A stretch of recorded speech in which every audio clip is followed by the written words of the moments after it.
All right. Let's see how this all looks and make sure that it's running on my channel. I swear to gosh, if people are... Oh, there it is. I see it. Can I hear everything? Is it quiet? No, it's not. If you have the volume up, it's good. Fantastic. Okay, I've got moderation stuff enabled. Yes, I can see everything on my chat. I can see everything on my channel. Okie dokie. I'm going to shoot a quick email out to all the students to just let them know that this is going live and I have it all working. So pause 1 second while I send that email out to my students and we'll get started once some kids start trickling in, which shouldn't take too long, I don't think. But if you're watching this after the fact, hi, my name is Mr. McRitchie. Welcome to my channel. I'm doing a Cram session the night before the AP exam, as a lot of my students, I would say, are not always the best studiers. That's my dog wriggling in the background. And I'm here to try to help them cram for the exam the night before. I'll be going over things that I think they don't know. Kirchhoff, welcome to the chat. Good to see you, Colin. Feel free to text your buddies, let them know that this is happening. I'm just going to shoot an email out real quick. But yeah, it's cramming time. I don't trust them to study, so I'm going to help them. I'm going to go over whatever they need me to go over. I'm going to make up some FRQs that I think are fair game for your AP exam. I'll go over my predictions and everything, and we'll see how it's going. Just give me 1 second to send this email, and then we'll get started.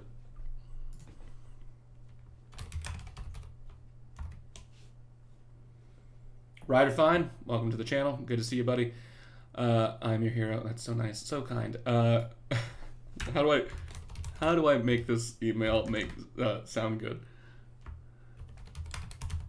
All caps is how.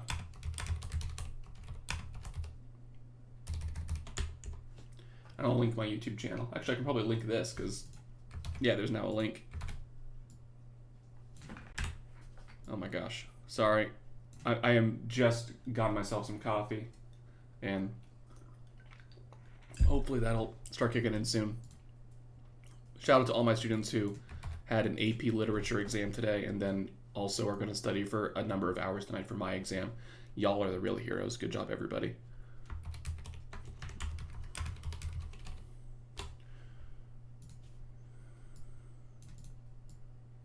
Give me 1 moment.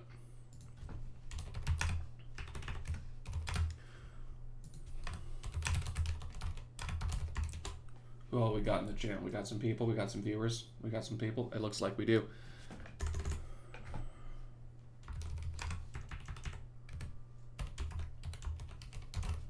Okay, this is a lot of email buttons I have to click to make sure that the emails go to the first semester students properly, so give me 1 more moment. I'm so sorry for the delay. I could have sent this email before I started, but I'm stupid.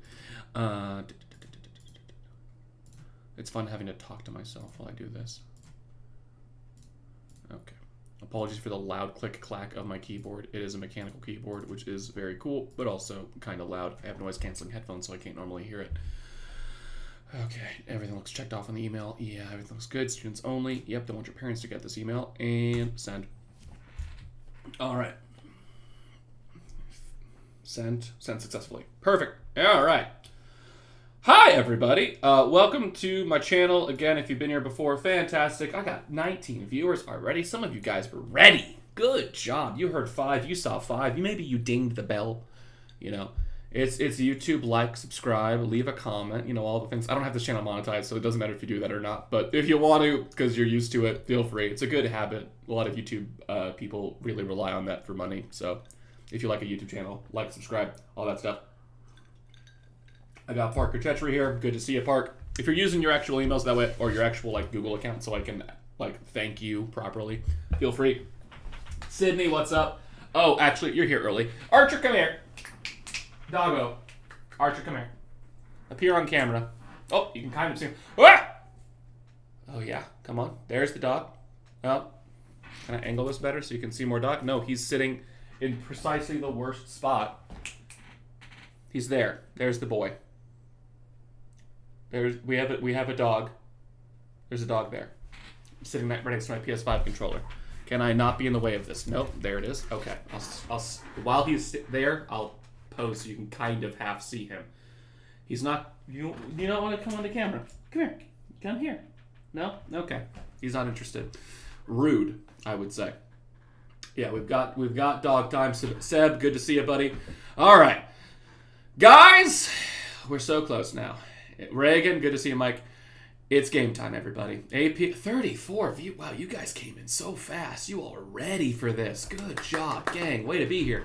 Okay, AP exam tomorrow morning, 7:15. Y'all be there, okay? By 7:15. I swear if you do this. I swear if you show up late for my exam, we'll have problems. 7:15 tomorrow morning. Show up. Be there. I'll bring Archer. Cool. If you're not at my school, if you're a rando kid who ends up watching this video later or comes in live, because it's happened a couple years in a row where I have more viewers than I have students, so I got some randoms in here. Welcome! I'm a teacher of AP Economics somehow, so I'm here to help. The game plan of this is to go over as many things as I can before I go to bed, because I want to help students prepare for this exam, and I have nothing better to do. It's a Wednesday. There's nothing else going on. Can I personally email Tate to take the econ exam? No, I saw Tate today, Sydney, and he said he wasn't going to take it, so that's not my problem. Oh, Patrick is Photo Eagle. Incredible. Hey, that's good advice from your elementary school, although Google accounts are kind of a whole other separate thing. Okay. Now, I'm going to end up repeating myself a lot in this live stream, I bet, because kids are going to come in and out at various points asking me to go over things that are going to repeat. So the first thing I'm going to do is sort of just give you a quick overview of the exam, and then what things I think specifically are probably worth prioritizing in your personal review for the exam. Okay, so that's the first thing that's going to like overview the exam in case you forgot or never knew in the first place. Okay. Oh, real quick. I have a little bit of a delay in between the chat and myself, so that way I can try to catch things that a moderator would have to see. So please notice there's going to be like probably a 30-second delay in between me reacting to a chat post and you guys seeing that. That's the delay. What else is important to mention there? No. But let's start with just the overview of the exam, okay? 2 sections, multiple choice, free response. You're all aware of that. You should already know that. Multiple choice portion is 70 minutes for 60 questions. I always mix that up. 60 questions, 70 minutes. It's a lot of questions and not a ton of time. It's the same pacing as our in-class exams. So in class, we were typically doing like between 32 and 34 questions in 40 minutes. It's roughly the same ratio. So wherever you were finishing in class in terms of timing, like if you had a couple of minutes to spare when you finished your test to check your answers, good. If you were rushing a bit at the end, that's probably what it's going to feel like on AP exam day on this test. Reminder, every question's worth the exact same amount of points. So it is not a bad strategy to, if you start seeing a question where you're like, nope, I got no idea, skip it, come back to it. Just make sure you come back to it. Keep an eye on the timer in the room. Keep an eye out. When you hear that 10-minute warning, like make sure you go and bubble stuff if you don't have an answer selected. So please make sure that you're keeping an eye on that timing. But each question's worth the same. Some questions will definitely take you longer than others. So any big math ones that you forget a formula for or something, skip it, come back to it later. Don't waste time on a math problem, okay? The free response will be 3 FRQ problems, 1 long FRQ, which typically a long FRQ goes from like parts A through F, sometimes G. I heard the APES exam this year went to like part J on a couple of problems. That is possible, but it would be a lot of like really quick answers for some of those questions if it does that. And then 2 short. Most of the FRQs we did in class were shorter FRQs, just in that short variety because there's just a bunch of them. Just twice as many of those I could pick from. So that's your normal breakdown. 60 minutes for all 3 of those FRQs. Should be good enough pacing on that. Most of you guys, when working on your FRQs, were patient, were taking your time on it. On AP exam day, though, I don't often hear of students running out of time to answer their FRQs. Typically, they have a little more than enough time. So I don't believe pacing will be too much of an issue on the free response section. Now, on the FRQ section, they'll give you 10 minutes of reading time and 50 minutes of writing time. You can start answering immediately. You don't have to wait. You can just start answering stuff. I would use some of that reading time to quickly read over all of your FRQ problems just to see what you're actually dealing with. That way your brain can start processing stuff a little ahead of schedule. And I'll show you what that looks like here in a second. I'll pull up an FRQ and like sort of walk you through what I would be doing in my reading time, because it's still useful to use that time and like mark up your exam. Just scribble, write, circle things, all that stuff.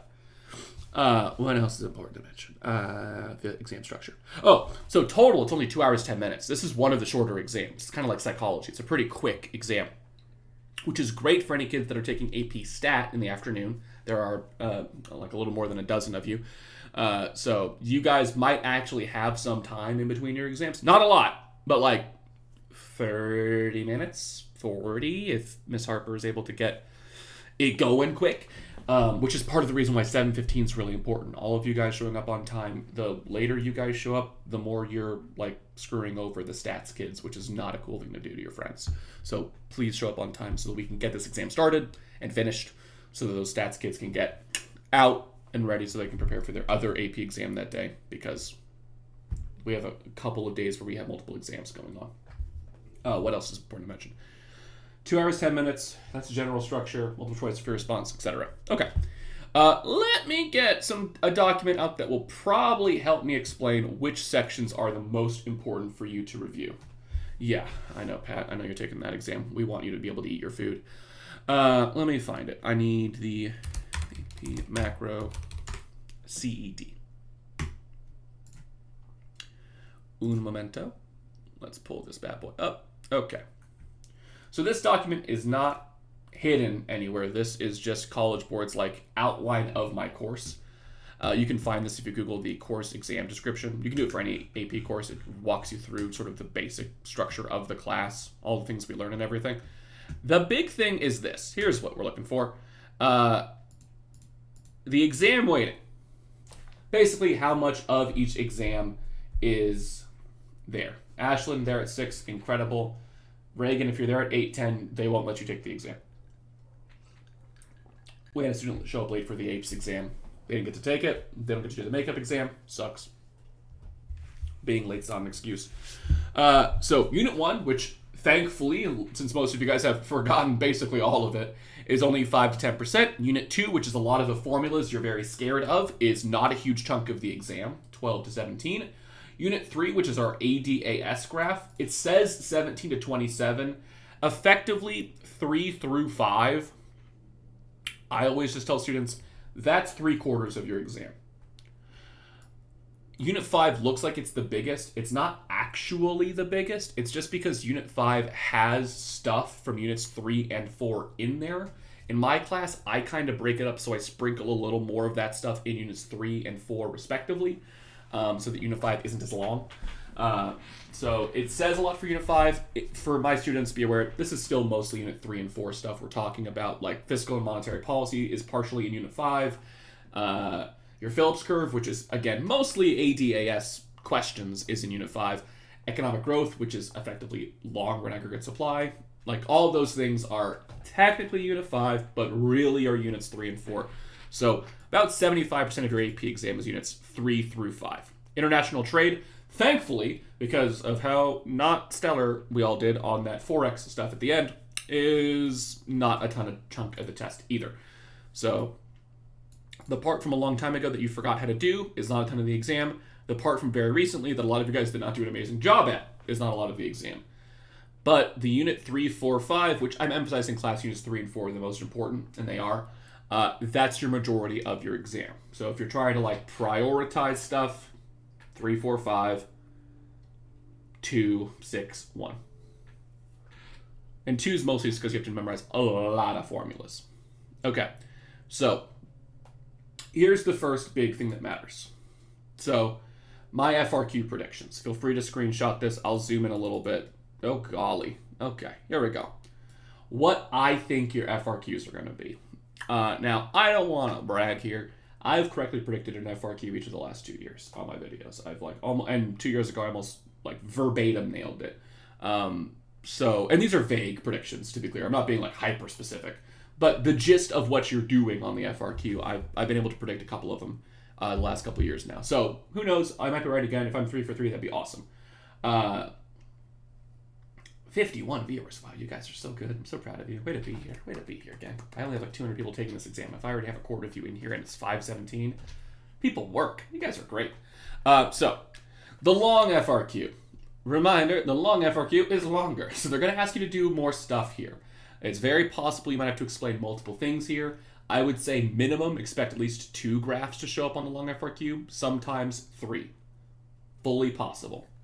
Yes, Patrick, POG. For any students watching this after the fact, I will have to explain what a POG or a NOG is, because not every teacher uses that abbreviation system. The long FRQ. And part of this I'll credit to Jacob Clifford. He's the guy who runs ACDC Economics. He also put out his predictions, and we had strong Venn diagram overlap on them. I think I have a couple things that might be a little different, but he has the same general idea for a couple of them. You should have an aggregate supply curve. That's going to show up on your FRQ in some capacity. I'd be shocked if you didn't draw it at all. I would be shocked. It's possible they do a Phillips curve in place of that. It's possible they choose to do a Phillips curve in place of that. They could. Either way, I figure it's not going to be at full employment, because the last year's one, I think, was at full employment. So I figure they're going to have you started either in a positive output gap, or POG, as my students call it, or a negative output gap. One of those two will be happening.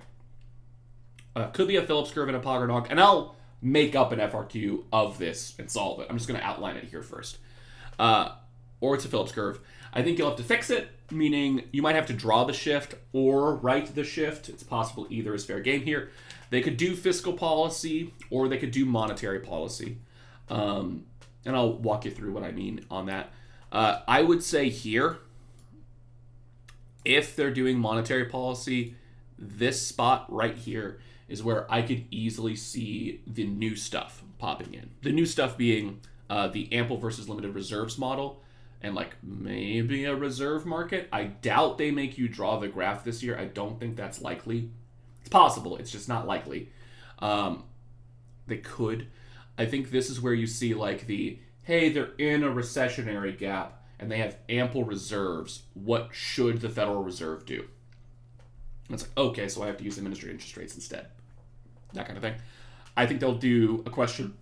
If it's the long FRQ, they do this a lot, where they'll be, hey, instead of what you said for fixing it, suppose the government doesn't fix it. Anthony Russo, wow, former student, good to see you there, buddy. Actually, that's just Tony. Okay. I have another Russo. Danny, hello. Oh my God, you guys. I have multiple Russos I taught. Sorry, Anthony. The long run self-adjustment. That's the in the long run firms will blah, blah, blah wages, blah, blah, blah workers, Mad Libs, that thing. I think that's fair. That should probably show up. If they are showing you in a positive or negative output gap, they'll probably have a long run self-adjustment thing there. And then usually in the long FRQ, they throw something else in there. The last couple of years, it's been a multiplier problem thrown in. I'll show you what I mean by that. Could ask about economic growth. If they do fiscal policy, they could have it be a crowding out thing. These are all like possibilities. So I'll make up one of these and walk you all through it here in a bit. I'm just going to walk you through what my predictions are first. Is the FRQ section... Oh, yes. Like, is it the same... One, Teddy. Yes, I will go over the new graph later, just in case. For sure, I'll go over the reserve market. Thankfully, it's not too complicated shift-wise to deal with, so shouldn't be too hard to go over. Jalen, yes, it's just the same lined paper. So all of the same lined paper packets you've been using your other AP exams for, like your lit exam today, it's the same exact paper for our FRQs, which is, I'll call it irritating. I would love if it was graphing paper. It's not. So I'll create an FRQ about this in a second. Just walk us all through it. Okay. Oh my gosh. Short FRQ 1. And I don't know which order it'll be. 1 or 2 could flip. But for your first short FRQ, I would wager it's one of these two things. It'll either be an absolute comparative terms of trade problem, which I'll make one up and solve that in front of you guys because I know you all forgot how to do this, or a bank balance sheet problem, and ditto. I'll for sure go over that. So these are the two sort of options I think for the more mathy FRQ. There's almost always one FRQ that has a bit more math on it. It could be Unit 2 math. It's possible. With like GDP deflator, unemployment rate, those kind of things. They're possible. I would just say they haven't done either of these in a few years now, which makes me think they're fair game to show up this year. Usually it's a few years in between them using the same sort of topic outside of the graphs for an FRQ. I'd say a bank balance sheet's been like 5 years since they've done, and the term and trade problem's probably been about 4. So either of those are fair game. I'll go through both. Yeah, Molly, I'll for sure go over a bank balance sheet with y'all. No problem. And then the other short FRQ, this is just this is like a shot in the dark fully. The third FRQ is always like completely random, hard to predict it. I'd say money market, maybe a reserve market. I don't know. Change in interest rates, how it affects aggregate demand. That's easy enough. Potential tie into a forex market thing is just possible. And then if they mention forex market and imports and exports, they could ask about their balance of payments accounts. That's possible. So that's just what I mostly am saying this because I want to walk you through one of these in case it were to show up. I'd want you to not be as scared because I think this part especially would freak you out. So I want to walk you through an FRQ that does all that stuff. Yes, Tassin, we actually do have calculators. They're just not graphing calculators. You can't use your own graphing calculator. You'll use a simple 4-function calculator for all of that. Answering questions in the chat real quick. Naruzi, that is the least surprising thing ever. Almost as unsurprising as how quickly you were eliminated from Senior Assassin. Yeah, just a 4-function calculator, not a graphing calculator. Cool. Yeah, you can't actually do your like graphing parts of your test on your graphing calculator. That would be super cool and absolutely cannot do it. Okay. So I will probably do this a couple of times tonight because I assume kids will trickle in around 7:30, 8-ish and want me to do the same thing. This will be the first round of me kind of making up an FRQ and then solving it with you guys. So if you would like to, feel free to get out a piece of paper and like try to solve this kind of along with me. Molly, yes, they provide a calculator for you. Yeah, they'll have calculators out there for you guys. The basic 4-function calculator you'll have access to.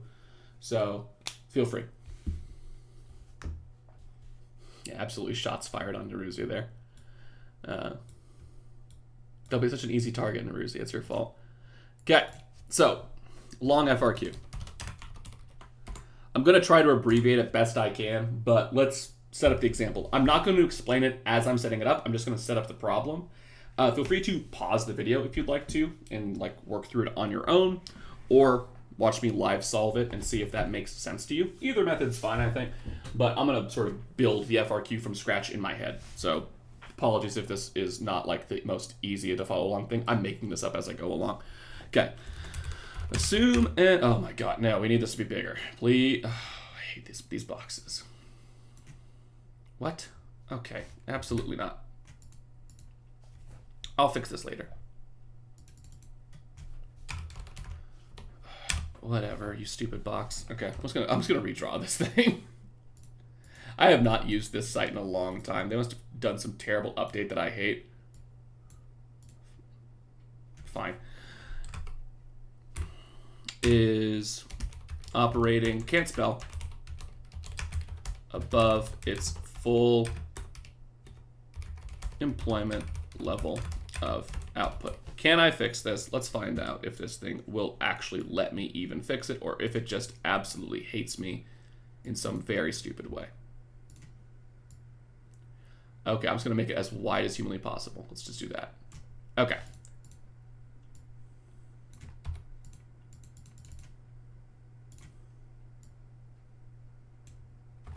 Okay, that works.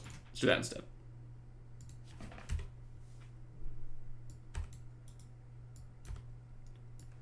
Fine. Stupid thing. All right. A. Draw an ADAS graph of that economy. I'm not writing it as the AP exam would write it. I'm writing it as I would write it. Label equilibrium output as Y1. label equilibrium price level. Questions being hit by webcam. Thank you guys, appreciate that. I'm gonna move my camera down onto this side for now so that doesn't cut it off. Thank you.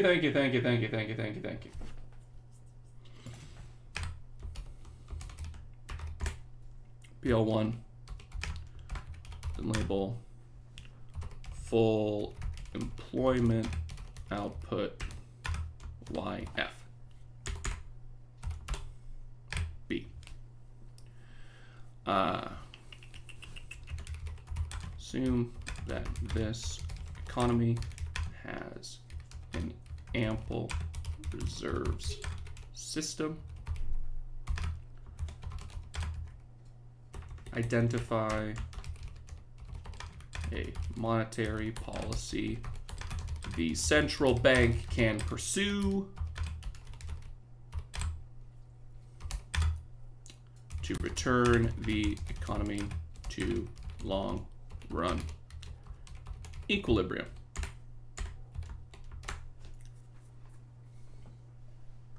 Think we fixed it.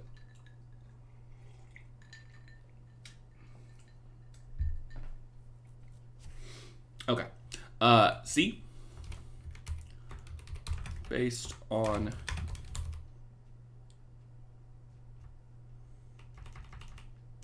I'm trying to think of a way to frame this.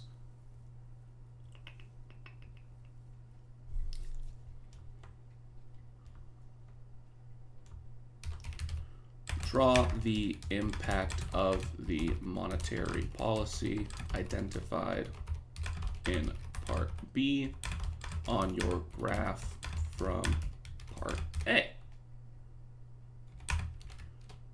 Labeling the new price level PL2. Again, I'm just setting up this FRQ. I will solve it in a second. Again, feel free to pause it or mute it as I'm talking, because I'm just really making up this question as I go along. And what happened here? Trying to think of how to phrase this. Assume instead that the central bank and government of this country does not take any discretionary actions. What will happen in the long run to short run aggregate supply? Explain. And output.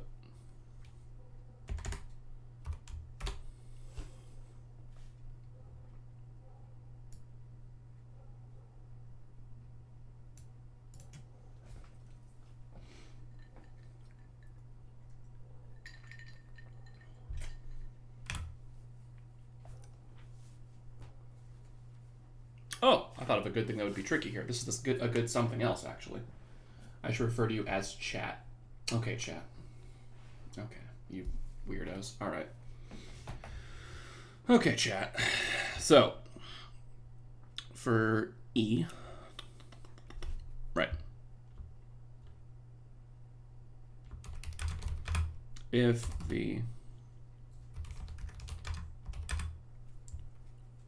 this country, I'm gonna do both fiscal and monetary policy, wish to reinforce the monetary policy action taken by its central bank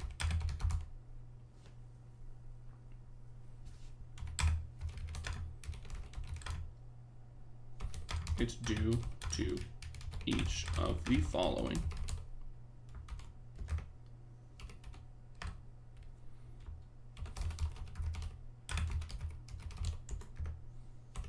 Oh, it made it bigger for me. That's helpful.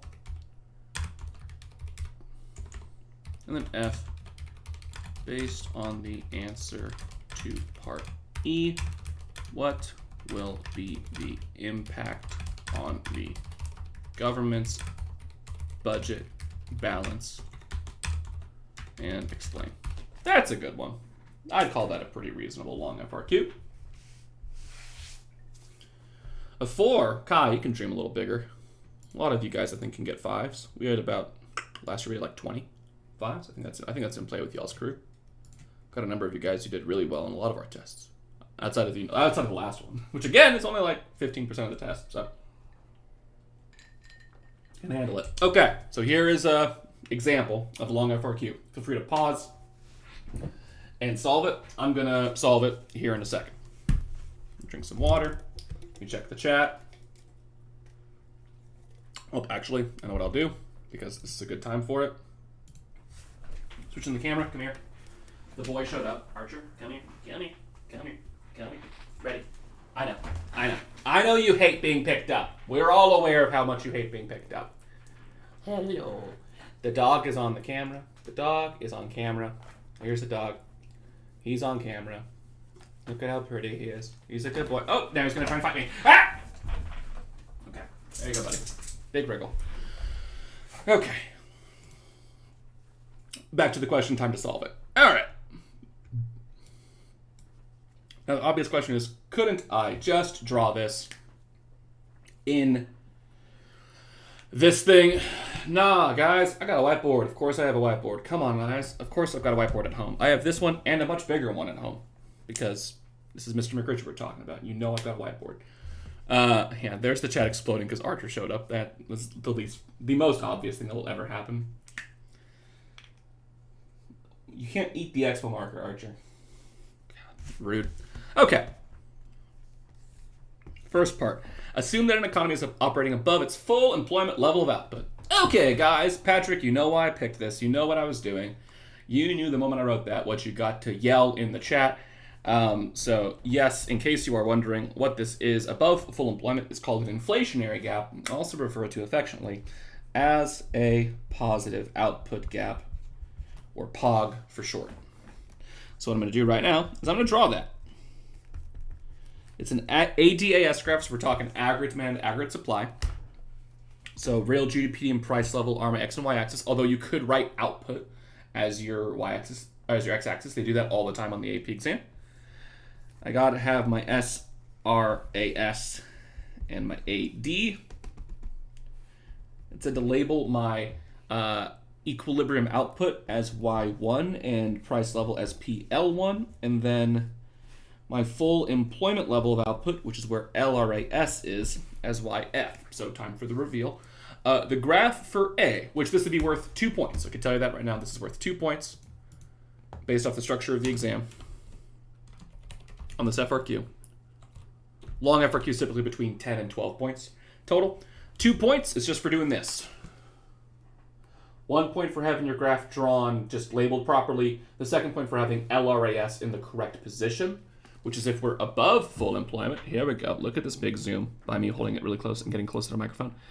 With my Y1 is greater than YF is like the functional reason as to why that is a positive output gap. So that's A. B.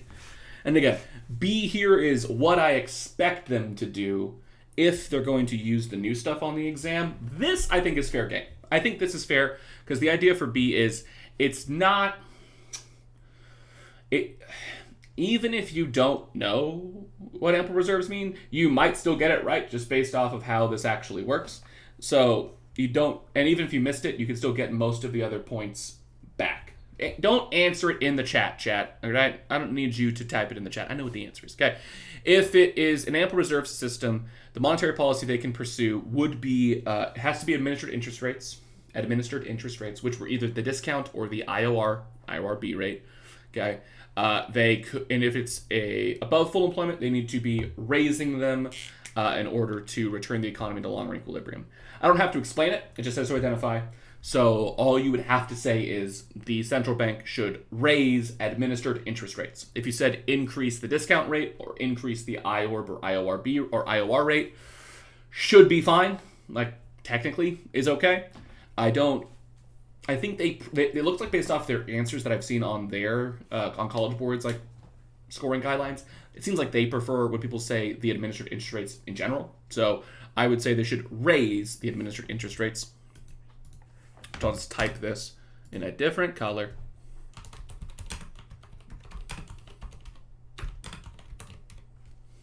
Like that. You be very careful on this AP exam. Make sure you write complete sentences. I'm giving you the what needs to be in the sentence to get the correct point, but you should write it as the central government. Patrick's answer is actually a good way to frame it. They should raise the administered interest rates. That's a good idea. C, draw the impact of the monetary policy identified in Part B on your graph from Part A. Ooh. Now, here they could very easily make you do something else in between this. Like they could ask, okay, based off the change in interest rates, what happens to investment spending? They could do that. It wouldn't be crazy. I just sort of skipped ahead a step because I wanted to make sure that I could throw something else at you at the end. So it's possible. I don't know why I erased my graph. I shouldn't have done that.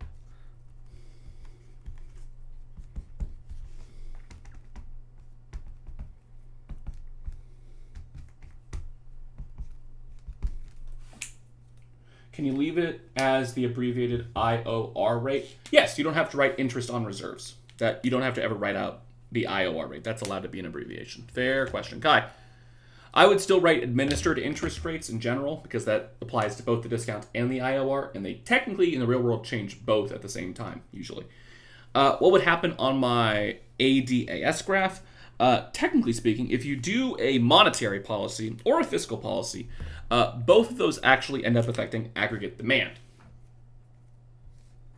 Oh, well, these markers. These markers at my apartment are all terrible because I don't actually use these. They sort of sit in my apartment for a long time. But in terms of what I would draw, this should be the shift we're talking about for C. That if we do this increase administered interest rates thing, that'll lead to higher interest rates kind of in general, which is helpful that it's that straightforward. And if there's higher interest rates, people borrow and spend less. Spending is your biggest driver of aggregate demand. So this should decrease aggregate demand. And it's said in the question, and the AP exam will do this a lot. This is very important to hear, so listen very carefully. On the AP exam, they'll drop hints in the question. Like for this one on C, it says label the new price level PL2, right? It doesn't say to label a new output. It doesn't say to label a new output Y2, just the new price level PL2. That wasn't a typo. That was intentional. Because if you draw this correctly with the shift getting it back to long-run equilibrium, I don't need to label a new X value because I already labeled YF. Like sometimes, and they had a question a couple years ago that was really annoying for students, they'll have you draw someone above full employment and then move you even further away from it. The example I used, and we did this one in class actually, was they're above full employment and the government increased spending. It said to label the new output Y2 and the new price level PL2 because you were actually moving even further away from your LRAS. So you would have a new equilibrium price level and output. But on this one, you're not going to have that because if I close this here gap, I shouldn't have a new GDP. So it's a good thing to read the questions carefully. Like in A, it says I got to label output, price level, and full employment output. If I was at full employment, I would not need to label these separately. Like Y1 and YF would not be separate labels if I was at full employment. I would just have one label there. So the fact that it tells me two different ones tells me, oh, wait a minute. Oh, we're not at full employment. Oh, it says above. Oh, a classic. Like you guys forget that stuff all the time. It happens very easily. So just read that and it's pretty easy to figure out. D. Love this because I have to explain a thing that I've had to explain a freaking million times. So, D. Assume the central bank and government don't do anything. It honestly would make a lot of sense to put D at the end of this problem instead of where I put it. I don't really care. They can kind of put this thing wherever they want in this problem, and it's roughly the same. Assume the central bank and government don't do anything. What'll happen in the long run to SRAS and output? When it's at full employment, to use Y1 or YF, or is either fine. You use whatever they tell you to, Nick. If they don't tell you when they're at full employment, I like to put YF. I always like to have YF wherever my LRAS is at. That's my personal preference. If they don't tell you what to label, they're not going to take off points for what you label the equilibrium there. It's a good question. What will happen in the long run to shorten aggregate supply? Okay. So I've erased my AD line to help this make sense. So, reminder. In the long run, there's always two things we got to remember. One, the economy will always self-correct, right? That's the big thing. In the long run, the economy is self-correcting. That given enough time, your economy tends to like even out. Okay? Get back to where it's supposed to be. All right? In the long run, everything's going to be okay. It's kind of like the super optimistic viewpoint of how the economy should work. Is that really true? No, but don't worry about it. So in the long run, the economy is self-correcting. Second thing, in the long run, wages and prices are fully flexible. They are no longer sticky, was the word we said in class, or fixed is the technical term. So in the long run, we have to self-correct, and in the long run, wages and prices can change. Okay, here's why this matters. Well, wages are a component of SRAS. They're a thing that affects your input costs. So when I see in the long run, what I know is going to happen is that, weirdly, and this was always confusing, SRAS is what's going to change. My SRAS curve is going to shift to, in this case, get back to long-run equilibrium. Molly, do we work off of the same graph in D or a new one? You don't draw anything for D. D doesn't ask you to draw. It just asks you what will happen to this. A lot of the times in the AP exam, they don't want you to draw multiple shifts on the same graph. They won't ask you to draw multiple of the same graph. They'll just ask you to verbally write out a thing as opposed to draw it. It's a good question. So I think Molly was just asking, do we draw the same thing do we draw another graph? No, D is not a graph drawing problem. It's a written explanation problem. So in the long run, SRAS should, if I were to draw it, which I'm not afraid to, because they could have you draw this instead. I wouldn't be scared if they did. In the long run, this is what should happen. Where SRAS would decrease to get back to full employment. The explanation, this is the Mad Libs thing, first semester kids. We called it the Mad Libs. In the long run, firms they're in an inflationary gap, so they should increase wages. It makes sense to pay your workers more when you're in an inflationary gap. So in the long run, firms will increase wages. But if they do that, if you increase wages, the issue with increasing wages is then as a business, you can't afford as many workers or other productive resources. It's not necessarily good for business to just randomly start paying your workers more, right? So if businesses increase wages, they'll probably have to lay off workers, or they might not be able to afford as much capital or other productive resources. You can frame this over whichever of those you like to say the most. I like the workers thing, but it's up to you. But your explanation should be, in the long run, firms will raise wages, which will make it so they can't afford as many resources, or they have to lay off workers, something like that, which will decrease production and decrease SRAS. And that'd be the answer, functionally. Output, we said GDP went down to get back to full employment. Output would decrease. It doesn't say to explain the output thing. I just have to say that output would decrease. You could answer both at the same time in your explanation. It's possible. But if they break it up like that, I would do I and then double I and explain the thing in I, and then in 2, I would just say output decreases in the long run. Jalen, will they give you scratch paper? Like if the question doesn't require drawing, but you want to see it visually, can you draw it anyway? They will not give you scratch paper, but you can write on that like orange FRQ booklet, the like question booklet. You can write all over that thing. So that's functionally scratch paper for you, is the like question booklet. You can write whatever you want in that thing. So feel free to just use that orange booklet as scratch paper.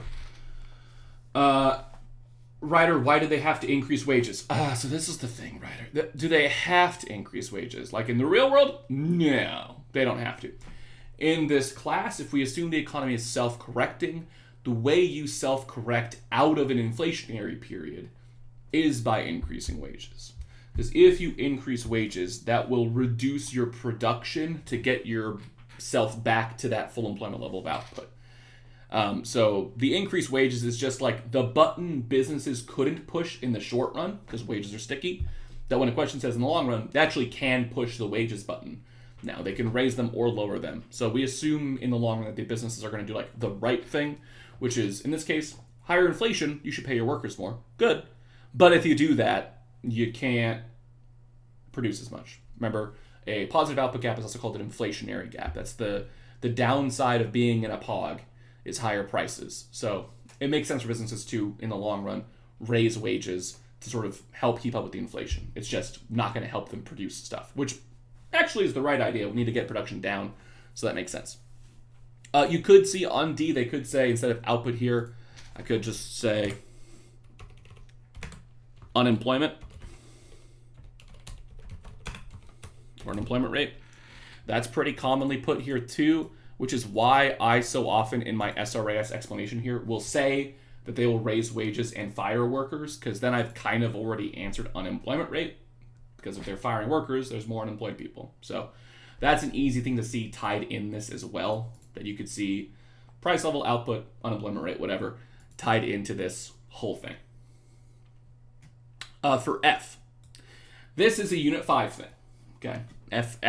E is a Unit 5 thing. If the government of this country wished to reinforce the monetary policy action taken by its central bank, what should it do to each of the following? Government spending and taxes. Well, we said they were raising administered interest rates, right? We said they were doing the contractionary policy, right?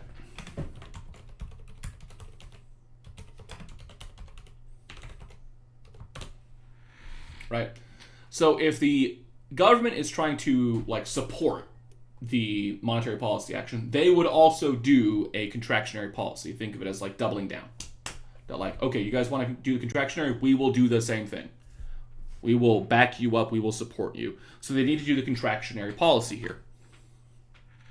So what I'm writing here are the contractionary policy versions of these things, of government spending and taxes. So thankfully, that's actually very straightforward. Not a highlighter. I need to do text. Right. There we go. So for government spending, that's very straightforward. That's just a decrease.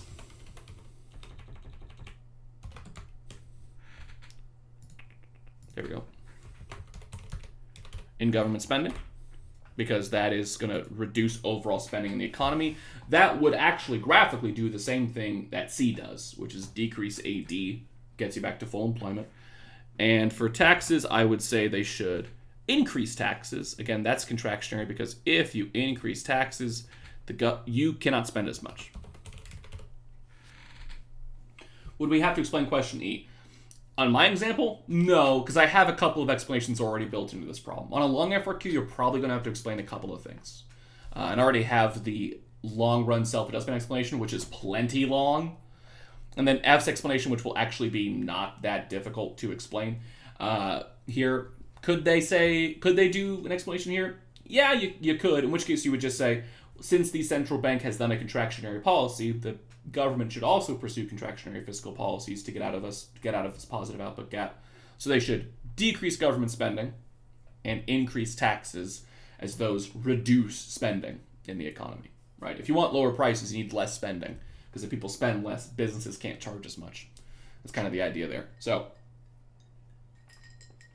for E, those would be a good example of a policy. And either would work, but I asked about both, so they should do as many contractionary things as possible. It was a good question, Danny, no worries. F. I brought this up because people forget what the budget balance even means.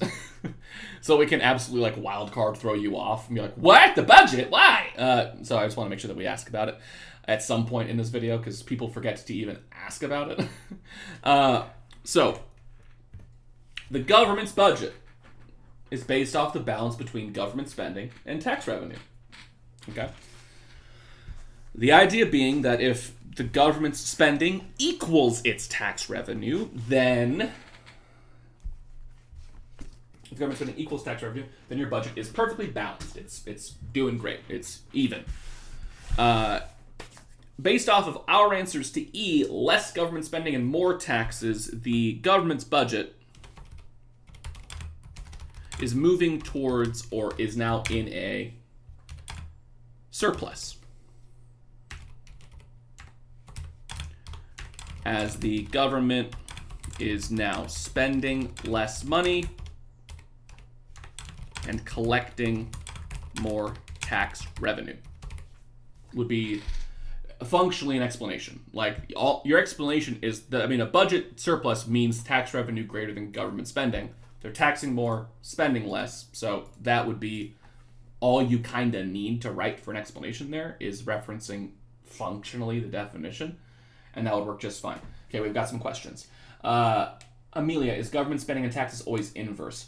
They're not inherently inverse, but from a fiscal policy standpoint, kind of. Like, if you're doing contractionary policy, you should lower government spending, increase taxes. If you're doing expansionary, you should increase spending and decrease taxes. I wouldn't call them inversely related because they're not like tied to each other like that. But from a which type of policy is which, yes. Like the expansionary ones, opposite directions, the contractionary ones, opposite directions. So that works in general. Patrick, for F, would they tell us initially that the budget is initially balanced? Yeah, they could. They could say it's balanced initially, in which case you would say that it's now in a surplus. That's why I wrote moves towards a surplus, because I don't know what it is before, so I would just say it's like getting closer to a surplus. If they didn't tell you if it was balanced or not before, then they would accept if you said a surplus. They wouldn't be messed up there. If you had said the budget deficit will decrease, would that work?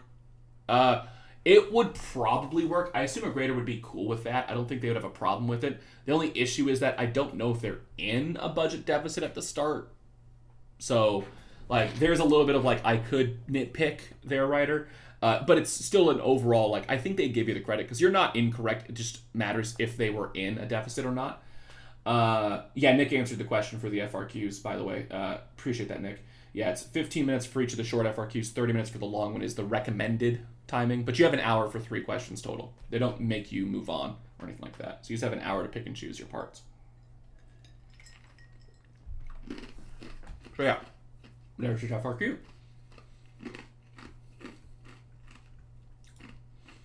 That'd be an example of a long FRQ. They could ask more if they really wanted to. It's possible. But I think this is probably a fair expectation for a long FRQ on your exam. I could easily see them subbing out, and this would be scary for a lot of people, I think. And I'll draw what would happen if they did this, is if instead this said a Phillips curve instead of an ADAS graph. I could see that happening instead. So I'll show you what that would look like instead. Because that would change the question up a little bit, so I'll sort of like restructure this if it was a Phillips curve problem. Draw a Phillips curve.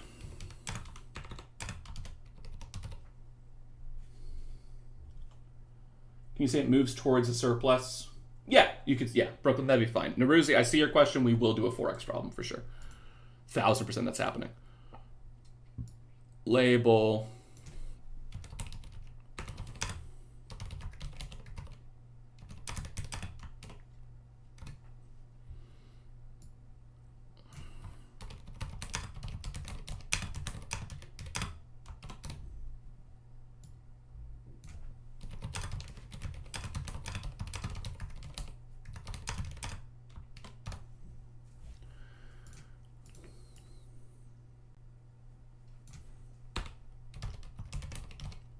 So sorry guys, I'm just rewriting this as a Phillips curve problem instead.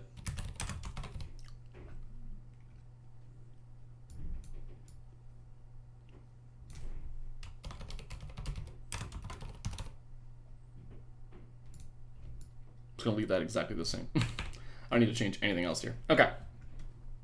So this problem instead, but as a Phillips curve. Yeah, Brooklyn, I think either would be fine. Moving towards a surplus is correct regardless. Which is why I used it. I think it's universally good. What switches do you have in your keyboard? I don't even know off the top of my head, honest to God. Could not tell you, Pat. So this is a Phillips curve. If you want to draw it as a Phillips curve, feel free to practice, because it's a good graph to practice drawing. I could easily see it happening on your AP exam. That's why I'm doing it. Do.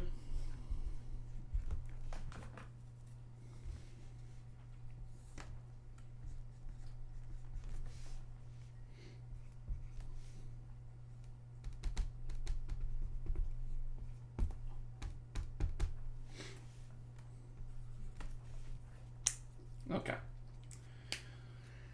So for the Phillips curve, for A here, remember that you're still drawing an economy that's above full employment. And again, the setup here kind of gives that away.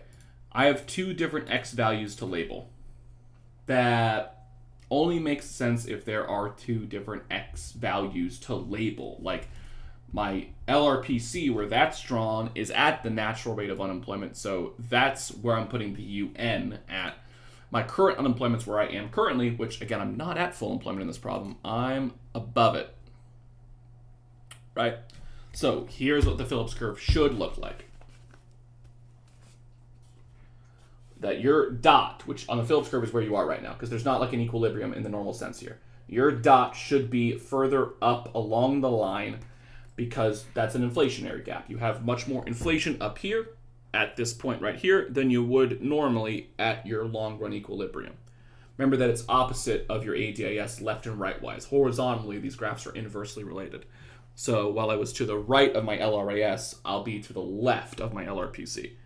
So I've got I1 and U1 and UN, unemployment rate and inflation rate, and the Phillips curve and the LRPC. That would be the Phillips curve drawing for A here, if they had us do this instead. Again, I think this is valid. I think this is a very fair, like, not crazy expectation. So make sure you know how to draw your Phillips curve, both at full employment in a POG, that's the POG, or in a NOG, which would be your dot being like down here, somewhere past the line on the other side. That's fair. B, still the same answer. Nothing changes about anything else here. C, drawing the monetary policy action. Well, the monetary policy action we drew decreased aggregate demand, which on my Phillips curve should do this. That on your Phillips curve, if you change a D, you move along the Phillips curve. So like that, you move in the opposite direction. Tacit, so there's no equilibrium where the LRPC and SRPC meet. No, unless you're in long run equilibrium, in which case that's right there. I don't label necessarily that spot. The only way I would, and Tacit, it's a good question, is actually, there actually is a possible way that you would label it, is if they told me like the expected inflation rate is 2% and the natural rate of unemployment is 5%. In that case, the expected inflation rate is this I2. Wherever your inflation is at this equilibrium is the expected inflation rate. So if they gave me numbers, I'd put like 5 here and 2 here.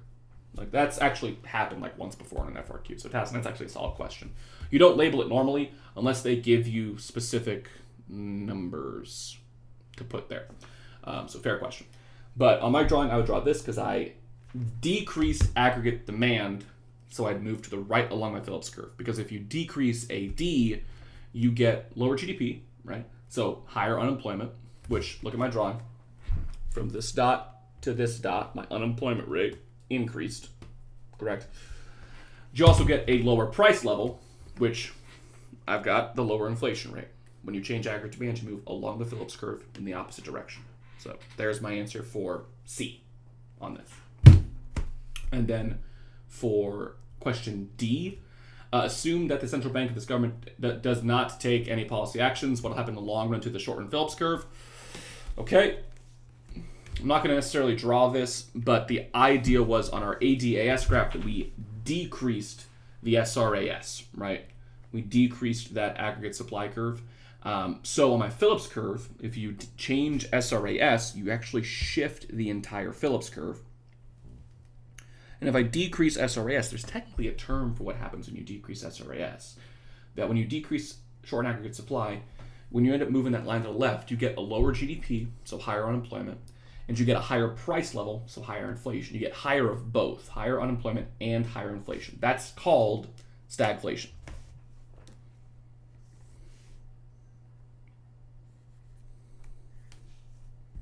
So if I were to draw it, which I'm not supposed to on this problem, I would draw something like this, in a shift of my Phillips curve out. So my answer for I, which this would be a fairly long-winded explanation, I'm not going to lie, because you have to do the long-run self-adjustment explanation, and you have to, in that explanation, which you kind of already would have done one of these things, explain what happens to unemployment and inflation rate, and then what happens to the Phillips curve. So the unemployment part is businesses are raising wages, they're laying off workers, which increases unemployment.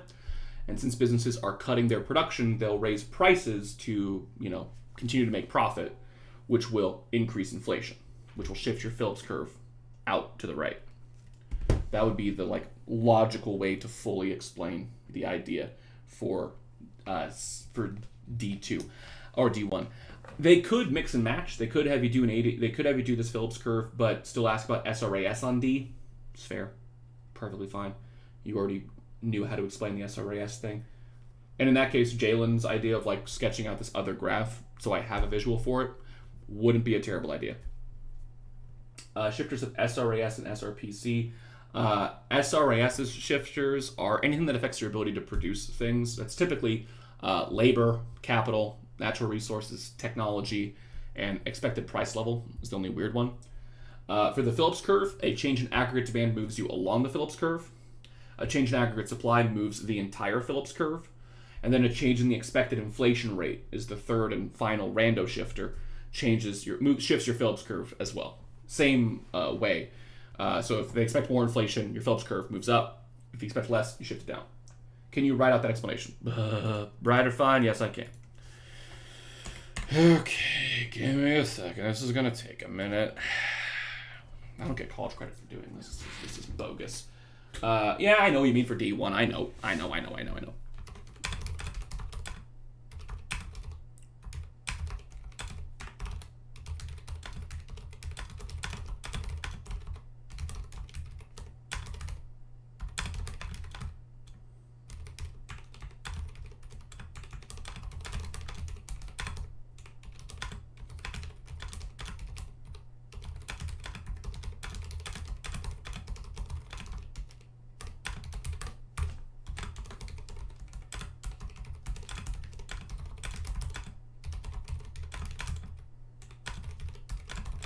I'm writing a lot here just so we're on the same page. I'm writing like the I'm gonna get a frickin' 5 explanation. You can write less than this, but I'm writing the full thing.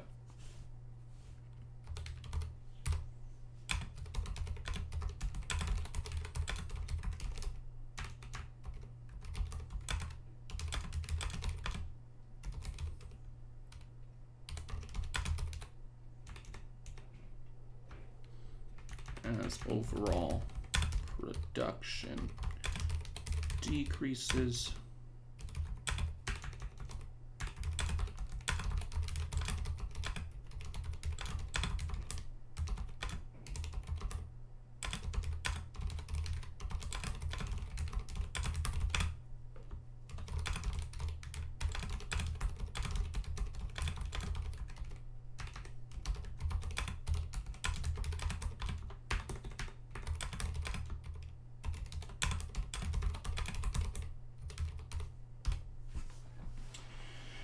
there you go, right or fine. There, oh, it says the. That's my fancy pants explanation. In the long run, firms will increase wages due to the inflationary gap, but as a result, not able to produce as much due to the higher input costs. They'll likely lay off some workers as a result of higher wages, which will increase unemployment, and as overall production decreases, firms will increase their prices to maintain profit, thus increase the inflation rate. The increase in both inflation and unemployment causes the SRP to shift rightward. Boom. Easy. Not even hard. For those of you that are like, wow, that's a lot to write. I mean, yeah, you have 30 minutes to write these FRQs. It shouldn't be that bad. But also, you don't need to write as much as I did. I wrote more than you probably needed to here. What you needed to hit was this increased wages, can't produce as much, lay off some workers, increase unemployment, increase prices, increase inflation, shift Phillips curve to the right, which is a lot of stuff. Like, that's a lot of stuff. So I wrote, and this is kind of why, a writer, if you're asking, I don't know if they'd have you do a Phillips curve for this part, even if you drew a Phillips curve for A. I could easily see them have you do the Phillips curve for A and for C, and then for D, still ask about SRAS, because it's a shorter explanation. I don't have to do this inflation. Like, basically, this thing is all only because they asked about SRPC that I have to write all that. Everything else I could ignore if I had to.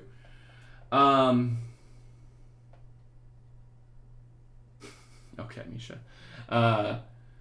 Sarah, after you do these, can you go over that flowchart thing with the contractionary policies? Yeah, I can do that. Yeah, Sarah's asking about like a logical flow chart I showed her of how to like think about your monetary and fiscal policies. I can absolutely do that for sure. Not a bad idea. I always recommend a good thing to do with a lot of the econ stuff is a flow chart of like, if this happens, then this happens. Like arrow it out, like break it down. It helps to organize it. Yeah, there you go.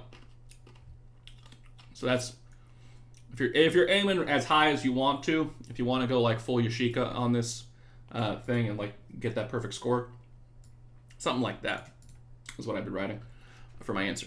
Shout out to Yashika, by the way. That's super impressive that she got that on that English exam. What am I looking at here? Questions. Oh, right. Okay. After I do these, after I do this, I'll do that thing. If we use the long-run definition for the Phillips curve, would it be counted wrong? Only if you didn't actually touch on what happens to the Phillips curve. Because the problem with just our normal long-run explanations, that explains what happens to the SRAS, which is fine, but if it's asking me to explain what happens to the short-run Phillips curve, I do have to then go from that SRAS shift and explain how that affects the Phillips curve, which is this inflation unemployment rate thing. So like, that bit I would have to actually do and explain, which is why I wrote more for this, Danny, the second go around. If it was the SRAS explanation, I could end it here. Like decreasing SRAS is what I would write after that if it was the SRAS explanation. For the Phillips curve, I have to write a little bit more than that because I have to explain how it affects unemployment and inflation. Anything else in this chat? No, nothing else. Okay, good. All right, second FRQ. That was a long time to spend on one FRQ, but it's a long FRQ, and I explained the absolute hell of it, and then I changed it to a Phillips curve problem. So that is more than enough. I might just have the people who come and watch this later who ask about this to go and watch the earlier part of the video because I don't want to do this twice. Short FRQ number 1. Here we go. Absolute comparative advantage in terms of trade. Boy, howdy, this could go really bad really fast. So, making up another problem. All right. Actually, I want to use a real FRQ for this. Let me switch to the bigger cam and I'll find an FRQ they've already done over this, because that'll honestly be easier than me writing up an entire fake FRQ. That'll take forever. For the numbers thing, also, because I have to think of numbers that are like doable for you guys, and I don't know what that is, because math is easy to me. I'm just going on AP Classroom real quick. I had to alt tab because I don't want you to see my login stuff. The password is just 1234 exclamation point. You know, all the classics. Hope everyone's having a great night. Yeah, Nick, I bet you did. You and just about everyone else. There is Doggone Couch. Nope, I can't remember. There he is. Look at him. Scratch. Okay, that's a good boy. Oh, I need to go to the question bank. Oh my god. I'm so distracted by being exhausted. Down. I'm looking for comparative advantage. There it is. I'm looking for an FRQ. Streamer alt tab. Yeah, it's streamer alt tab. Let me see.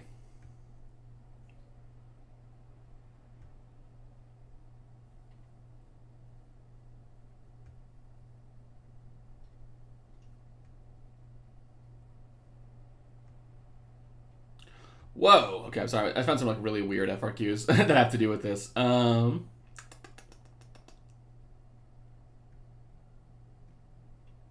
this is a good one. Okay. This is not on a practice test. This is publicly available. I can show this and I won't get in trouble. Is Archer named after the Taylor Swift song or Katniss Everdeen? Neither of those two things. Fair questions, guys. Archer's named after the television show Archer, which is like a cartoon spy show from when I was in high school. Is there a terms of trade section in that FRQ? Yeah, Hatisha, there is. Of course there is. I'm absolutely going to do terms of trade here. I'm not going to mess around. I know what you guys need help with. It's terms of trade for sure. Okay. Here's a good one. Moving my head over here. Okay. Can I zoom this in any more? Yes, I can. Make my head a little smaller. And there we go. Yeah, I could easily see a term of trade FRQ popping up on your AP exam. Honest to God, those actually aren't that bad. A lot of these are very, very doable. It's just scary because you haven't done, like, my first semester kids haven't done this since September. So, like, that's when they're like, what? It's like, yeah, guys, like, I hate to tell you this, but, like, the AP exam could be over anything we've covered. So, they could easily have a term of trade FRQ. All right. So, you got country X, country Y. Their trade partners make furnaces and solar panels. They can produce 6 furnaces or 8 solar panels, 6 furnaces or 12 solar panels. That's not hard. Okay. Like, I look at these numbers and I'm like, cool, that's not going to be too hard of math. It's like, I can do ratios with 6 and 12 and 6 and 8. Like, I'm not out of the woods here. X, Y, furnaces, and solar panels. I'm turning that into a tic-tac-toe board like we do because it helps me organize it on your AP exam, on the, like, orange booklet. Frickin' make it a table if it's not already a table. Country X can make 6 furnaces or 8 solar panels. Country Y can make 6 furnaces or 12 solar panels. Incredible.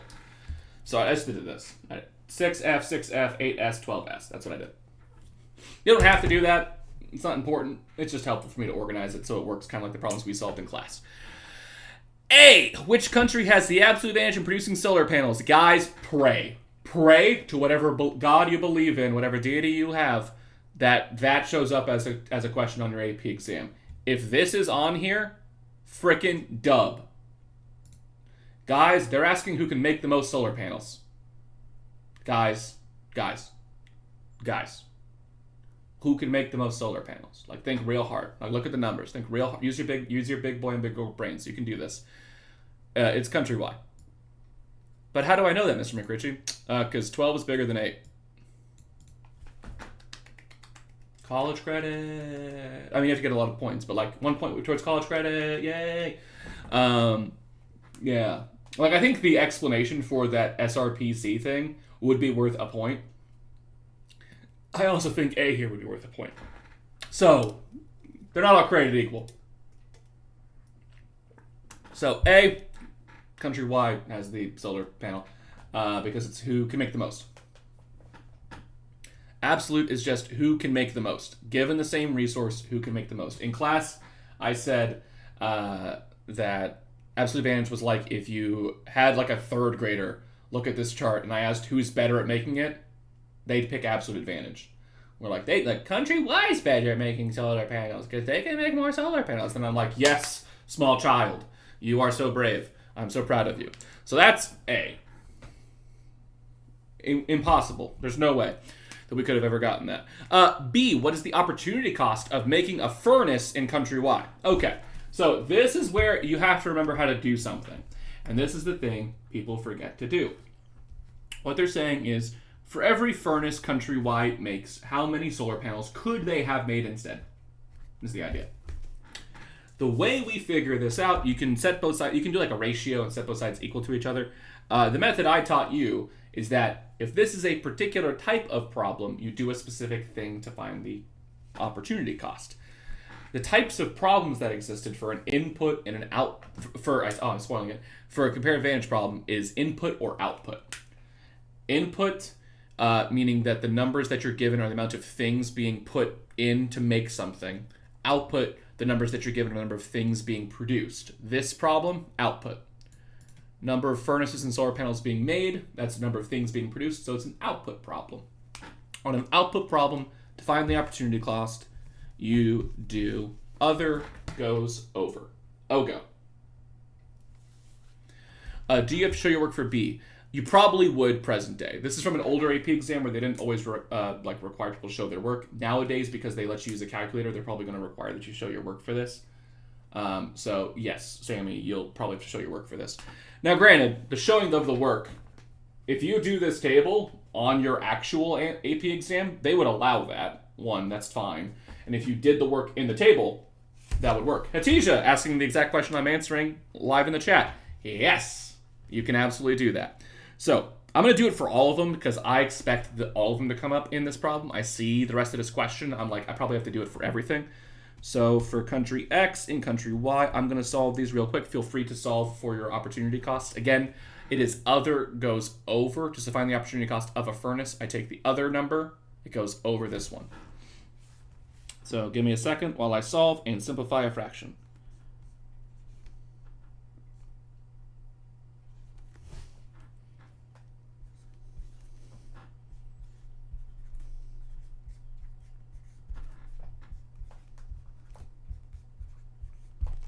Okay, solved them.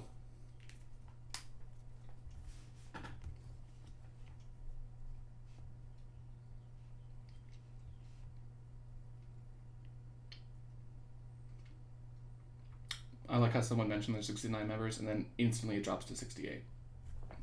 Good job. Good job, guys. You scared them off. So, the opportunity cost should be something like this. 4/3, 3/4, 2, and 1/2. These are my opportunity costs for all of these things. Now, it only asks me to calculate the opportunity cost of a furnace in country Y, so that would be that one right there.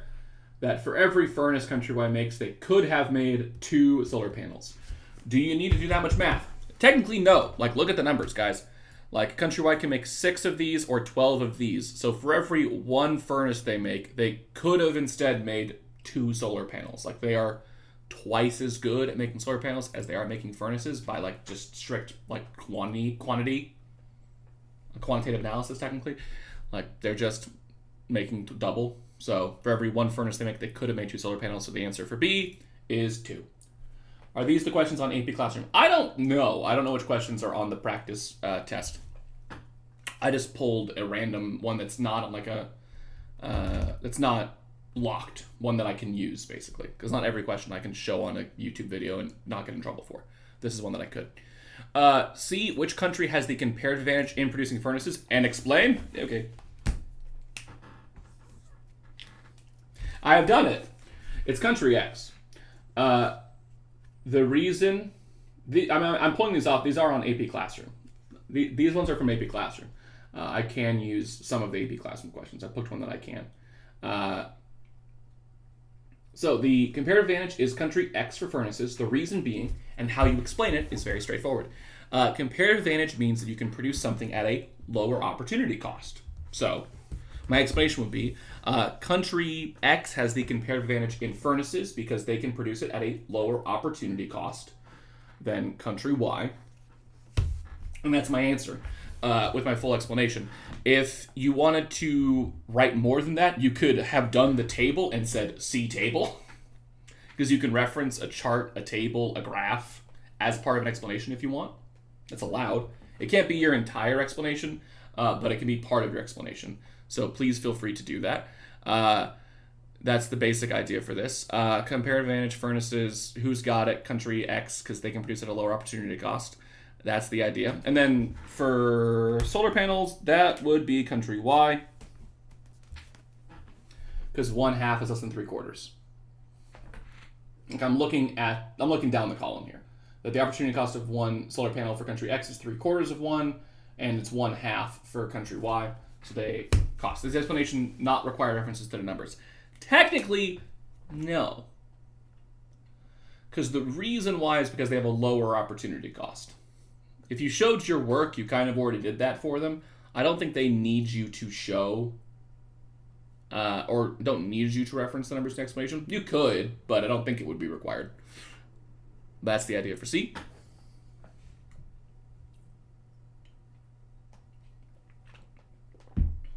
And I should mention, this is the type of FRQ I'm talking about. Like, if I'm guessing there's like a terms of trade one, it'd be like this. It might include a PPC. It's possible. Could I do an OGU problem? Yeah, I can do an OGU problem after this one. If the terms of trade were such that 2 furnaces were exchanged for 1 solar panel, should country X produce them domestically or import from country Y? Okay. Let me look at that. So the term of trade is 2 furnaces for 1 solar panel. All right.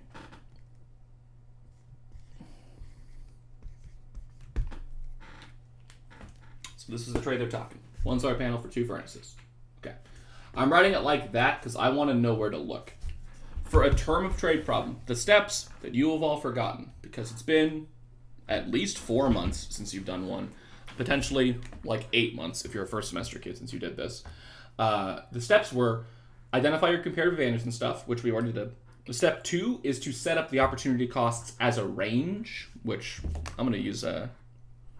let me find it. Let me use my little pen here. Pop up, come on. There it is. So I'm going to use this little pen, this pen thing I got. I know you've got an update. I don't care about your features, Epic Pen. You're kind of garbage as a service. So I've got, I'll make this a little bit bigger. That'll work. Oh, that's probably too big. There we go. 1 solar panel for 2 furnaces. That's my trade, right? That's the idea. So I've got to find my opportunity costs from here that look kind of like that. Those would be these guys, the opportunity costs of 1 solar panel. So those are 1 solar panel for 1/2 of a furnace. It's a grade F. And 1 solar panel for 3/4 of a furnace. Confirming whose is whose. This bottom one is country X. This top one is country Y. Sarah, I'll answer that question after. So you got country Y and country X here. What I then need to do is figure out who's actually trading what. So based off comparative advantage, we said that country Y has it in solar panels.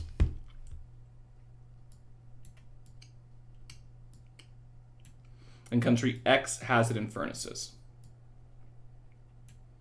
The boxing and circling, in case you forgot, is for who's giving up what.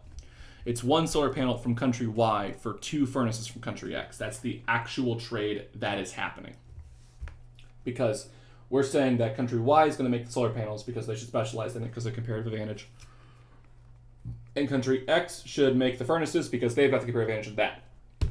So, what this question is asking, so let me translate. There's some things that it says that are kind of weird. It says, should country X produce the solar panels domestically or should they import them from country Y? Basically, should country X trade or not? Because producing them domestically means that they're not trading, that they're actually going to produce them themselves.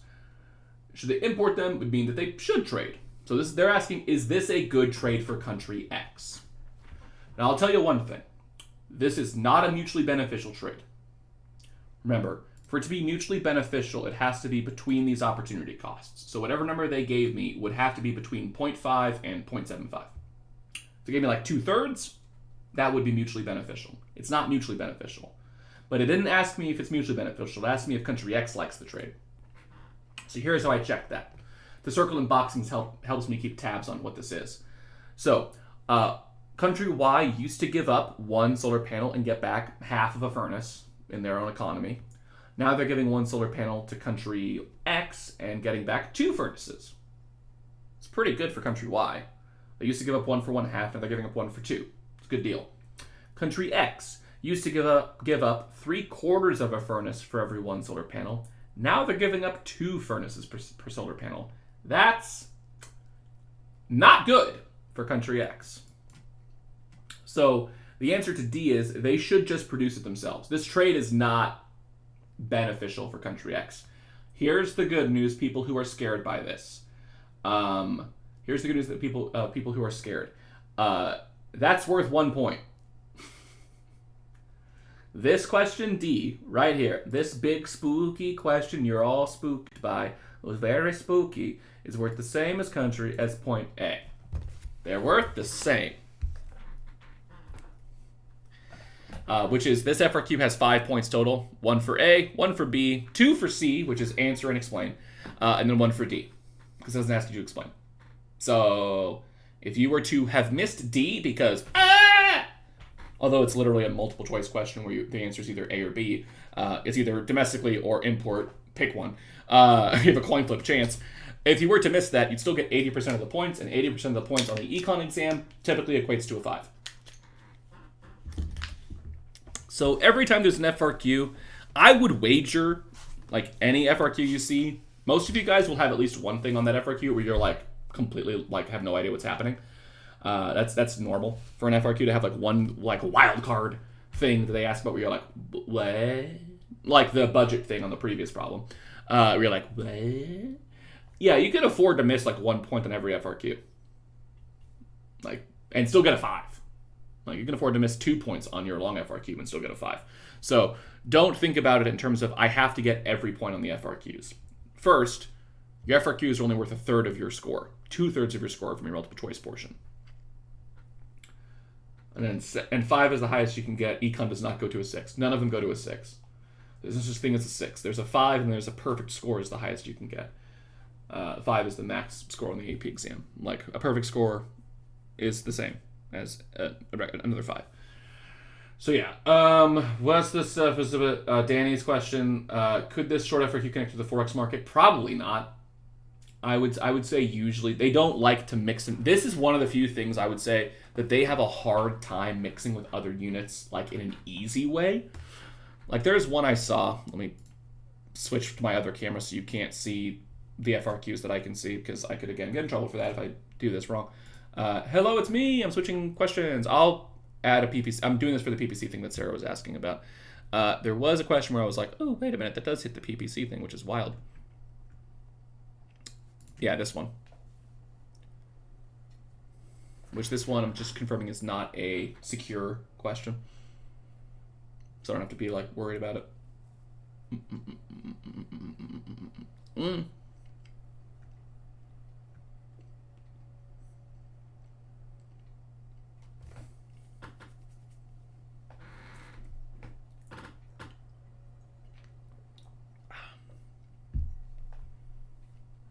So first, before I show you this FRQ, let me make you aware of the fact that this is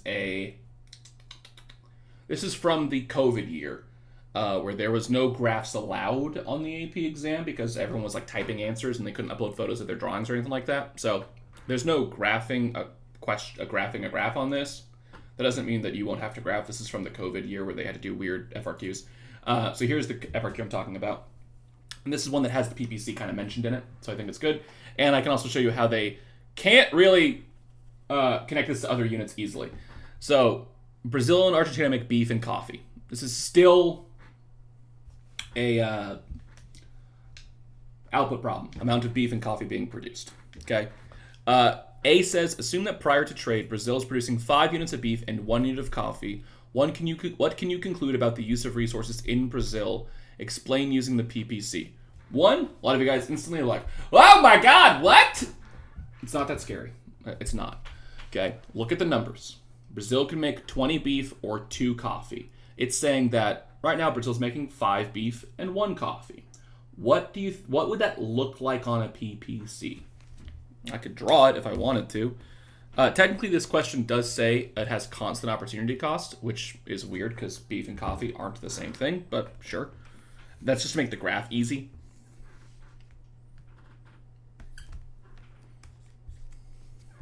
I'm not going to bother even labeling it. I'm just going to use the 20 and the 2. So like 20 and 2, 1 and like 15, 10, 5. Guys, what's going on? What's happening with that PPC? What's happening in that economy?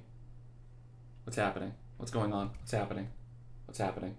Oh wait, they're like not you. They've got some unemployment. They're like below full employment there. Yeah, that's all it was asking on A. So they can connect it to a PPC by like talking about like literally you can make a PPC of this. Like it's 2 goods being produced. You can make it a PPC. So they can have you draw it as a PPC. We had an FRQ back in Unit 1 that made you draw it as a PPC curve. It was like Finland and something. It was some Scandinavian countries doing it. Yeah, it's just below full employment. So you explain using the PPC model saying, oh, they would be operating inside their production possibilities curve. They would be below full employment. They'd have some level of unemployment in their economy. That would be my answer for A there. I'm not going to answer all this FRQ, but I'll mention, how do we connect this to other units? Like randomly, like not in a way that makes sense. Like E here is just an entirely different problem that has nothing to do with this. It is just a, hey, can you do a employment rate thing? Go nuts, which is fine. So yeah, they can connect it to the PPC a couple of ways. That would be like the most obvious way they could connect it, is just by having you draw a PPC with those numbers being the PPC and asking about it. So it's not too crazy. Let me read more questions. Can I go over the long run and short run explanations? I can. If you go back in the video, I kind of did. I did it when I went through the FRQ that I made up. So if you're curious, then if you came here just a little late, go back in the video and you'll find an explanation that I did for the long run explanation. Why was the curve straight instead of curved? Because it said constant opportunity cost in the thing above the FRQ.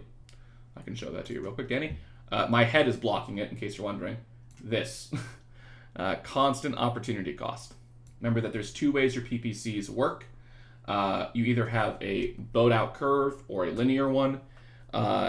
Yes, these two goods are not similar. Beef and coffee, not similar goods. But it said this, I think, just to make it easy for you, of like, if you drew it as a curve, maybe your dot wouldn't have been inside it because you don't know exactly how the slope works. If it's linear, it's much easier to see. I think they were just doing that to like prevent you from having a like simple graphing mistake. 2020 Econ Gov must have sucked. That sounds so bad this semester class. It did. They did cut the exam in like half from a content standpoint, but yeah, it was a wild exam. The no graphs really threw us for a loop as teachers. Okay. Let me scroll back up and try to see things that I wanted to hit that I forgot to. Okay, input problem. That's right. All right, input problem. So here's the thing, Nick. Here's the good news. I don't think I've seen an FRQ. I can check. Let me see. I don't think I've even seen an FRQ that they've done that's an input problem. Because you can't do an input problem in terms of trade. So I'm just checking to see if I can even find a single FRQ that hits input or that hits an input. Otherwise, I'll just make up the numbers for you so we can look at it. Nope, there isn't one. Like, incredibly good news, guys. They literally haven't even used an input problem on an FRQ. Multiple choice, though? Fair game. So let me make one up real quick. We're going to use one of these country examples that I see here, and I'm just going to use their thing instead. So we've got Sweden and Norway.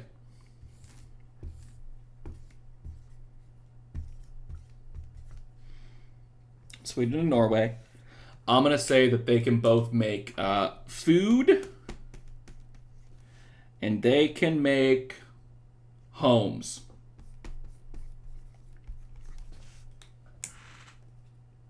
Mr. Rickerty has never seen FRQ confirmed.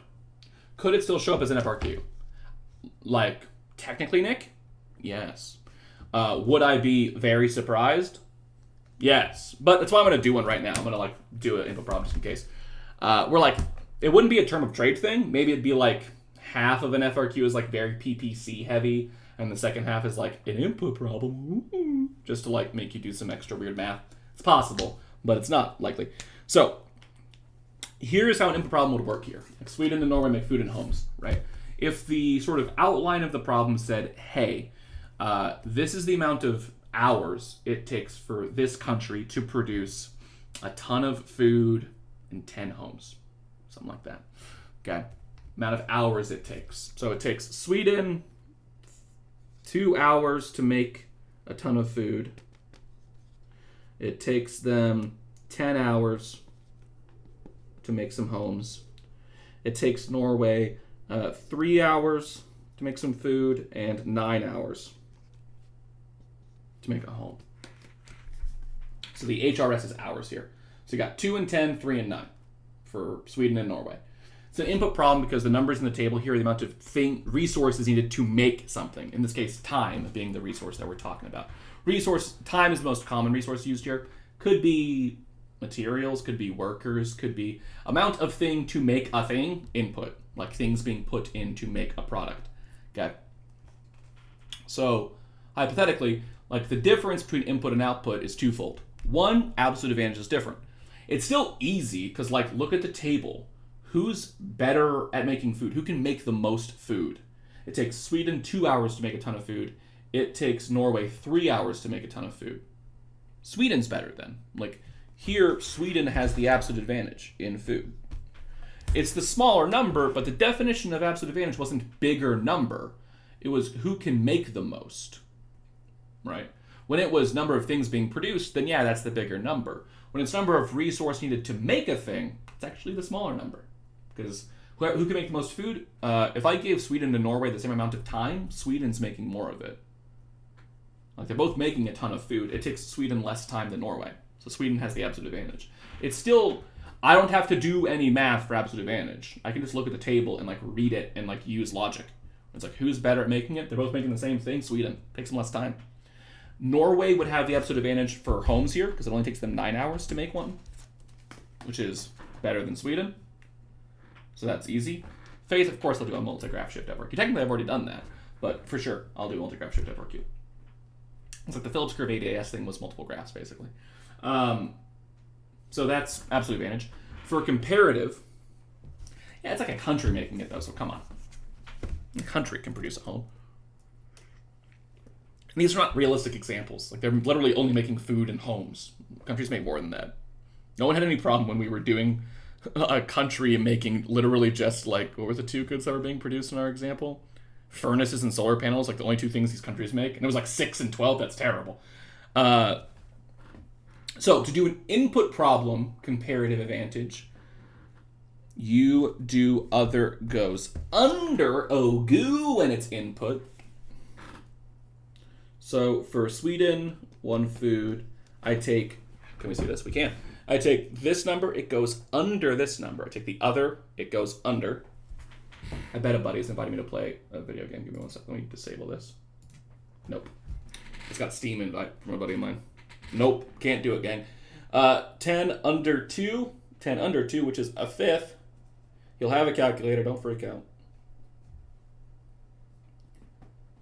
And this under that. So a third. This is weird to write like this. My handwriting is only slightly worse than normal. A third. And then 1 home, 5, 1 home, 3. So like this would be my input problem being solved. Nick, you're right, it is Dota. That's what's happening. It's Dota 2. So we got, this would be my table. The comparative advantage definition is still who has the lower opportunity cost. So it would be Sweden for food and Norway for homes, because a fifth is less than a third and 3 is less than 5. So it's the same idea. Teddy, I'm going to bed after the stream. I'm going to bed at the end of this. I'm not playing a game. Come on, Brooklyn, look at me. You think I don't play video games? Look at these headphones. Come on, man.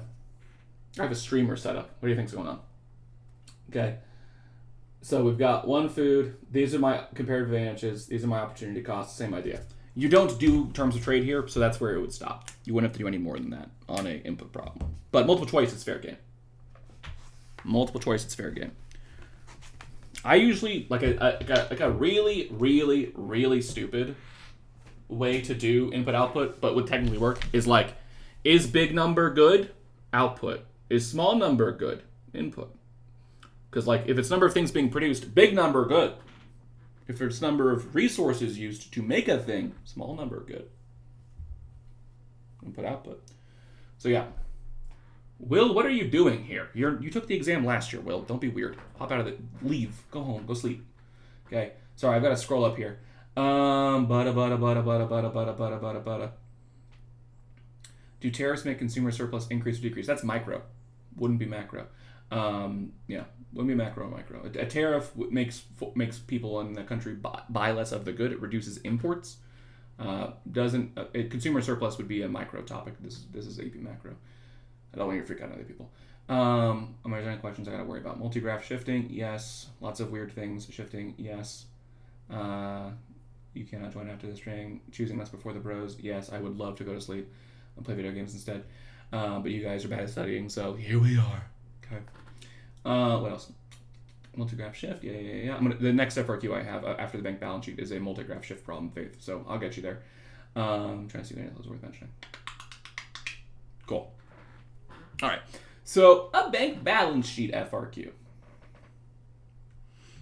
Banking balance sheets. There are a lot of these that I can pull up. Let me just find one.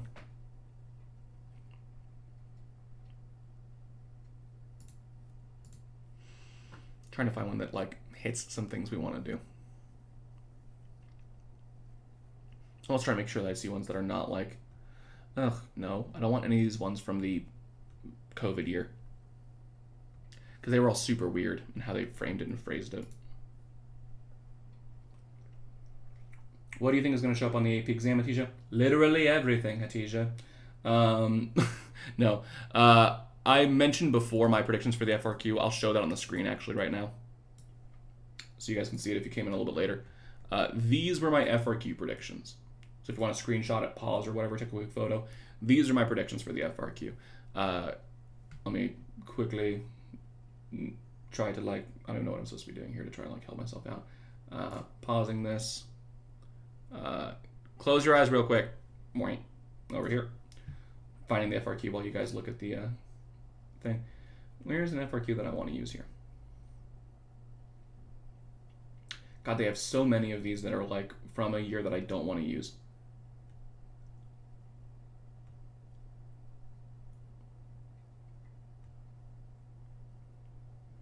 Oh. Let me make sure that I know all the answers to this FRQ. This one looks really good. I want to use this. I haven't used this one before.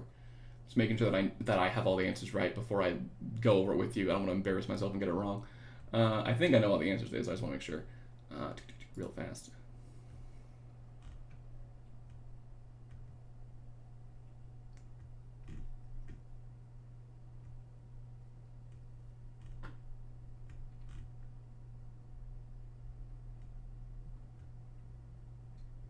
Oh, okay, cool. Yeah, that is what I thought it would be. Money supply. I'm just confirming it. Feel free to keep talking. I can't see the chat right now, which is really not going to help me at all, but...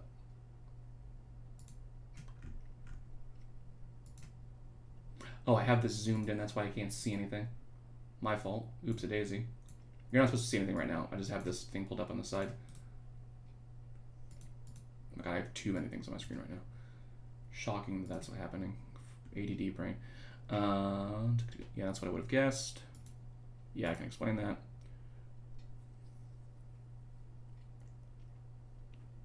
That's easy. And then, yeah, got it. Okay, this FRQ works. Cool. This one's tough. This will work great. So, new FRQ. I have 2 monitors set up, buddy. I have multiple. It's because I have to have my stream window on another side so I can see the chat. Is why I have that. Why I have the multiple screen issue that I'm doing. Yeah, Barda doesn't like the sound of that. Yeah. Can I go over some multiple choice examples, or is that too big? I can go over some multiple choice examples. I'll do that. I'll pull up the. I'll pull up a practice set of some practice questions that aren't like private that I should be able to use. Am I waiting for a question or trying to find an FRQ? I was finding an FRQ. I got one. Looks like everything? Yeah, basically everything. I mean, the point of the AP exam is to be cumulative. It'd be really annoying if you studied all night for the Phillips curve and there's just no Phillips curve problem. I'd be like really pissed. So you kind of have to hit everything. All right, look at this bad boy. This one's great. So we've got a simplified balance sheet for Zenith Bank in the country of Everland. I just hate these. The memes for econ are funny because they always make fun of the names of these countries with like the question mark. What's the meme that I'm thinking of? It's Nick Young, NBA player, like question mark, like what? Thing. That one. Assume the bank has limited reserves. Hey, they're putting this on here. That's helpful. And the reserve requirement's 20%. Beautiful. I look at the thing. I see reserves. I see loans. I see deposit. I see owner's equity, which is net worth of the bank. This is never going to matter ever. If they do anything that matters for net worth, I'm going to fight them. I'll fight them for you because they have never emphasized that this actually is important other than these two still have to balance. So I've got reserves, I've got loans, I've got deposits, I've got net worth. Cool. What's the max amount the bank can increase its loans? Okay. They're asking how much money can this bank currently loan out. All right. I love these questions because in bank balance sheets, there's always a lot of trick questions. So you really have to think carefully. Max amount it can increase its loans by. So here's what I got to look at. And I'm going to try to really slow this down for you because this gets really tricky. Teddy, what are the odds of reserve market being needed? On the FRQ section, I put them low, 5%. that you'll need to know need to be able to do the reserve market. I think the ample limited reserves thing, I would wager like 75% chance that's going to be on one of your FRQs. Was it government and studied Gideon versus Wainwright and was just absent? Yeah. I mean, the problem with the court cases is they're not going to use every court case on the AP Gov exam. They're not going to use every foundational document either. So you might have like really, really gotten Federalist 70, whatever, 71, I think. 50, no, it's 77, something like that, 70, I'm not sure. Whichever one is the executive. Might have studied the hell out of that and it just never showed up. It happens. So, well, I got this one. Here's what I'm looking at. I'm gonna go through the logic of me solving this because I basically just solved this one like 2 seconds ago in like less than 2 minutes. So, max amount Zenith Bank can increase its loans by. Okay, I look at the chart. I know my reserve requirement's 20%. I'm like circling that when I'm reading. I'm like 20%, got it. This says reserves. It doesn't say which type, which is annoying, but intentional. It says that it's loaned out 160. I know its deposits are 200 million. So, here's the trick. The reserve requirement is the percentage of deposits banks must hold on to, right? It's the percentage that banks must hold on to. Okay. Well, I know that they've got 200 million. I know they have to hold on to 20% of that. So 20% of 200 million. You get a calculator, so even if you're bad at math, you get bailed out. It's 40 million. Meaning, on this asset side, while it says 80 million, what they really mean, if I split it, is 40 million of that is required reserves and 40 million of that is excess reserves. So like the bank balance sheet could have been written as required reserves 40, excess reserves 40, loans 160. They didn't say that because they want to make you do some work. They want to make you like actually solve and like do a thing. So for A, my answer is, and here's the trick, okay, how much money can this bank loan out? Well, the number in here that would tell me how much money the bank can loan out is the excess reserves. Remember, that's money the bank can actually use. The required they can't touch. So I did that math because I wanted to figure out what amount of money can the bank not loan out. They've already loaned out 160, so that's gone. That's not being loaned out right now. That's how much it can increase its loans by. It's already loaned out 160, so that's not a part of this. I had to figure out basically, of this 80, how much of it can they still loan out? And the answer is, for A, 40 million. My answer would be $40 million. Because 20% of this 200 million, they can't touch. So 40 million, they can't touch. And then the other 40 million, they can. So of that 80, half of it is required, half of it is excess. What you have to remember is the reserve requirement definition. This is a vocab question as much as it is a math problem. Some of you guys are confused. It's because you're not getting the vocab right. The reserve requirement is the percentage of deposits, just deposits, the bank can't loan out. Meaning 20% of this, the bank can't touch. So 20% of that would be 40 million. Okay, I know the other 40 million here then is excess reserves. So my answer for A would be 40 million. For B, based on your answer to part A, actually, let me give you a second to ask any questions you have about A before I move on to B. So if you have any questions about A, please ask them now. It'll take a little bit for this to pop up in my chat, so give me a minute to like vamp and just sort of like stare off into space and drink some water, because I've already been doing this for almost 2 hours now.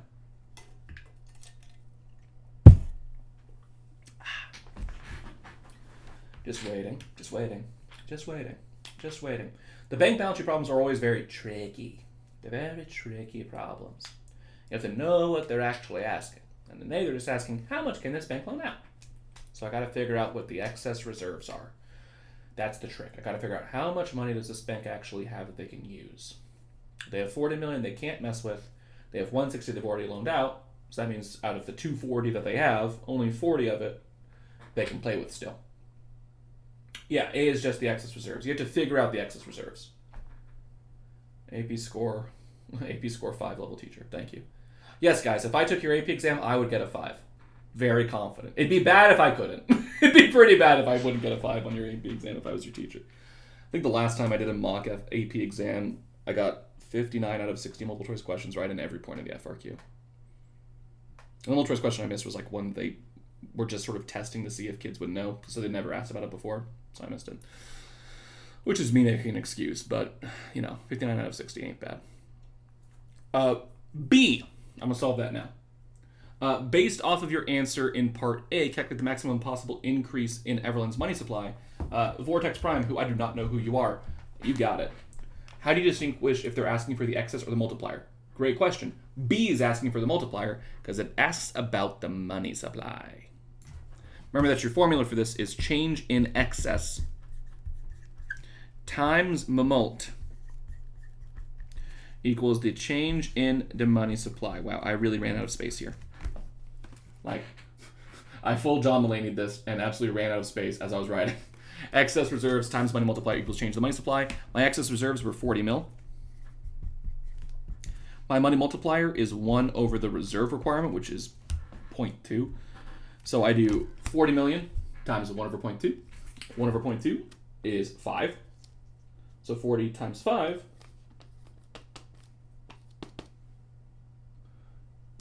is 200 mil. Oh, it's Zach! Of course, it's Hilbert. 200 mil. Like, you would have done a multiplier for A. Yeah, that would have, basically what would have happened there, and that's not a bad, I understand why that would happen, Jay, is that I would have done that, and then I would have done B and been like, wait a minute. B is definitely a multiplier problem. I might have messed up A then. I may or may not have messed up. So had that happen to me on your, if I was in your shoes there, Jalen, and I did that, I would have done B and been like, that's the one that I had to do the money supply one by. So that was the big thing there. So for A, it is just how much can it loan out. If it said, Jalen, the keyword you're looking for there, because there was a question like this on a previous FRQ we did, max amount they can increase loans by over time or throughout the lending process or something like that. When it's just this bank, it's not really the money multiplier because the money multiplier happens throughout the banking system through multiple banks. So I wouldn't assume money multiplier when I see it specify just this bank, because when you do the money multiplier effect, it technically happens throughout a whole bunch of banks. C, identify one reason that Everland's money supply may expand by a smaller amount than you identified in part B. This is not a math problem. This is a you understanding the multiplier problem. We had a question like this on a previous FRQ. I'll re-explain it. But the way the money multiplier effect worked was that banks loan out loans multiple times over. That you deposit your money in the bank, it gets loaned out, that person takes that loan and deposits it in their bank, and it gets loaned out again and again and again and again, right? There's a lot of reasons you could say that the money supply won't change by that much. One, people don't deposit all their money in a bank. If you don't deposit it in the bank, it can't get loaned out, so they can't create more money with it. So an answer would be people don't deposit their money in the bank, maybe they hold on to it in the form of cash. Another answer, banks aren't required to loan out every dollar possible. Banks aren't forced to loan out 80% of their deposits. So if they don't loan out all of those deposits, they can't increase the money supply by this much. This is if banks loan out every dollar possible and if people deposit every dollar possible forever, how much money banks can actually create. So for C, there's a couple of answers about that. If pretend you got A wrong, would they deduct points for the rest of your questions? No, they would not. The only question that would get messed up possibly is B, but if you did B correctly, Sarah, so this would apply to Jalen too. If you took your answer for A and plugged it in instead of 40 in this equation, whatever number you got there would be credited as correct. Like, say you, for whatever reason, got 200 million here and then just did 200 million times 5 and got 1,000 million, so a billion. They give you credit because you did technically do B right based off your answer to A. You messed up A bad, but you get the point for B. And again, Sarah, a good thing to remember here is that on your FRQs, you're going for 80% to get a 5. So you can almost always afford to miss 1 point on your FRQs. So Sarah, that's a great question. I'm so sorry, Zach, about your YouTube channel getting doxxed. So I'm so sorry. Macroeconomics, can I do a face reveal on my YouTube? Funny question, Patrick. Appreciate it. D. Assume the Central Bank of Everland purchases $10 million in government securities from the public. Okay, the central bank, their Fed, is buying bonds from the public. Got it. If the public then deposits the $10 million in Zenith Bank, by how much will Zenith Bank's required reserves change as well as the new deposit? This one actually is not too hard. Patrick, yeah, it's 1 over the reserve requirement. For D, let's logic it out. The bond thing kind of doesn't matter. What matters is the second half of this. The public deposits $10 million in Zenith Bank. What happens to their required reserves? Okay, well, if you take $10 million and you put it in this bank, a portion of it has to go to the required reserves. That portion would be 20%. So all I got to do is find 20% of 10 million. That's it. So the answer would be 2 million. If you need to do math, you just do 10 million times 0.2, but whatever. It's just 2 million is my answer for D. Because if you deposit, $10 million in the bank, 20% of it has to go to the required, 80% goes to the excess. E, so I saw E on here and I was like, ooh, I want to do this one because I know you all forget how E. Did I already do C? Yes. C was pure verbal, Teddy. If you just go back in the video, you'll hear me explain a bunch of reasons why C is what C is. Because I gave a few. The short version is banks don't loan out all of their money, or people don't store all of their money in the bank, so the multiplier effect doesn't kick in all the way. E, I saw this because I figured you would all forget this relationship. Important relationship for E. People forget the price of previously issued bonds and interest rates are inversely related. Everybody forgets that one. Everybody forgets it. I could explain it. It'll take forever. I have explained it before. You all forgot it when I explained it the first time. You're going to forget it if I explain it again. So, for E, the price of bonds based off the purchase of government securities. Now, here's the good news.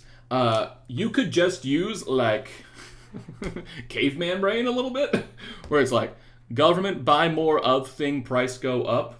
The answer? Correct. Actually, that's right. You can think there's more demand for it, so the price goes up. That's technically true. But the relationship they're talking about there is that interest rates, if the central bank is buying bonds, that's an expansionary policy. Ryder Fine yelling big money in the background. Buy bonds, big money. Central bank is buying bonds that increases the money supply, which gets you a lower interest rate, right? Think money market, increased money supply, lower interest rate. That lower interest rate makes previously issued bonds more valuable because they have a higher interest rate on those bonds, which is good for a bond. So the price would go up. The resale value, basically, of those previously issued bonds goes up as the interest rate goes down. That's technically what's going on, is that there's an inverse relationship between interest rates and the price of previously issued bonds. So you could just do demand here where it's the government's buying more of it, so wouldn't it become more valuable, so price goes up? Actually, yes. Or the government's buying it, so there's less of them available, so the price goes up? Also, yes. Either way. And again, if you get scared on these, I gotta really make you guys less freaked out, because some of these questions, the FRQs are meant to have 1 or 2 there that are just meant to freak you out and make you panic. Guys, read it. The price can do one of 3 things here. It can go up, it can go down, it can stay the same.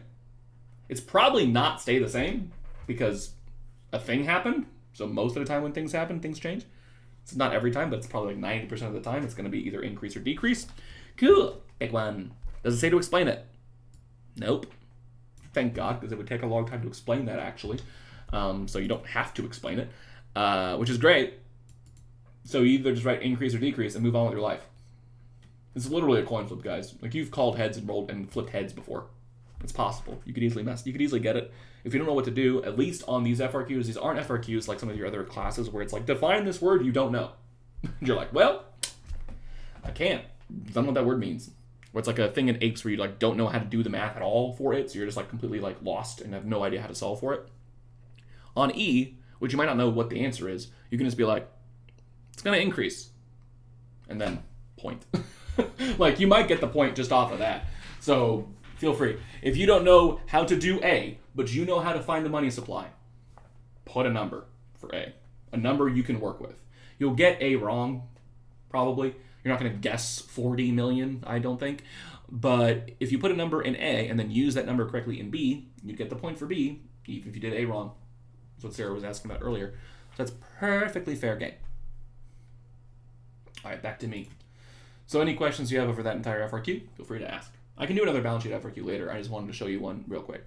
That one I think is pretty reasonable. That's a solid one. I don't think that one's...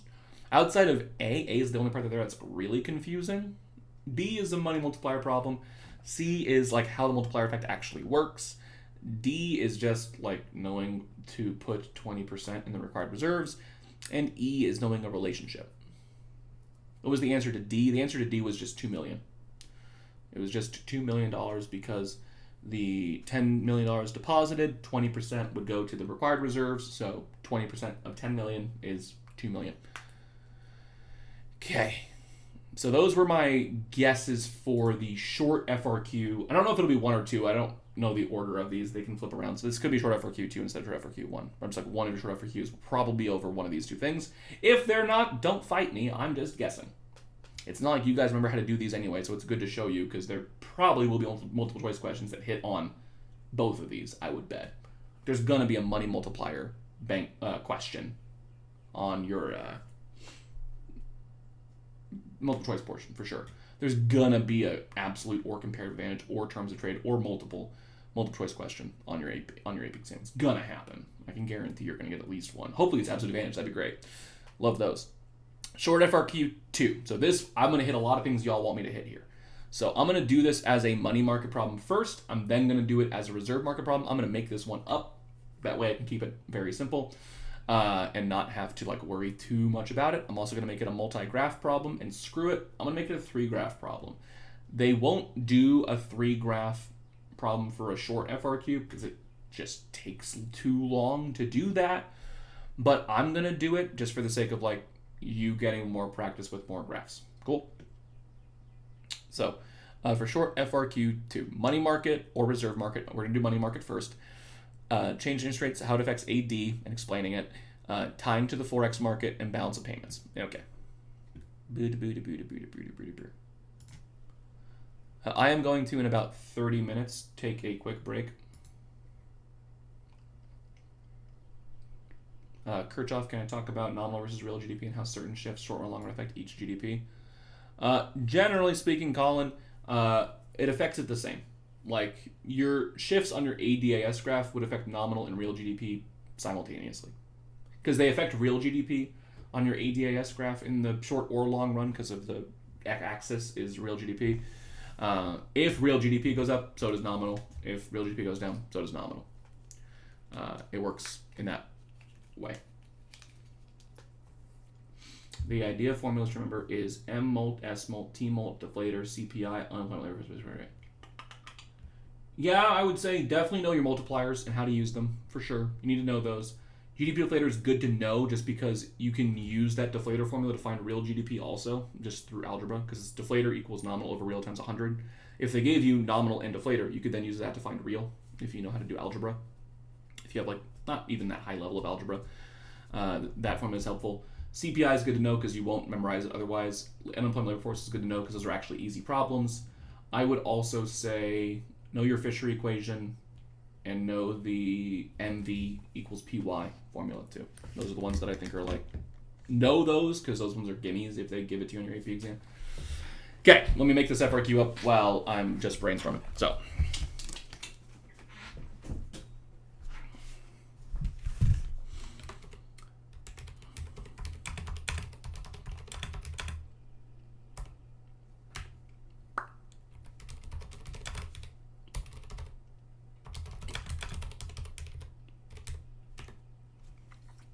Can't spell. Can't spell. Nope, can't spell. I know I'm covering part of the question. I'll move my camera to the side at the end of it.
do that. I'll keep this really straightforward, I think.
Actually, I'm not going to have that explain. I'm going to have this explain.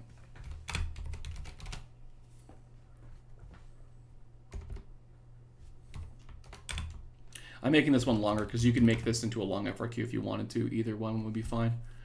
If it's this long, it probably wouldn't be your short FRQ, but I'm just going to try to hit as many things as I can here to review a bunch of things all at once.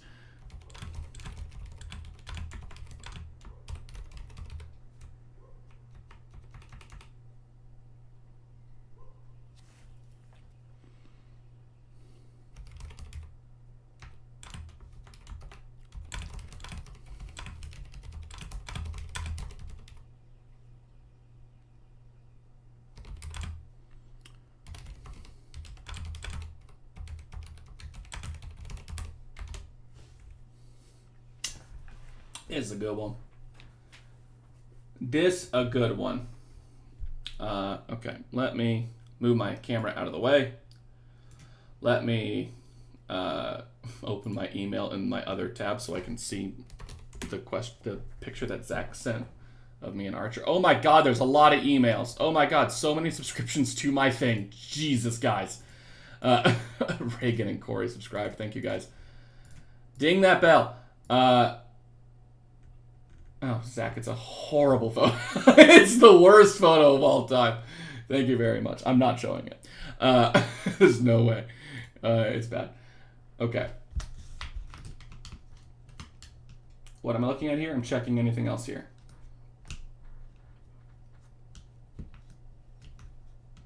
Okay. All right. No other questions. Good. I can solve this now. Oh, my brain. I will have to take a break in a second to go take Arch out for his final, I can't say the word out loud because he'll react to it, but W-A-L-K. I will let you hear his reaction to when I say the word, though. It's very fun. Okay. So, we've got a recession. We've got a limited reserve system. Okay. We want to do a money market graph. Why did I put away my whiteboard? I need this.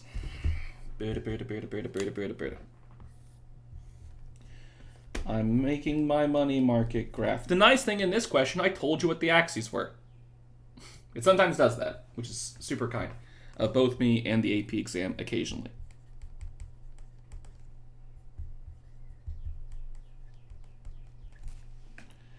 Reminder that your money market graph has the vertical supply of money, shmoney, and the downward sloping demand for money, D-money.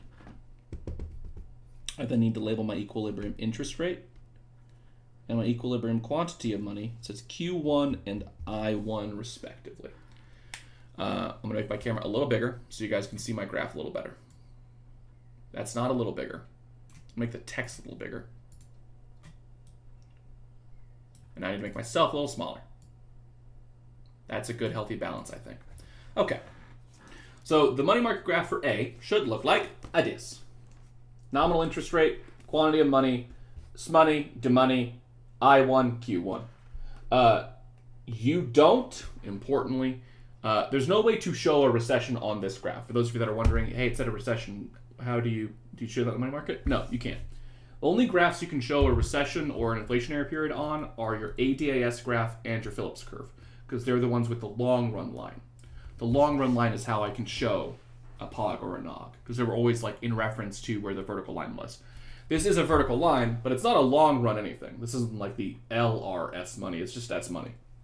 The money supply is vertical not because of a long run thing, but because the supply of money is just like a fixed amount of money that exists. Is there an easy way to remember Brooklyn? Yeah, there is. I mean, kind of. There are various ways to do it. I swear to God, if I Reagan, Mike, I'm gonna make you really happy. I'm gonna reference what you and Lucas came up with on Saturday, which is nom and mom, or nom and mon for nominal and money. Money market graph, it's nom, mom. They called it the mommy graph, which is just the worst thing I've ever heard in my life, because like nominal money, mom, is what they did for the money market graph, the mommy market graph, which I hate that for everything that it stands for. But if it helps you remember it, go for it. So nom, mon, nominal, money. Loanable funds market is real. Can you label it Q money? That's what I did. Q money right there.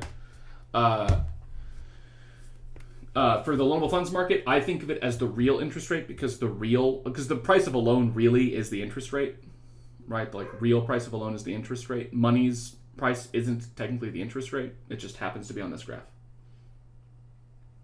Yeah, that's what I don't like, is that I knew they would react to it like this because of what happened on Saturday, in the Super Saturday. I can't let you guys do anything. I can't give you guys power at all. So money market, nominal, mon, nom, whatever stupid thing. And then for loanable funds, real, because the real price of a loan is the interest rate. Although, again, a lot of the time on the AP exam, like in this question, I didn't do this as a bit. A lot of the time they will tell you what to label it. And the nice part is nominal means normal, means like regular. So if it just said interest rate on there and you just wrote interest rate as your y-axis, you'd probably be fine because the nominal interest rate is just the regular interest rate. Like nominal GDP is just GDP, just like a normal GDP. So it'd be like this. B, which open market operations does the central bank pursue if it wishes to return to long-run equilibrium? So some of you are like, well, okay, you mean a monetary policy? Yes, but I mean a specific one. And this, I believe I saw someone, I think it was Ella, mentioned when she saw the, where is it? I saw this. That if it's open market operations, it's the buying and selling of bonds thing. Yes. OMOS is the bond one. The open market operations is the buying and selling of bonds. This question is really asking, should the central bank buy or sell bonds here? They're in a recession, so they should buy bonds. Which, here comes Ryder Fine screaming down a hill on a horse, screaming big money. But yeah, he's like Gandalf in Lord of the Rings, flying down a hill just yelling big money at me. But yeah, it is buy bonds, big money, because if you're in a recession, you need an expansionary policy, and the Federal Reserve buying bonds is injecting money into the economy because they're giving people money for their bonds. So buy bonds is the answer to B. C, based off the open market operation, draw the change in the money market graph. Okay, well, it's an expansionary policy because we're in a recession. We need the money supply then to increase.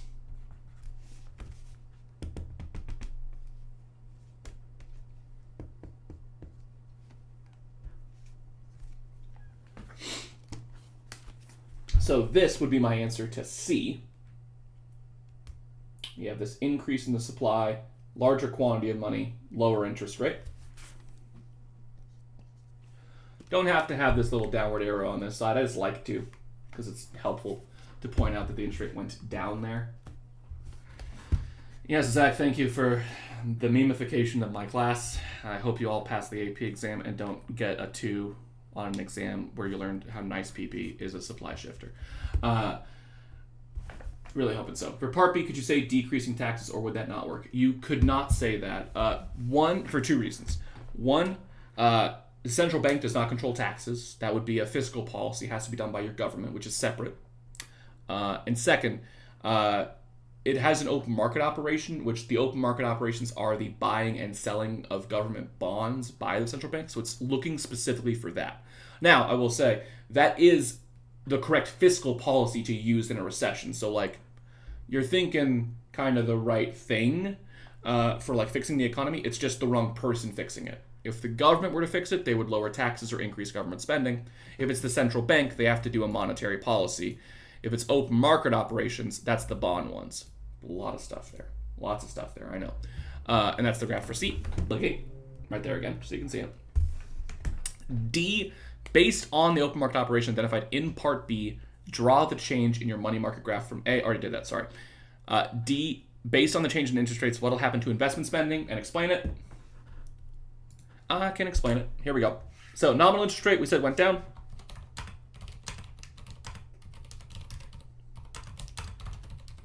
So investment spending will increase as firms can now borrow and spend more easily due to the lower cost of borrowing.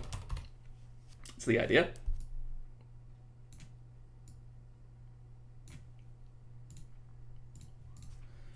So the nominal interest rate will go down, which makes investment spending go up because businesses can now borrow and spend more. Is the idea. Remember that those two are inversely related, that it's investment spending and interest rates are inversely related. So lower interest rate, higher investment spending. Again, this is a good thing to reference with Sarah's question from earlier. If I make a mistake early, does that like just completely screw me over? No, it does not. Like for a couple of things. Like C here, if you had said just any other expansionary monetary policy because you forgot that OMOs was just bonds. What did I label my equilibriums? I did I2, Q2, S2 because it had me label I1 and S1, I1 and Q1 for my first one. But they didn't tell me how to label it, so I would have been given a lot of like leeway there. If you had messed up on B or C, if you said like they should lower the interest rates, lower the reserve requirement because that's an expansionary policy, you could have still gotten C right had you drawn the right thing on C based off your answer to B. You could still get D right based off the change in interest rates, all that stuff. Yeah, we can talk about CPI later, Kirchhoff, for sure. You can absolutely do that. So like you can still get future points if you make a mistake early. That's allowed. Don't be too freaked out. Just, again, if you don't know what to do, like if you don't know what an open market operation is, just say, you say central bank, so it's like, I know it's got to be monetary. I know it's in a recession, so I'm just going to put an expansionary monetary policy I know, which the fun part is some of you guys just know this one because buy bonds, big money. It's like the easiest thing for you to remember, which, hey, it works out here. You would lose the point for B if you put anything other than buy bonds, but you could still get C and D and everything else right if you still do an expansionary policy. So yeah, that's all that stuff for D. E, Forex problem. It doesn't ask me to draw the graph, but I'm going to show you the graph for the Forex market here. I don't know what this currency is, so I'm just going to make it up. I'm just going to say it's dollars. Based on the change in interest rates identified in Part C, again, that is a lower interest rate.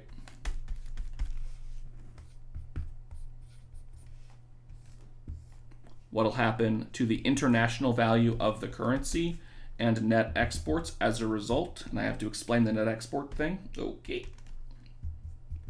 So again, this isn't asked to be graphed. I'm just doing it because if this was like my FRQ and it's asking me the international value of the currency, it's not bad to write that thing out. Tessa and I will get to your question in a second. So based on the change in value of interest rates, okay, my interest rate went down in this country, right?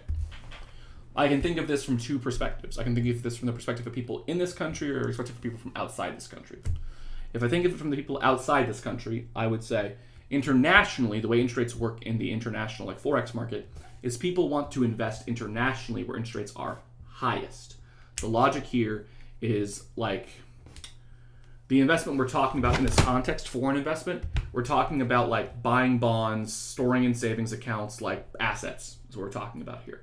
When it comes to assets, you want a high interest rate. Like you want to buy a bond with a high interest rate. It gets you a lot of return on that investment. You want to store your money in savings accounts with high interest rates because it gets you a lot of return on the investment.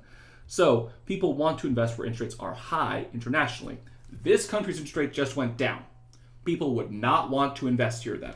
So if I was drawing a Forex market for this, I'd probably draw demand for this country's currency decreasing. People wouldn't want to invest here. So they wouldn't want this country's currency as much, which would cause the currency to depreciate. I'm not looking at your questions right now. I'm just answering this problem, and then I'm going to answer your questions. I'm not going to get distracted. There's so many. Okay. For E2, what happens to net exports? Okay, well, if your currency depreciates,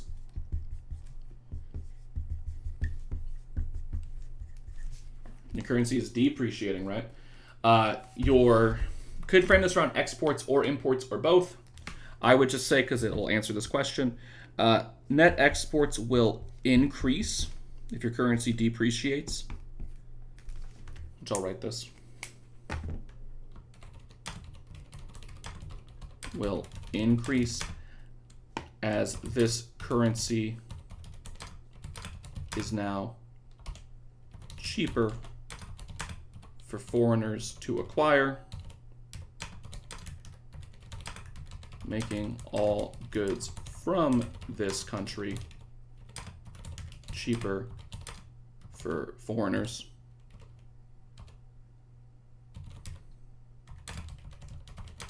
Allowing them to export more. It's kind of the idea. Exports will increase as the currency is now cheaper for foreigners to acquire. It costs fewer of their currency to get this one, so they can buy more from this country. Remember that your currency depreciating isn't necessarily bad. Like, you got to be careful. In econ, there's no such thing as like bad in econ. There's like good and bad. There's always a trade-off. So like, lower value currency, not great. Your people can't buy as many things from other countries, but you can sell more goods to other countries because now your goods just got cheaper for everybody else because your currency is now less valuable. So that's the idea for E. Let me start answering some questions. Dennis, for D, could I have just said they're inversely related? No, you cannot.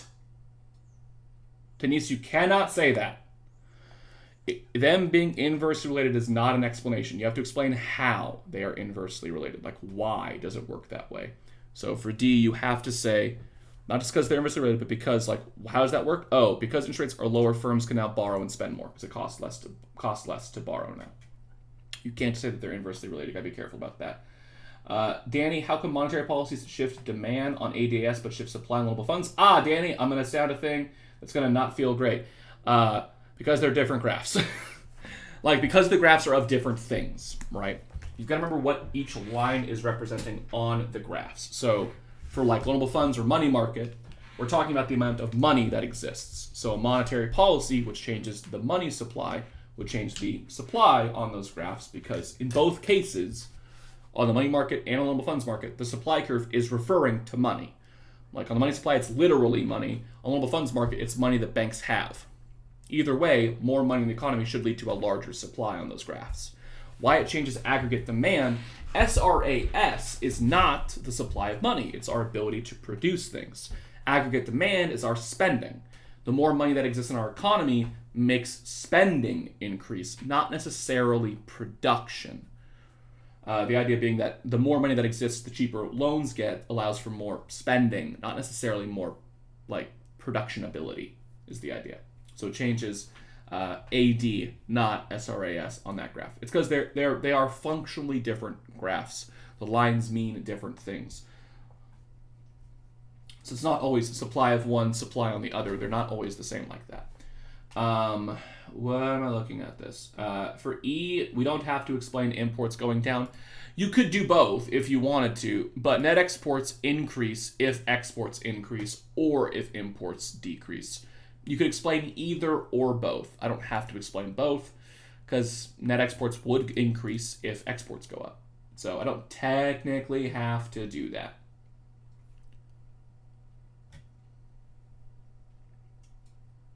So yeah, that's E. And then F in the chat for you guys on this one, because if you had a question about the current and financial account here, you would all die based off of your test this past like both semesters. Actually, you guys bombed this thing super hard. Based on the change in part E, what happens to this country's capital and financial account? I'm going to write it and see if you understand what's happening here.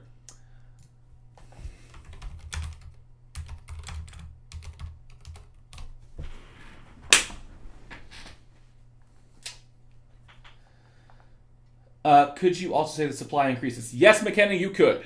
For that Forex graph, you could have either said demand decreases or supply increases. Either would be a logical way to do it. Because if their interest rate's lower, they'd want to invest in other countries more. That would also work. Both semesters, that's crazy. Yeah, I've got kids who took this first semester and second semester. I have 220 kids taking the AP exam this year. which is fully an insane number based off every teacher I've ever talked to. So for F, let me explain the deficit thing, because zoinks, Scoob. Here's how this works. Your current account has net exports in it, right? Current account has net exports in it. This has with the capital financial account, the other one. If net exports are increasing, my current account is going up, moving towards a surplus, moving out of a deficit, however you want to frame it, going positive, because the current account has net exports in it. These two accounts offset each other, so if the current account is going up, the capital financial account is going down. Conversely, you could also think of this as, if this country's got lower interest rates, this country's assets are worse, like bonds from this country are worse, investing in this country is worse, that would move your financial account towards a deficit, because people wouldn't be buying as many of your assets, and people in your country would be buying more foreign assets, which would cause you to lose money on the capital financial account.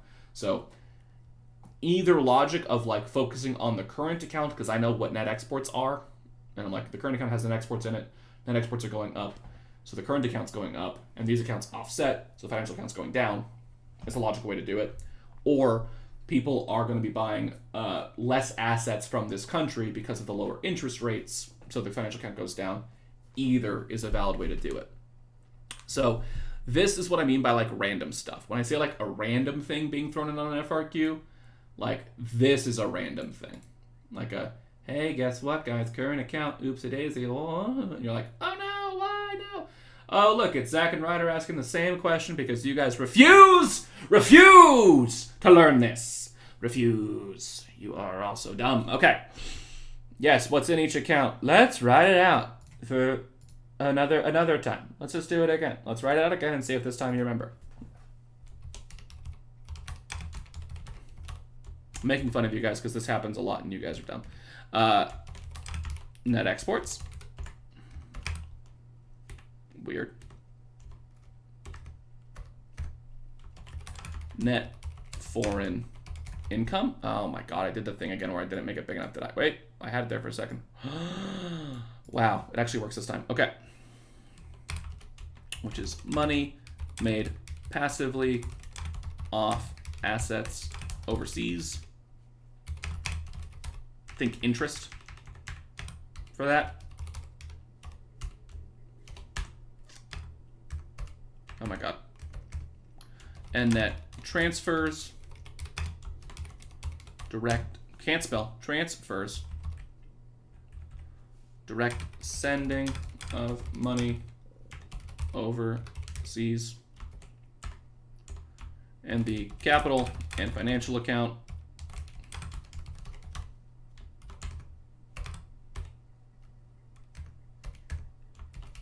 purchase and sale of physical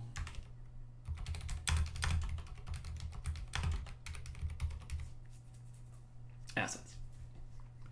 There. If you wonder why I've lost my patience with this, it's because I've said this to a lot of people a lot of times. At some point, you just gotta like memorize it. Like, I can tell you each time, there's no like logical reasoning for this. You just have to kind of get it. Let me look through what questions are being said while I say this.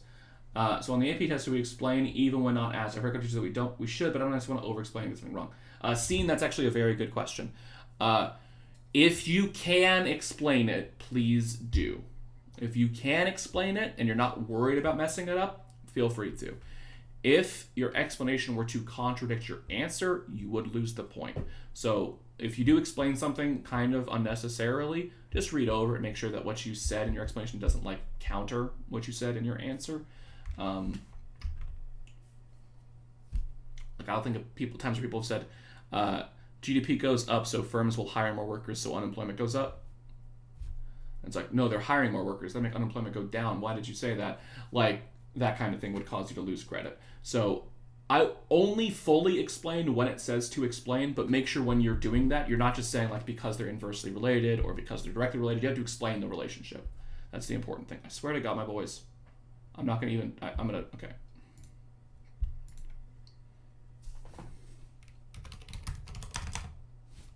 I have to type to my buddy to explain what's actually happening before he keeps pinging me to play Dota games.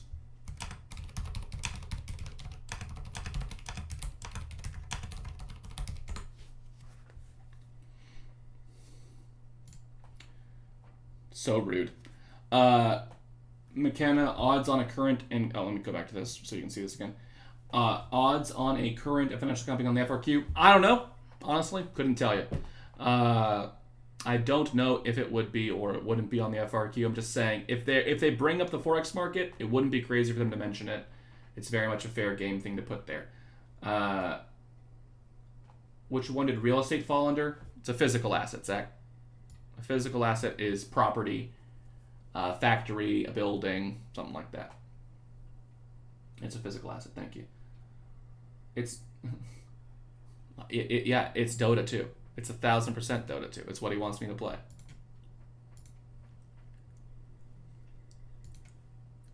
Yeah. Wait. Let me.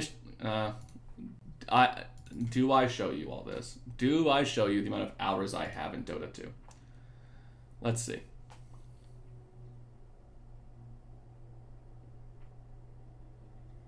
There's no way for me to show it to you where I don't also see my friend's name. And my friends' names are, if you guys have friends that play video games, not always school appropriate. But playtime in Dota 2 for me, in case you're wondering, 7,293 hours. Just going to wait for the chat to react to that. Just going to wait for that chat reaction to that number.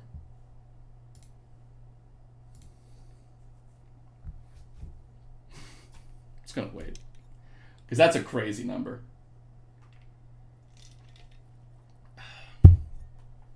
Oh, Nick, 1,000 hours in a game? You small child. You tiny baby. Imagine thinking 1,000 is a lot of hours to have in a video game. Yeah, 7,290 hours in Dota 2. Ah, yeah, Stuart has those in Destiny 2. That checks out. Destiny 2 is a lot. No, I wouldn't say it's not all AFK. There's some AFK in that of just like having the game open, but it's probably at least 5,000, 5,500 of that is actually games played. Yeah, 7,000 hours of Dota 2. Played a lot. Okay. It's like one of the things that me and my friends from high school still do to like stay in touch. It's like a very common thing to play. 10K in Rust, that checks out. Shots to Rust. Yeah, you don't even have as many hours as I do. That's a lot in Rust, though. Okay, I need to do no more questions now. I got distracted. Wait, no, it's 7:35. It's Archer time. I gotta go take the dog out. Everybody, this is a solid, if you need it, 15-minute break window, okay? 15 minutes of break time. Cool, 15 minutes. I will be back at, 7:50 Central Time. I'm not gonna stop the stream. I'm just gonna go to, like, a blank slide that has my everything muted. But I'll let you watch how Archer reacts when I say I'm taking him out. Archer, wanna go for a walk? Archer, wanna go for a walk? He's currently asleep in my room. He's gonna react violently to this when he wakes up. Archer, you wanna go for a walk? You wanna go for a walk? You wanna go for a walk?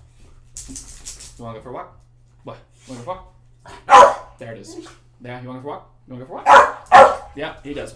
Here we go. He's got it. All right. Taking a break.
And I'm back.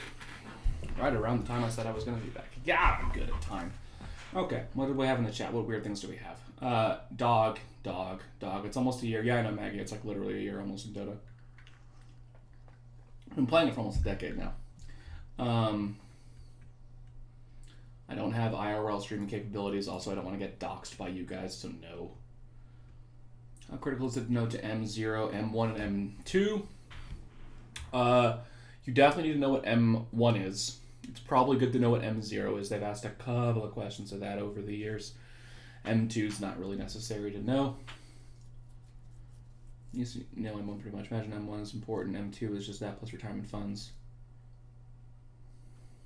Do you think the Archer's favorite song is The Archer by Taylor Swift? Guys, he does not listen to it.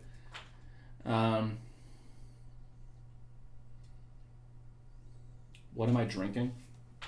Another iced coffee. I've refilled this iced coffee twice now, so I have the power to do this. Because I've been up since 5:30 a.m. this morning. It is Stoke iced coffee with some oat milk creamer. If I wanted to be specific about it, oat milk I think is my preferable creamer for coffee. I don't want it to be too heavy. And it tastes close enough to milk that it's pretty good. Anna Kate says hi. Oh, hi to Anna Kate. It's been a while since I've seen her.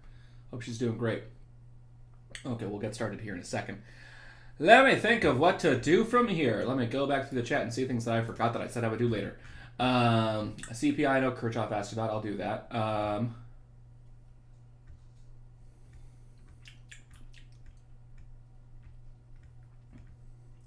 did a Forex thing, although I can do more.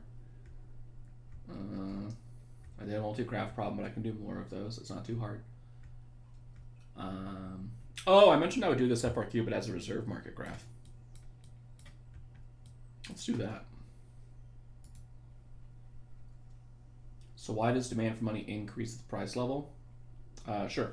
Oh, yeah, there's a longhorn on here. There's also a horn frog on here. There's also a guitar. It's a brewery called Native Texan. So they have a lot of just like Texan-y things on here.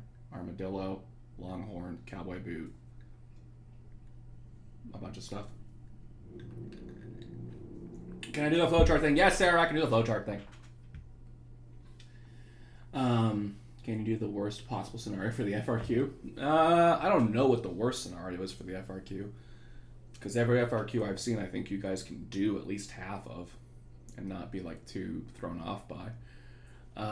So let's see. I'll answer Maggie's questions first because I can answer that very quickly. Why does the demand for money increase with the price level? Okay, so the demand for money is basically your desire to have your wealth in a spendable form, like in the form of like cash or in your checking account or something like that. When price level goes up, because things are more expensive, I'm going to need to have more of my wealth just in the form of cash so that I can buy the same stuff I was buying before. Like, I always think about it as like, if the demand for money is the amount of cash I carry in my wallet with me everywhere, because I always carry some cash in case my like debit card isn't working for whatever reason. I carry like $40, $50 typically, just in case I have to buy stuff. If prices were much higher, I'd probably carry around more. Like when I was younger, I would carry around less, not because I was poorer, but because prices were lower than they are now. Like I used to carry 20, 30, now I carry 40, 50 because prices are higher. So I have a higher demand for money because prices have risen, is the idea. I don't think there's an SMU. Oh, there's technically a horseshoe on here, so they're referencing your Mustangs there, Zach. What else? Oh, let's do the reserve market version of this first before I do anything else. Because, Faith, technically speaking, I think the worst case scenario is reserve market, right? That's probably the worst case scenario. Would be this same question functionally, but as a reserve market problem. So we're drawing, it has ample reserve. I'm just reframing this to be a reserve market problem.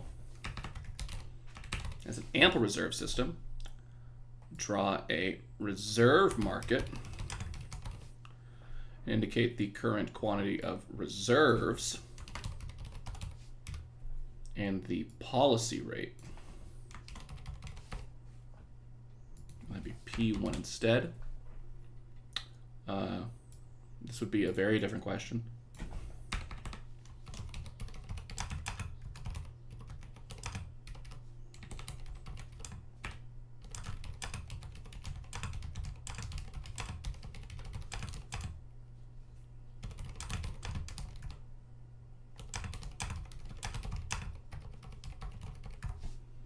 Mr. McRitchie has not grown any richer in 20 years. I've gotten a small amount richer every year, but as you guys know, wages are very sticky. And I'm a teacher, so they're very slow to adjust. This just changed the reserve market. So it would really only change parts A through C. Wouldn't really change the rest of the problem very much. So this is just a reserve market problem instead. Nah, dog, worst case is Forex into reserve market. You couldn't really do Forex into reserve market. You could do reserve market into Forex, which is kind of what we're doing here. That'd be their reserve market into Forex problem, conceivably. So, if this question was a reserve market problem instead, it says ample reserves, because it has to be ample reserves for it to be reserve market, really. It says to draw a reserve market graph. Okay. Step 1, drawing this guy.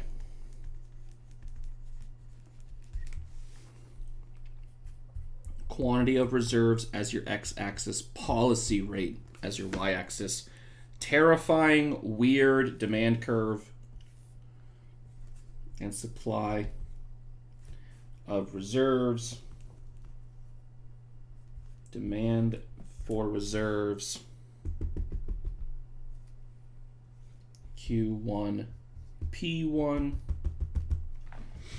So functionally, this would be my reserve market graph at the start of A. I'm so sorry, Patrick. We got this graph right here. Can I explain what the policy rate is again? Yes, I can. The policy rate is sometimes referred to as the target rate. It's the specific interest rate that the Federal Reserve is actually trying to change. Like we say that they're changing like nominal interest rates and stuff like that. There's actually a specific interest rate they're trying to manipulate. It's not one that they literally control, but they can try to influence. It's in America we call it the federal funds rate. The general term for it's called the policy rate. That is the interest rate that banks charge each other for a loan. Like if Wells Fargo borrows from Chase, they pay what's called the federal funds rate in America. The generic term for that's the policy rate, because it's the actual interest rate they're specifically targeting with monetary policy. So like that's what they're referring to there. This is in America called the federal funds rate, but for the sake of this, they're just going to use the word policy rate. That's the idea. So for B, this will work like the problem we did earlier, where it's ample reserves. What should they do to fix the problem? Well, if it's ample reserves, I don't have as many options for monetary policy. In this context, it still has to be administered interest rates. This time I'm in a recession, so I would decrease administered interest rates. Lower discount and IOR. It's technically what's happening there. I'm lowering those bad boys. Because if I lower those interest rates, then that'll lower overall interest rates. Because what's going to happen is it's going to decrease the policy rate, which is there's so many interest rates here. The policy rate is the single interest rate most indicative of overall interest rates in our economy. It's like the one we're always looking at. We're like, if this guy goes down, all the other ones go down like dominoes. If this one goes up, they all go up like dominoes, but like in reverse. So the policy rates are your like number one indicator of overall interest rates. So they want to bring all those bad boys down. Because we're in a recession, we need more spending. We want lower interest rates so we get more borrowing, more spending, etc. So reserve market looks like this. Terrifying. So spooky. Oh my God. I wrote demand for reserves, supply of reserves, quantity of reserves, policy rate, P1 and Q1 at my equilibrium. Again, you can't show a recession on this graph. You can only show recessions on what I call your economy graphs, ADAS and Phillips curve.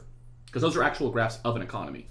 All the other ones are graphs of like a specific market within your economy. The reserve market, the money market, loanable funds market, Forex market. Aggregate demand supply curve is like the entire economy. Phillips curve is still the entire economy, but just a different perspective on it. So you can show recessions and inflations there. You can't show them on this. So we're going to lower those. Here's the thing. The way this graph works mechanically is actually very easy because this weird-looking demand curve with these horizontal lines are those administered interest rates. Like this lower one is the IOR rate. This higher one is the discount rate. So if I'm saying that I'm going to lower them, I'm going to lower them. Like I'm going to literally, let me grab a better marker or a different color marker. I'm going to bring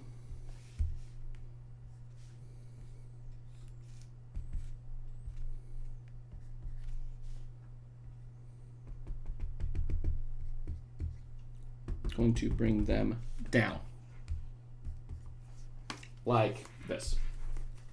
Where a function, what's happened is like I slid this demand curve down, like it's like shared there. I slid this bad boy down. So I've got a lower policy rate. My IOR rate, which is this dotted line, is lower. My discount rate is also lower, so I dropped both. So there's a decrease in my demand for reserves based off of the administered interest rates. Remember, for your reserve market, as spooky as this graph is visually, there's only really one thing shifting here ever. It's this weird demand curve, and it's based off the administered interest rates. If they go down, it goes down. If they go up, it goes up instead. That's it. Like, in terms of shifting it, thankfully, you don't actually have to really worry too much about having to shift it, which is why if they make you draw it, it's not the end of the world in terms of, like, shifting. You have to remember how to draw it, which is a nightmare. But it's not technically, shift-wise, a difficult graph. Can I explain why the IOR and discounts upper? Yeah, I can, Kayla, sure. Let me explain it. Why is the discount and the IOR are the boundaries of this graph? Sure. So we'll take a little bit of time to explain. So it's worth explaining, though. Okay, explanation. So for this explanation to really hit, you've got to, like, use your brain really hard, okay? What is the vertical line of the graph? The vertical line is the supply of reserves, the amount of money within the banking system. So to explain this, all right. Let me take a swig of coffee real quick. Chase that with some water. Good, stay hydrated, gang. This is like my fourth one of these of water today. Stay hydrated, everybody. So, why does it work like that? Okay, actually, I'm going to use the full screen for this. Okay, need this. So, policy rate is the interest rate that banks charge each other for a loan, right? Like if you're Wells Fargo, it's what you charge Chase for a loan, like the different banks, if they need to borrow from you, okay? So here's how this works. The IOR rate, in case you have forgotten, the interest on reserves, is the interest that banks are paid when they store money at the Federal Reserve, okay? Like if you're Chase or Wells Fargo, you can save money at the Federal Reserve just like me and you can save money at Chase and Wells Fargo so that we can get paid interest and everything. The IOR rate is that interest rate. So, think very carefully. If you're a bank, if you're like Chase or Wells Fargo, and the IOR rate is 2%, let's say it's just 2%, okay? That means you can store your money at the Fed and get paid 2% interest, guaranteed. Like you've got guaranteed return on that, zero risk, because you're storing it at the Fed, they print money, they literally can pay you. There's no risk that they can't. If they couldn't, we'd all die. No, our economy would be in real trouble though if the Fed couldn't pay me. They can literally print the money, so they can pay you that interest, right? So you're a bank, you can store to the Fed for 2% interest. If I'm a bank and I'm going to do anything else with my money, like instead of saving at the Fed, if I'm going to do anything else with it, lend it, whatever, I'm going to charge at least bare minimum 2%. Because I get 2% guaranteed at the Fed. So if my options are as a bank, I can either save it at the Fed at 2% or lend it. In order for this to be a palatable, good idea, I need this to be at least 2%. That way I'm not like losing money from not choosing this good option. I need it to be at least 2%. Probably was going to have to be higher than that, but it needs to be 2%. Is it 2% annual? Technically, it's compounded, I think, quarterly. It's even better than that. It's a really good deal for the banks. So that 2% is like my floor. As a bank, I will never charge less than that, because otherwise, why wouldn't I just store it at the Fed? Like, I can get paid 1% interest by lending it to this guy, or I can save it at the Fed and get 2%. I'd rather just save it at the Fed. So 2% acts as your like floor. Not going to be any lower than that. The discount rate, in case you forgot, is the interest rate that banks charge each other. The interest rate the Fed charges banks for borrowing from the Fed. So if you're a bank and you want to borrow from the Federal Reserve, you pay what's called the discount rate. So I'm Chase. a bank, not a guy named Chase. I'm Chase the bank. I can either borrow from Wells Fargo or I can borrow from the Federal Reserve. Who would I borrow from? Wherever it's cheaper, right? So if the discount rate is, say, 5%, and I wanted to try to lend money to Chase and I'm Wells Fargo, I can't charge 5% or greater because they would instead just borrow from the Fed at that lower price. There's like two options again. I can borrow money from the Fed at this 5% discount rate, or I can borrow money from another bank. I would only borrow from another bank if that interest rate was lower than 5%. So this acts as a boundary because they're never going to charge less than the IOR for this loan because the bank would rather just save money at the Fed then. They'd rather save it there than lend it to another bank. It doesn't make sense to lend it to another bank if I can save it at the Fed and get paid more. So this has to be higher than the IOR. Why it acts as like a floor. And it has to be lower than the discount because if it's any higher than the discount, banks wouldn't borrow from each other. They would just borrow from the Federal Reserve. So it has to be in this range. If they lower those numbers, that range gets lowered. If they raise those numbers, that range gets higher. If they only raise or lower one, it like shrinks the range. But in real life, like the discount rate and the IOR rate, I want to say are like only 1% apart. There's like barely any gap. So there's very little like room for banks to kind of negotiate. There's not much of like space in between those two. So banks are kind of really pigeonholed and forced to set their policy rates, their interest rates in this sort of range is the idea. If we forget to label the lines IOR and discount with a count off, no, actually on the AP exam, they don't require that you label these discount and IOR. In fact, this is good enough for your AP exam. Technically speaking, I've seen them, they actually only need SR and DR on these lines. So this is actually sufficient. You need to have this dotted line for your equilibrium, and I've seen them have this dotted line to like show that it's like a horizontal like asymptote or like ceiling. So that's the idea. This is wrong. We all die like an economist. Can I go over Unit 4 again? Oh, yeah, actually, yeah, Kathy, I'll do a multi-graph thing, and the flowchart thing that I was talking about with Sarah will help with that. Is IOR and discount rate to be labeled? It said that doesn't have to be. IRC, they don't have to be labeled, but the dotted lines have to be there. Yes. If you didn't read it carefully, then yeah, you don't have to label the IOR and discount rate. You just got to have the dotted lines there. Cool. So let's do the flowchart thing that Sarah was asking for, that Kathy is not realizing she's asking for, but is asking for, because this flowchart can work for all of your unit, because it's a Unit 4 flowchart, basically. So here's what we're talking about. Let me just zoom. Oh my god, I have so much room to write on this whiteboard website. Give me a second. Why? Don't need this, but I just like having them. With everything. Okay. Can I do it as, are these shapes text boxes or no? I don't know. Sticky notes. Great.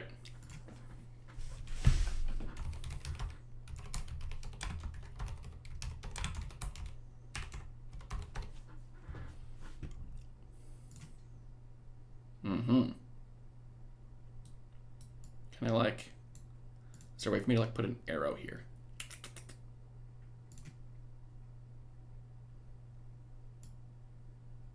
Whoa, that's jarring. Okay.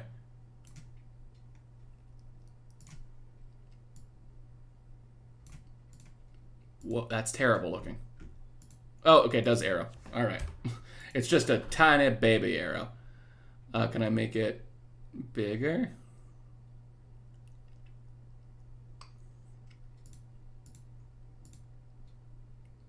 No, okay. So expansionary monetary policy. Yes, the webcam's in the way. I understand. Don't yell at me. God, Patrick. Don't scream at me. I'm being so loud right now. Okay, expansionary monetary policy increases the money supply.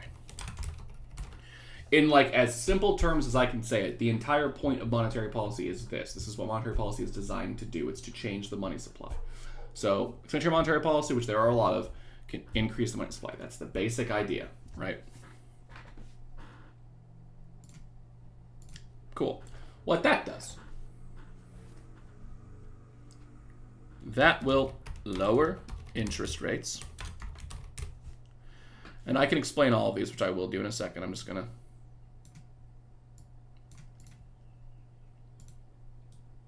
So we've got expansionary monetary policy, increases the money supply, lowers interest rates. How dare you, Sarah? I'm literally live streaming this on 2 monitors on my computer right now. All right. Lower interest rates, which leads to increase investment spending.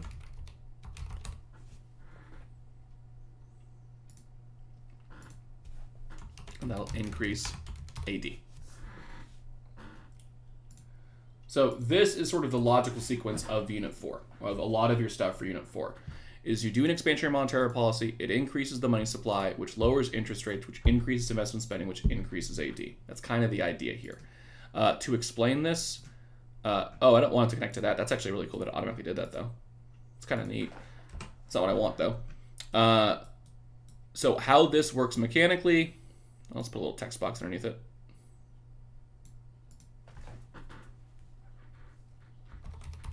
Fed is providing more money for banks is what the expansionary monetary policy thing is doing. It could be via them buying bonds. It could be via them letting banks lend more money, whatever. I'm gonna make that font bigger. That's too big. That's about right. So that's like what's happening here. Increase money supply lowers interest rates because banks have more money, charge less for loans. That's the idea there.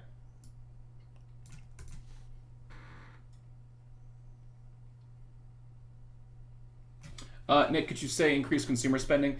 You shouldn't. I mean, you technically can. The issue there, Nick, is like consumers don't take out loans as frequently as businesses, and interest and investment spending is like specifically spending that is tied to interest rates. They're not gonna get mad at you. Like if they ask what happened to consumer spending, I would still say it goes down, or I'd say it goes up, like this one did. But they're looking for investment. Lower interest rate leads to more investment spending because firms can borrow more since it's cheaper to take out a loan. And then increased investment spending increases AD because it's one of the components. I'll zoom in a little bit. I'll make these a little bigger. I can't really make it that much bigger, to be honest.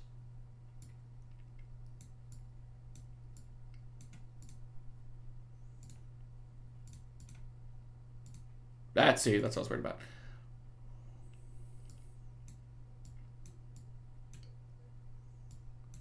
Okay, this one does not want to move. There we go.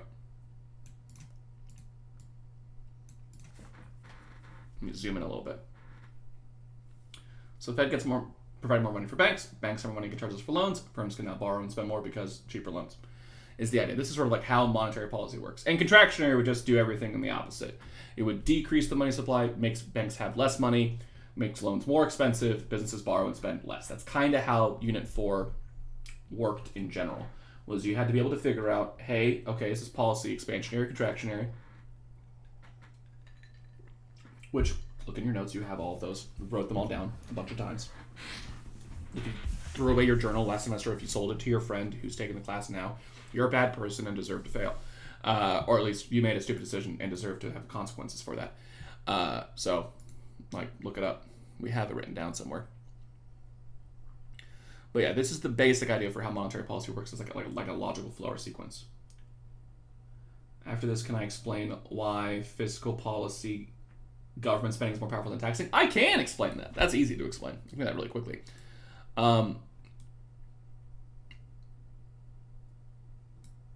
Yeah. Ooh, actually, before I do that, I do want to hit another thing that I would say.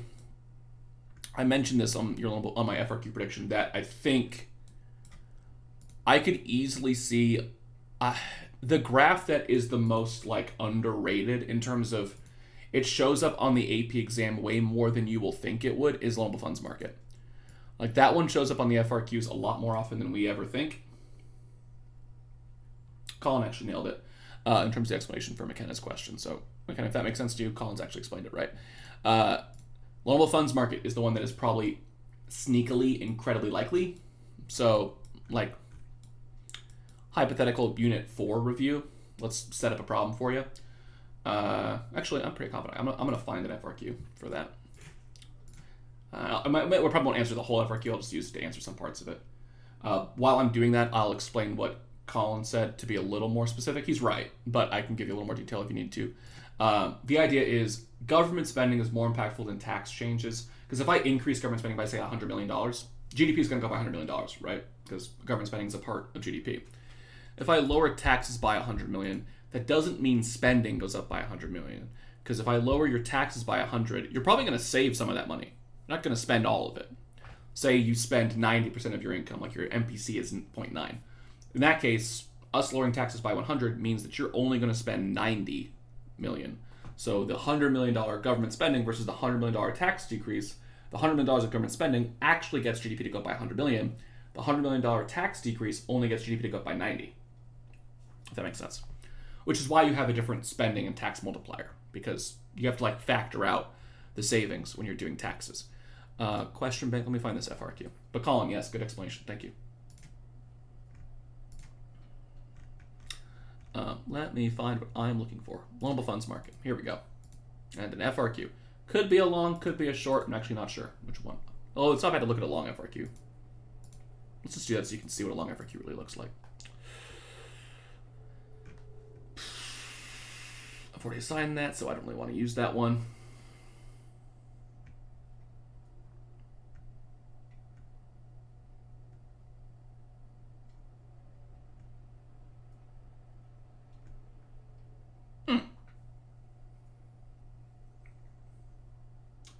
Kind of. It's kind of like the reason why your multiplier max isn't actually hit. It's not a bad question. Let me see.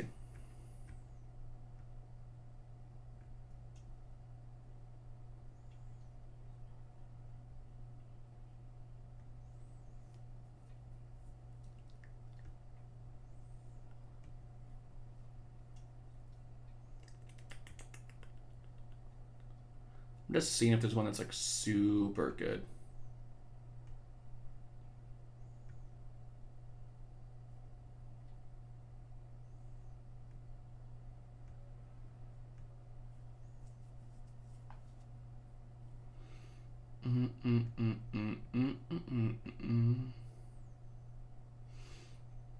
That one might be too good. In that I would actually want us to solve this entire thing. Actually, you know what? Screw it. Let's help. Let's really help. Can you use multiple choice questions about real applications? Like math, or are we doing like concept? Ryder, I'm asking you. Math or like concept? When you say real applications, I want to make sure I know what you're talking about. Like both I know we want to do, but I'm going to bed at 10 p.m.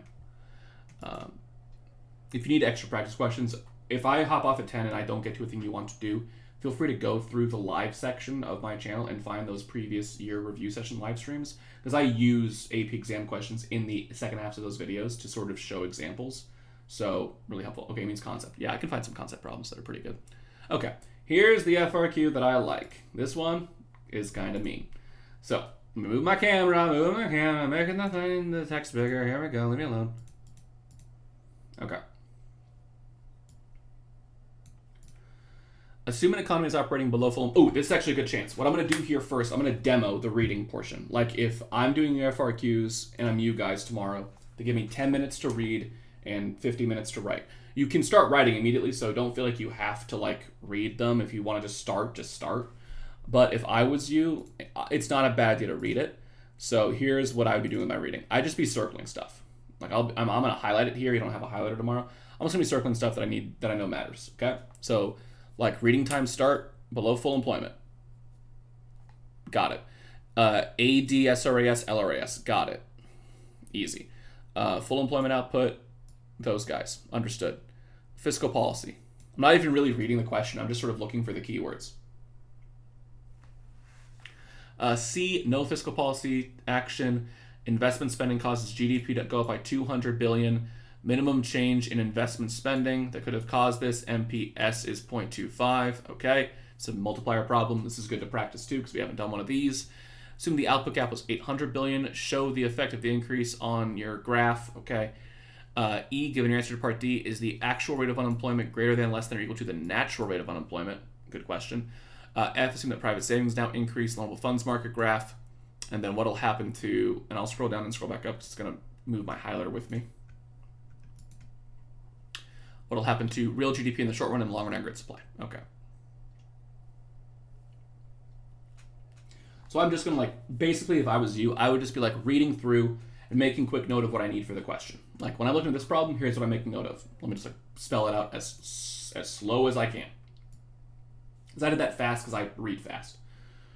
I haven't read this FRQ before, by the way. I just sort of scanned over and be like, that's good. Below full employment, important market. This is a graph. I know which graph I'm drawing here. That's all I'm caring about when I'm reading is sort of like what things do I have to be able to do for the problem. Below full employment, AJS graph, I can start picturing that already. Fiscal policy, easy. Investment spending, GDP, MPS, multiplier problem. Already know that. Cool. So I can start processing for the multiplier formulas in my head while I'm reading. If it hits me while I'm reading, I'll write the formula right here. I just write it. If the formula hits me while I'm reading it, I just write the formula real quick. Output gap 800 billion. Show the effect of the change in the graph. So this is a shift on the graph problem. E, unemployment rate versus natural rate. Okay. That'll make sense when we get there. It'll make sense when I talk about it. F, private savings increase, loanable funds market. Okay, so I'm like on the loanable funds market, more savings. And then G, what happens to real GDP in the short run? That's not hard. Based off interest rate, what happens to GDP? I can figure that out. And what happens to long run aggregate supply? I don't know. We'll figure it out. So that's my like reading time. I'm gonna solve it. Whee! It's time to solve it. Zach, what are the descriptors of S money again? Monetary policy, Zach. What shifts the money supply? The Fed does. So central bank doing stuff shifts the money supply. So it means the reserve requirement, OMOs, discount rate, IOR are shifters of the money. Okay. I got to do a graph. It's below full employment. Okay.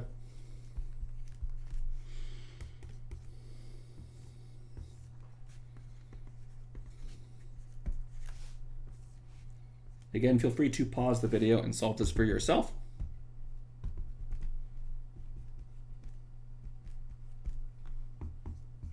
Or to take a screenshot with it, or take a photo of it with your phone, and then do that. For A, the graph should look like this, because I'm below full employment. So I'm below my LRAS, my current GDP, Y1 is less than YF. That's below full employment. That's A. B, one fiscal policy action the government can take. Fiscal policy, not monetary policy, which means it's actually the easy ones. It's government spending and taxes. Government spending and taxes are the ones that I'm looking at there. So if I'm in a recession, I could either increase government spending, because more spending would help, or decrease taxes, because more spending could help. Either would be perfectly valid for B. So there you go. Solved. It's increased government spending or it's decreased taxes. That's it. C, assume instead no fiscal policy action is taken. Suppose a change in investment spending causes real GDP to go up by $200 billion. Calculate the minimum change in investment spending that could have caused this increase in real GDP if the MPC is 0.25. Okay, so let's just separate this real fast. Okay. Just so I can show my work here, because I don't want to have to write it. Webcam, tiny. Okay.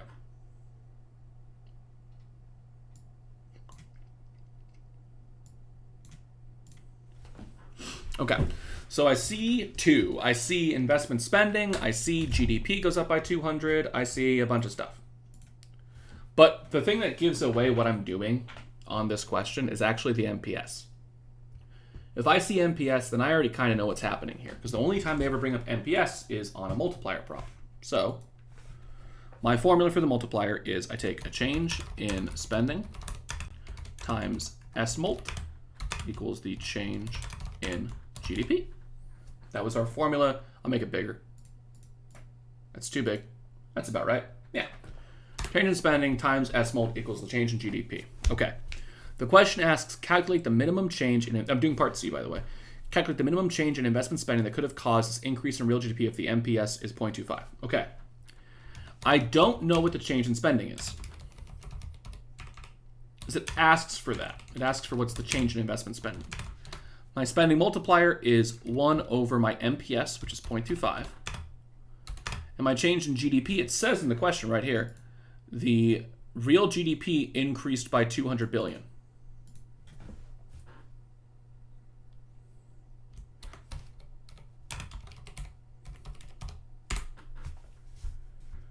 So I am solving for the change in spending. So let's say S times 1 over 0.25 is 4 equals 200 bill, which means that my change in spending is $50 billion. That would be my answer to C. And that'd be like me showing my work. Like if I was showing my work on my AP exam, that's what I would do. I would just write the formula, plug in the number, solve. And that'd be my answer. $50 billion is my answer to C. The reason why I knew that the 200 billion was the change in GDP is because it said it. It says that there's a change in investment spending that causes real GDP to go up by 200 billion. The formula is change in GDP over here. They said GDP changed by 200 billion, so I plug it in there. D, assume the output gap was 800 billion. Okay, what are they talking about? Well, let me show you. Okay, I'm going to put this down here so I can keep that math up there. And make myself big so you can see my graph really well. The output gap is this. The gap between your current and your full employment level is the gap. Okay, they're saying that this is 800 billion. They said in C that GDP went up by 200 billion. Okay, good. It says to show the change in investment spending on this graph. And then it says to label the new output as Y2 and the new price level as PL2. The reason why it tells me to label both, again, remember, I mentioned at the beginning of this, if it just told me to like draw what happens on there, like increase investment spending, all right, maybe they get back to full employment, boom, I only have to label new price level. It says to label new output as Y2 and new price level as PL2 because, and this is important, I'm not going to get back to full employment here. C says GDP goes up by 200 billion. D says this gap is 800 billion. I know an increase in investment spending should increase aggregate demand. But it's not going to be enough to cover the gap because whatever increase I do to aggregate demand here should only get my GDP to go up by about 200 billion. So my drawing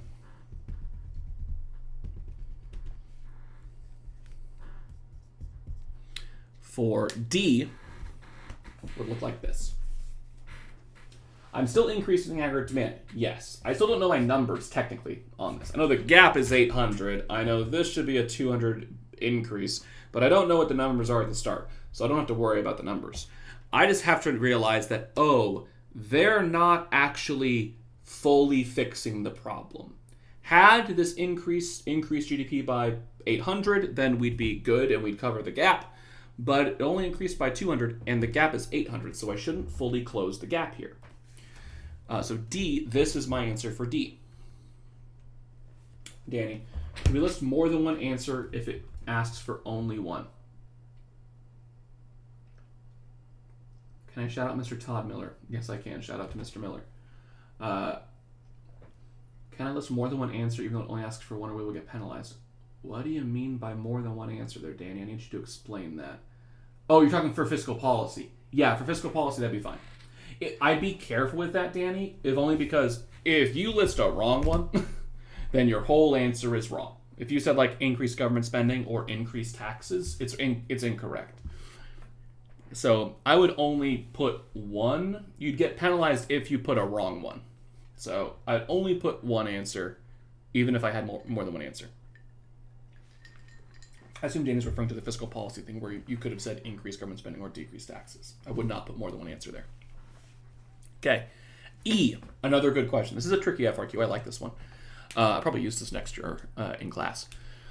E, given your answer to part D is the actual unemployment rate greater than, less than, or equal to the natural rate. Okay, so here's the thing. On E, well, the natural rate of unemployment is what you have when you're at full employment. Like, if I was at YF, I'd be at the natural rate of unemployment. That's full employment is your natural rate. Well, currently, I'm still not there. I'm still technically in a recession. I haven't gotten out of this negative output gap yet. I'm still technically behind it, which means I'm currently still below full employment. My current unemployment rate is less than the natural rate because I'm currently still in a recession or negative output gap, as I did not close this gap fully on my thing. Can we do questions on the CPI? Yeah, we can. I already had somebody ask about that earlier. We'll do the CPI problem for sure. Can do that next. So this is your, we have multiplier. We did not close this gap fully, so we're still below full employment. We have our current unemployment rate is less than the natural rate. Haven't gotten it all the way back up yet. F, assume that private savings now increase. What happens to your loanable funds market? Yuki. New graph, basically a new problem. Like, F and G are pretty much entirely separate from A through E, which can happen on the long FRQ like that, where they sort of like just hard pivot to another thing entirely. That's not out of the question. That's good still. You can straighten the question fully there. So, F, private savings increase, loanable funds market. Q loans, S loans, D loans. Brooklyn, here's a good thing for you because you were worried about the real versus nominal. Hey, look. Says it. I tell you, they will help you a little bit sometimes. It isn't a guarantee that they do that, but a lot of the time on these graph questions, they'll like drop a name of an axis in there every now and then. It's very, very, very possible. So on this one,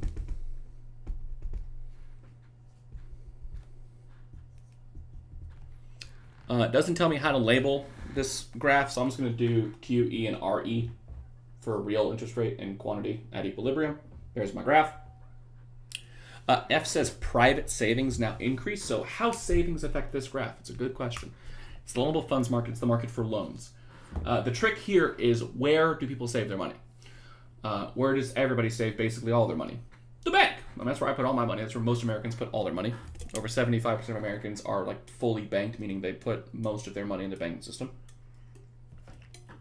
So I think that's a large enough percentage for us to assume that if savings increase, they'll put more money in the bank. Cool?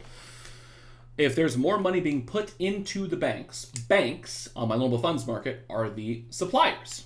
They are the suppliers of loans. So if banks have more money, there should be a greater overall supply for loans.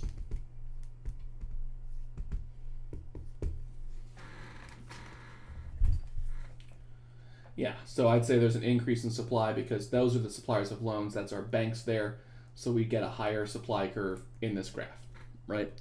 Now, some people might say there's less of a demand because if you're saving more, you're spending less, so you'd be borrowing less.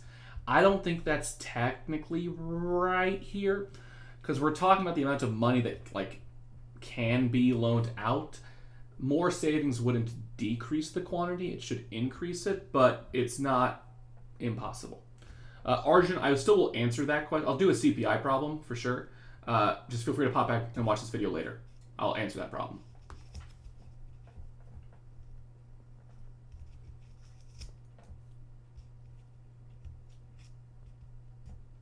Oh, Brian, actually, yes. Good thing, good way to frame it. I was framing it wrong in terms of how I was saying that. Yeah, your unemployment rate is greater than the natural rate. Thank you. My employment is less than full employment. My unemployment rate's greater. Brian, actually good correction for me. Thank you. Yeah, it's getting late for me too, dog. Thankfully, this exam is in the morning. So we have this increase in supply here, which gets you a lower real interest rate. That's the answer for F. And then G says based solely. It's trying to make sure that you don't think about the investment spending thing from the previous problem. Based solely on the real interest rate here, what happens to real GDP and long record supply? Well, my interest rate went down, so investment spending should go up. So real GDP should increase because businesses will borrow and spend more is the idea for I. And then for long and aggregate supply, There is a possibility, you can say that it'll increase here. I think that's the best answer because their long and aggregate supply curve is tied primarily to how much capital exists in your economy. Like how much capital you've got. Remember that investment spending is mostly on capital. So if there's an increase in investment spending due to lower interest rates, we should see an improvement in capital, which should increase my LRAS. So I would say LRAS would increase is my answer for G2. Sarah and Ryder and Patrick are all answering this correctly. The unemployment question, you guys are nailing it. Structural and frictional are good. Cyclical is bad.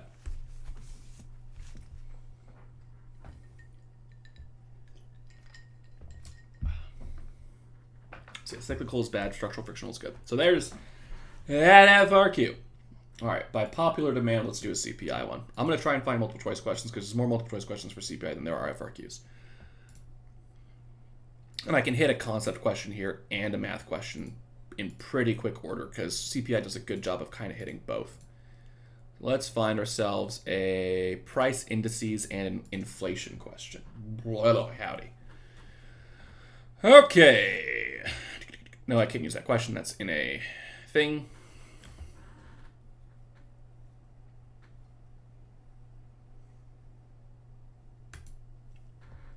This question's available. Not technically CPI, but inflation in general is the topic here. And while it is a good combination of math and concept, so I can show you this. Also, it's a good review of a thing that I know my kids struggle with. Real versus nominal wages. So, if you have good math brain, this is pretty doable. If you have not the most amazing math brain, I can make this bigger actually. That's about as good as I can go. So you've got a worker's nominal wage rate, which is a really weird way of saying their salary. Rajan, if you go back in my video, I basically go through what I think the FRQs are going to be, and me and Clifford have a lot of the same predictions, so I make up schemes that are like his questions, so feel free to, if you go back in the live stream to the very beginning of it, I go through that. Feel free to fall back in the video, Rajan, you'll find it. So nominal wage rate increased from $10 to $12 per hour. Sick. Nice pay bump. Love that. At the same time, price level increased by 10%. What's happened to their real wages? Okay. So their nominal wages went up by $2, but importantly, from like a percentage standpoint, going from $10 to $12, in case you don't know, is a 20% jump. They're getting paid 20% more right now. And prices went up by 10%. So I got a 20% pay raise, and I got a 10% increase in prices. Okay. Getting paid 20% more, prices are 10% higher. I am richer, right? I can buy more stuff, but I can't buy 20% more stuff. Prices went up by 10%, I'm getting paid 20% more, which means my real wages here have actually increased by 10%. So the answer here is C. Increased by about 10%. The idea being, I got paid 20% more, $2 out of the $10 thing. And if that happens and prices go up by 10%, then I'm 10% richer. Remember that real wages is your spending power. It's your ability to buy stuff. How much more stuff can I buy now? I can buy about 10% more stuff. I'm getting paid 20% more, but everything's 10% more expensive. I can really buy 10% more stuff than what I was buying before. You subtract it, basically. Technically, you can use Fisher equation for this, which is like real equals nominal minus inflation, where my real wages equals my nominal wage change minus my inflation rate. My nominal wage has changed by 20%. My inflation rate was 10%, so 20 minus 10 is 10. That's a good one. Have to keep switching between the cameras here because I can't show you guys some AP exam questions, otherwise I'll get in trouble. Let me get a CPI one.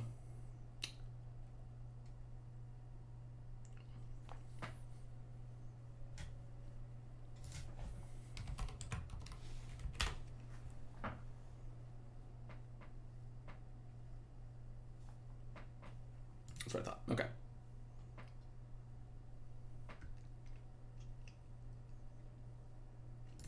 Here's a good one. And this one I used on a practice test, I believe. It's not one of our actual tests. But it's in a progress check, so it's fair game.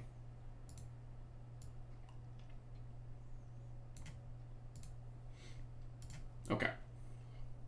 Apologies with the formatting of this question. Do you just subtract the percentages for those equations? Yes. To find the Fisher equation, yeah. A Fisher equation is real equals nominal minus inflation. As long as they're all percentages, you can do that. Like interest rate, wage rate, anything like that that's nominal and real percentages, you can just subtract nominal minus inflation. Okay. This one is really, really, really good. Cool. We've got cost of a basket of goods, 10,000, 12,000, same goods. Average weekly nominal wage, 1,000, 1,100. Okay. Now, I could read through these answers and try to solve it. I'm not going to lie. But I'm going to use this to show you how to find CPI. Okay. I'm going to use this problem to show you how to find the CPI. So, the formula for CPI, those of you that have forgotten. Oh, not yellow. Absolutely not. And not that big. There we go. Love when I have to type it like this. CPI equals the price of the market basket over the price of the same market basket in the base year times 100. Price of a market basket over the price of the market basket in the base year times 100. I am blocking it with my giant camera. I know, Patrick. There we go. That's better. So CPI equals price of market basket over the price of the market basket in the base year. So in this problem, this given basket, guys, the basket's the market basket. I know it didn't say market basket, but it's a basket. There aren't that many baskets in here. Do you get scratch paper on the test? No, but you can write all over the test. So you can functionally use it as scratch paper whenever you want to. Yeah, you don't get scratch paper, but you can use the test and write all over the multiple choice portion of the test as much as you want to, so feel free. So CPI is price market basket over the price market basket in the base year. So what I would do here is to find the CPI for, a lot of these say in 2013, the CPI. To find CPI of 2013, I take the price of it in 2013, which is 12,000. So for the CPI of 13, I need the price of it in 13, which is 12,000. I apologize, I'm forced to use a mouse for this. I don't have a stylus on me or a pad. That'd be cool. I don't have that. Give me money. No. Just ding the bell, guys. Like, follow, subscribe. I'm just kidding. The price in the base year is 10,000 because it says 2012 is my base year.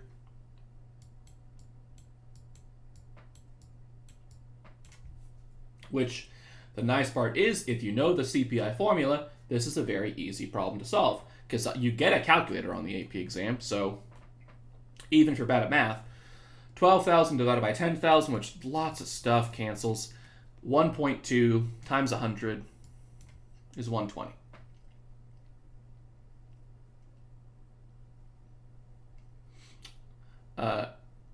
Teo, or Teo, I'm not sure how you pronounce that name.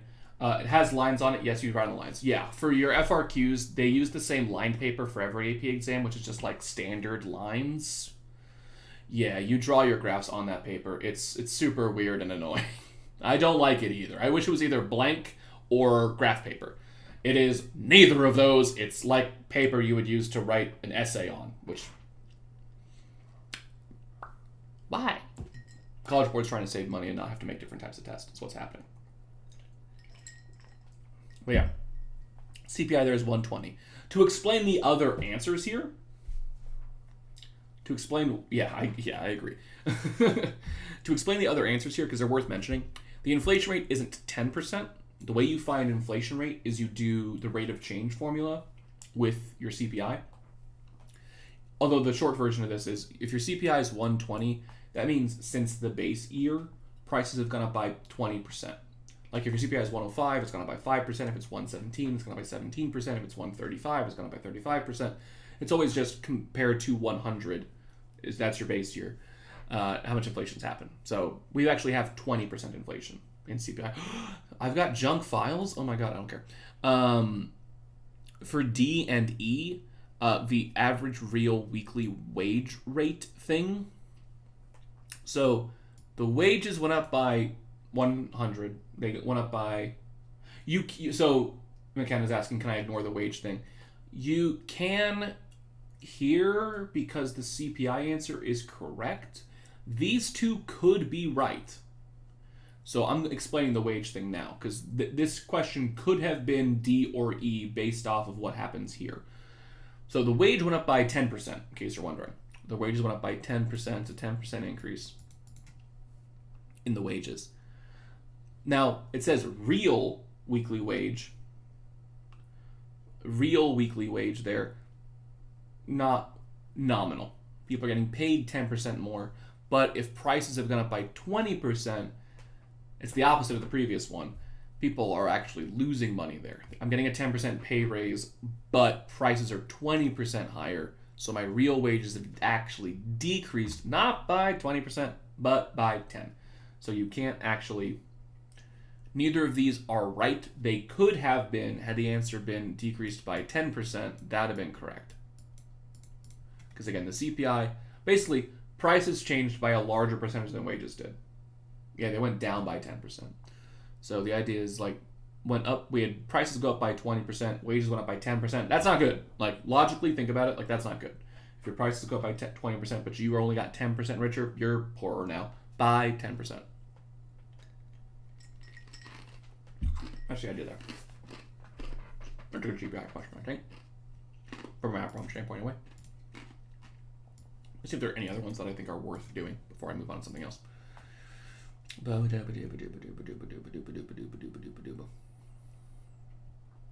that's easy.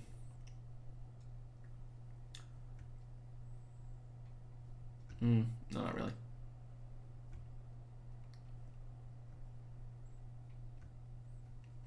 I keep looking at the exact same questions. Nah. Well, one, most of the CPI questions are from exams that I can't use, which sucks. Because they're like secure questions. But there's only like... Also, I'm looking, like the number of questions that are CPI, there's like 22 of them. And that's using every AP exam for the last like 30 years. So like, on average, it's less than one CPI question per year. You get at least one inflation-based question a year. It's just not always CPI-based. It could just be about inflation as a concept. Like who benefits from inflation, borrowers, that kind of thing. Let me look.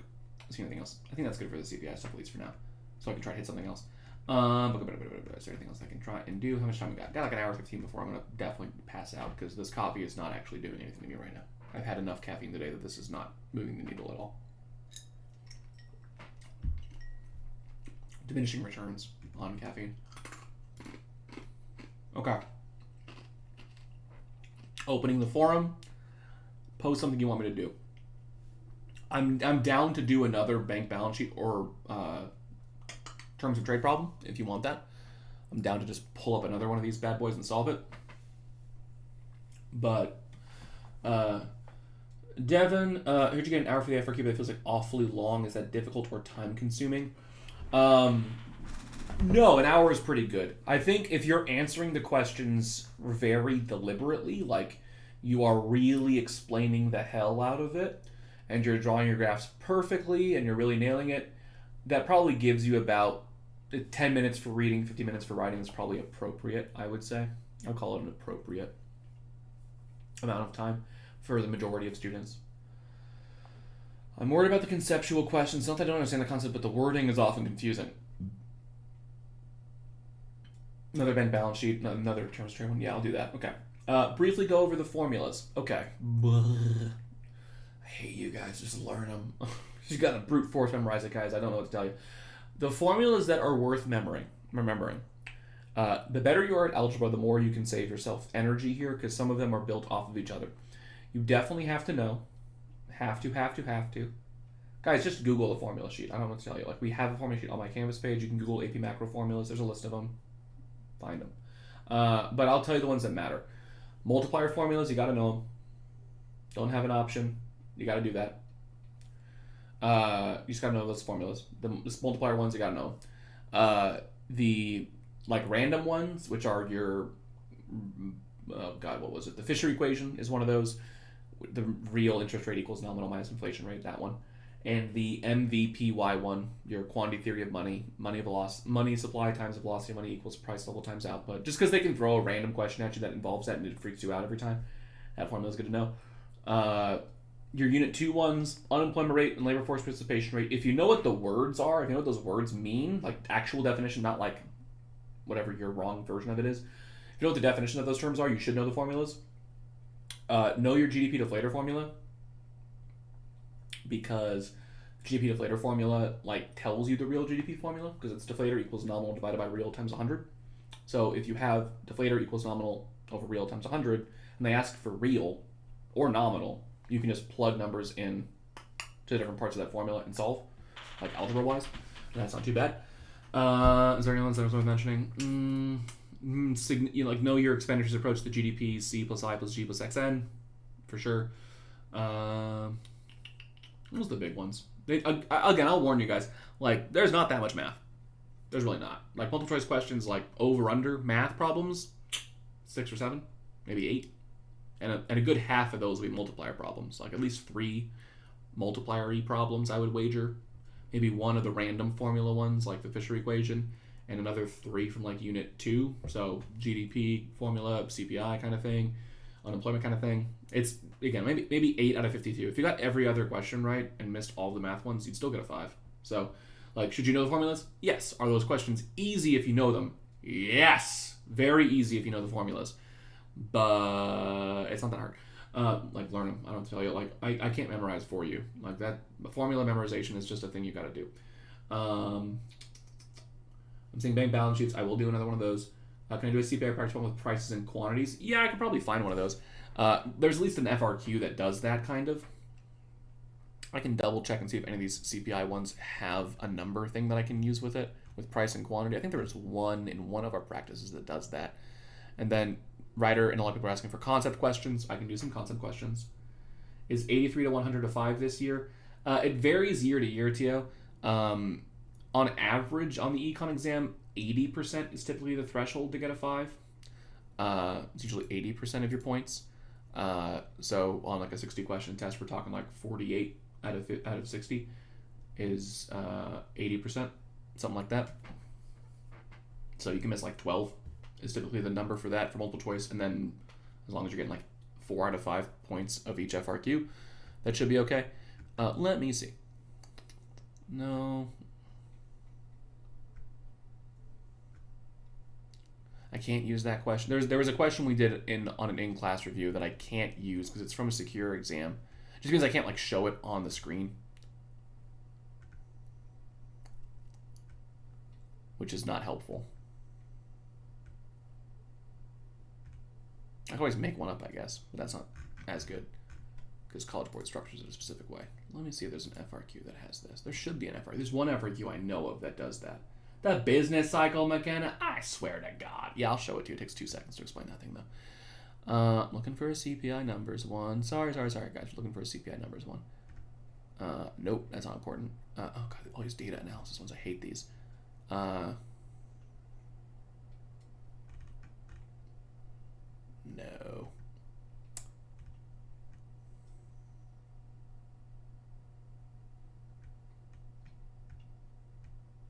No, that's not it.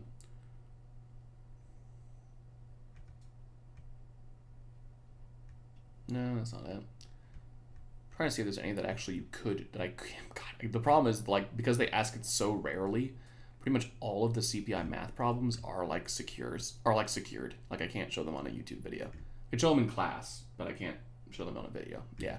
Sorry, I can't show you one here, Molly. The general rule of thumb is you just find the total price of those goods. So if it's like 4 of this good at $2 per good, then the price of that market basket is $8. You just multiply it, like price times quantity. If there's multiple goods, you just total it all up, and then that's your market basket. So you just find the total. If they just give you a table of prices and quantities and ask you to find CPI, you just treat the total of those goods as the market basket and just find the price of all of those goods, which is just for each good, price times quantity, and then add them all up. We want to do bank balance sheet. We want to do concept problems. We want to do business. I can do a business cycle problem really fast because that'll take 2 seconds to explain.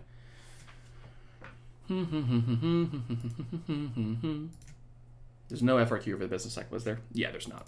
So just as a heads up, they don't do the business cycle for FRQs. It's just a multiple choice question. And it would be like one. It would be one business cycle multiple choice question.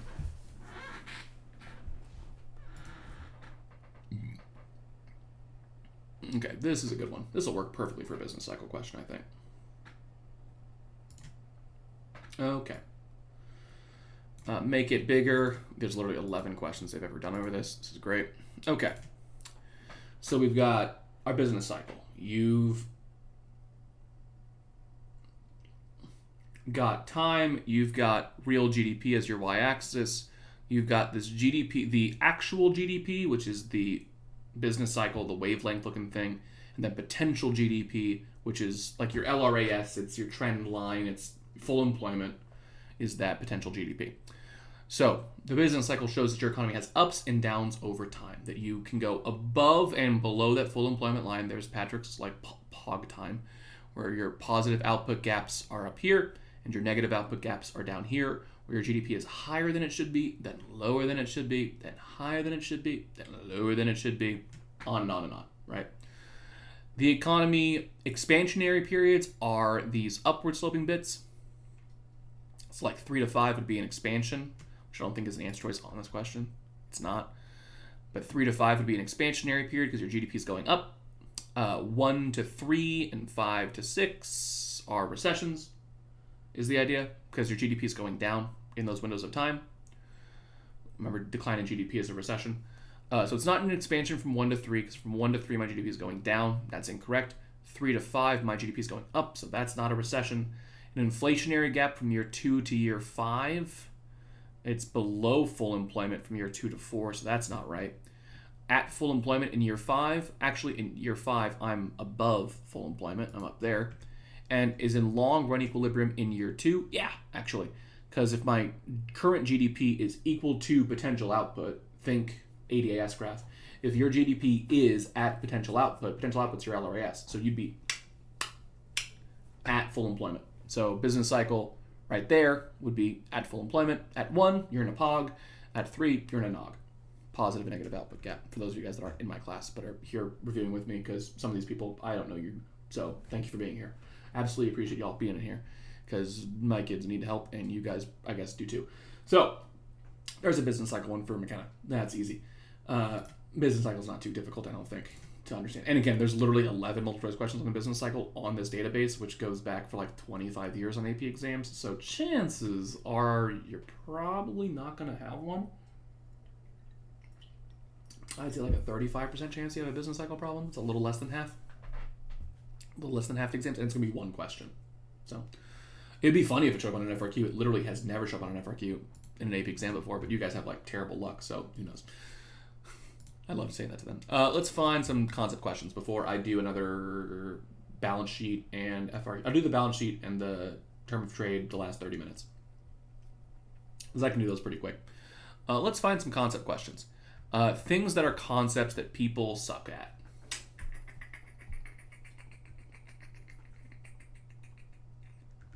Let me think. What are my concepts you guys are dum-dums about? I'm trying to think of the questions that I had on test that you guys just got wrecked by, because y'all make some mistakes that are understandable, because wording of questions is the big thing, which is what some people were mentioning in the chat, where it's like confusing wording. Terrible luck unit 5 or 6 test. Sure, that's why you guys did terrible on it, because of luck. That's right.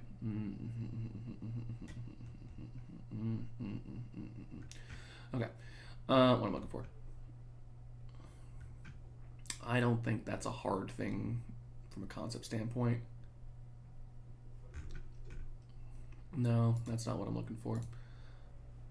Let's do a concept that's like unit 5 or 6. Let's do a concept we're all really familiar with that McRitchie has never had to explain to anybody a million times. Just crowding out. Vincent, I'm having trouble figuring out real interest rates which will affect capital flow and exports. Ooh, yeah, I'll do one of those for sure, because that's the unit 5, 6 stuff that my kids sucked at.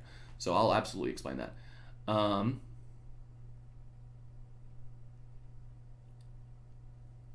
Oh, yeah, this is a good one. This one's a good concept question. This one's tricky, and it makes crowding out make a little more sense maybe. So here's a good one, and it's short, so it's not like going to take a lot of brain power. If an increase in government spending financed by borrowing crowded out an equal amount of private spending, which just so we're on the same page of what crowding out is, it's when the government borrowing raises interest rates, which reduces our ability to borrow and spend. That's what they mean by private spending, is like us and businesses and all that stuff, right? So what would happen if an increase in government spending financed by borrowing crowded out an equal amount of private spending? Basically, that the increase in government spending caused us to spend as much less as they spend. Interest rates would decrease. No, crowding out causes higher interest rates. AD would remain unchanged. I'll come back to that. Price level would increase. Hard to tell, because if you increase interest rates, that reduces spending. Less spending lowers prices, but more government spending increases it. So I'm not sure what happens to price level. Unemployment would increase or it would decrease. It has to be one of those. No, it doesn't. The answer is B. I love this one. This one's good. I might put this on next year's test. This one's great. Here's why. Here's what they're talking about. Increased government spending should increase AD, right? CIGXN should increase it. But crowding out means that when you increase government spending, people borrow and spend less because of the borrowing aspect, since government spending can cause interest rates to go up. When it says crowds out an equal amount of private spending, what they mean is, say the government increased spending by $100 billion. They're saying that the crowding out makes private spending go down by as much as government spending went up. Government spending went up by 100, so private spending goes down by 100. If that happens, that offsets. Like, increased government spending, higher AD. Less private spending, less investment spending, decrease AD. Oh, it's saying that they're canceling out here. Oh, so AD technically is not changing. It's like zigzagging. It's going back forth. Price level, I can't tell what happens to it, because AD up, price level up. AD down, price level down. I don't know which is winning. Technically, it's indeterminate. Unemployment increase, don't know, because, again, increase AD, higher GDP, lower unemployment. Decrease AD, lower GDP, higher unemployment. I don't know which is winning, so it's not D or E. It's a B. Remember, crowding out. The problem with crowding out, you're doing expansionary fiscal policy. You're trying to get the economy out of a recession. But because of the change in interest rates, you might actually not help the economy all that much. Might not help. Because if you crowd out private spending by a large enough amount, you might not help the economy at all. That if the government increases spending but makes it harder for us to borrow and spend, that could net out no actual help to our economy. That's a good problem. That's a good crowding out concept problem, because crowding out is freaking tough and absolutely brutally wrecks you guys on a lot of stuff. But again, I picked crowding out as the topic. I got 21 crowding out questions total. So maybe one per exam. So not too many. Oop, you can't see this. Don't look at that. You couldn't read any questions there, so I'm safe. But let's grab a capital flow question, because Vincent asked about that, and my kids could use that help for sure. Brian's monkey banana thing, for those of you guys that are wondering, is that Sebastian last semester used ChatGPT to try to explain to him, so he could help understand it. He tried to use ChatGPT to explain how crowding out worked using monkeys and bananas, and it kind of did an okay job. It did a reasonably good job of explaining it. There's Brian's inside joke. Explained, which is always good for inside jokes. Always explain an inside joke to people who aren't in on it. It'll make it, they'll hate it. So, let's do the capital flow thing. Real interest rate capital flows, 6.6. Last topic, technically, on College Board. Let me try. I want to get one that's like a multiple parter.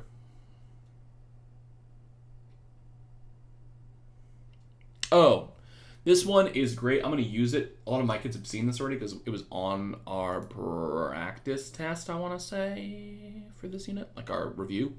It's a public question. It's super valid and allowed. It's also a good question because I think it will answer what Vincent's asking about with the capital flow thing. So, here we go. It says the equilibrium real interest rate in Britain increases to 8%, while the real interest rate in Australia remains at 4%. As a result, financial capital will flow from which country to which country and will cause what changes in interest rates in those countries. So here's how I read this, like to help those of you guys that are wondering, like, how do I even read these questions to get what's happening? I read for the important words. Real interest rate in Britain goes up. Interest rate in Australia is the same. Financial capital. Financial capital flow. They're talking about capital flow, which is the flow of money between countries. The question's just asking, hey, where's money going to go? Interest rates are higher in Britain. Remember that internationally, people want to invest where interest rates are higher because you've got to think internationally like assets, like bonds and savings accounts and anything like that, where the higher interest rate is good. Like I want to store my money in a bank, I want to store it at the bank that offers me the highest interest rate, right? If I want to go buy a bond, I want the bond with the highest interest rate, right? Because it gets me paid more. So if I'm thinking Britain versus Australia, Britain has a higher interest rate, so people will want to invest in Britain. So money will flow from Australia to Britain, which means C, D, or E. The money will flow from Australia to Britain. Now the question then asks what happens to interest rates in Britain and Australia. Remember, and this is where you guys can get mixed up, one of the things that affects interest rates is how much money is in your economy. Think the money market graph or the global funds market graph. Either of those, the supply curve was referenced as basically the amount of money in your economy. On the money market graph, it was literally like supply of money. So it was M1, it's all the spendable money in your economy. For the global funds market, the supply curve is the money that the banks have, which is most of your money. So capital flow, in case you're forgetting, is a thing that affects your global funds market. It affects what happens on your global funds market because if money flows out of your economy, then there's less money here. So banks in your country have less money, which decreases your supply of loanable funds. If you have more money flowing into your economy, then banks in your economy should have more money, so the supply would increase on your loanable funds market graph. Remember that banks are the supplier on loanable funds market graph. So here's what's happening. Money is flowing from Australia to Britain. For Britain, Britain now has more money. So the supply on the loanable funds market should be increasing, which if you draw it, gives you a lower interest rate. It decreases it. Because as more money flows in there, banks will start charging less and less and less for loans and offering less and less and less for savings. So you get a lower interest rate in Britain. And if money is flowing out of Australia, Australia has less money now, then the supply of loanable funds will decrease because banks have less money, which gets you the higher interest rate in Australia. So the answer is E. Remember, think about how international trade kind of always works. It's always this ping pong of like, I buy more stuff from that country. Now they can buy more stuff from me. So it's always like, I give them, they give back, I give them, they give back. In this situation, people are investing in Britain. Money's flowing from Australia to Britain, which is then going to make interest rates in Britain start to go down, and in Australia start to go up, which will cause it to reverse back.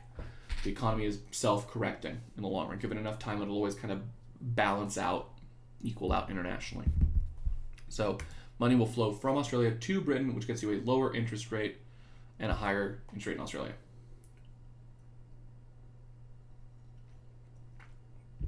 Danny, for the previous question, if spending is greater than the private spending, does AD shift? Yes. If they weren't equal on that previous question, then AD would change. The fact that it said it was an equal change in private investment, and those would cancel each other if it's literally equal, meant that it wasn't going to change AD. If it wasn't equal, which in the real world, crowding out tends not to technically decrease investment as much as it increases government spending, then yeah, it would change AD. It depends on which one's bigger. If the government spending is bigger, then it increases it because that was a positive thing. If the investment spending going down is bigger, then that would decrease AD.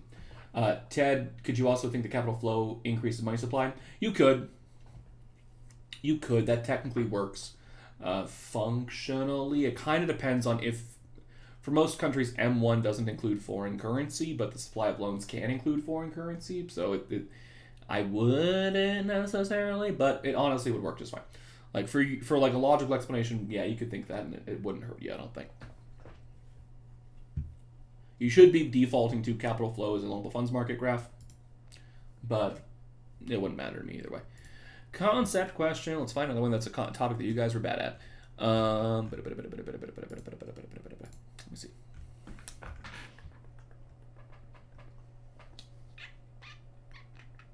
Oh, let's do this. Unit 2 thing. I haven't mentioned GDP in a while. This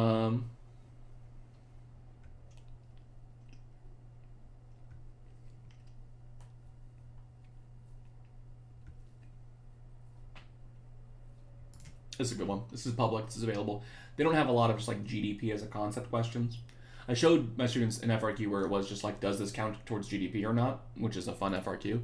They might, that's like the wild card FRQ that I mentioned before. It could be kind of anything. It could be that, which is wild. It's completely impossible to predict that kind of thing. Okay. As a measure of economic welfare, like how well your economy is doing, like your well-being, okay?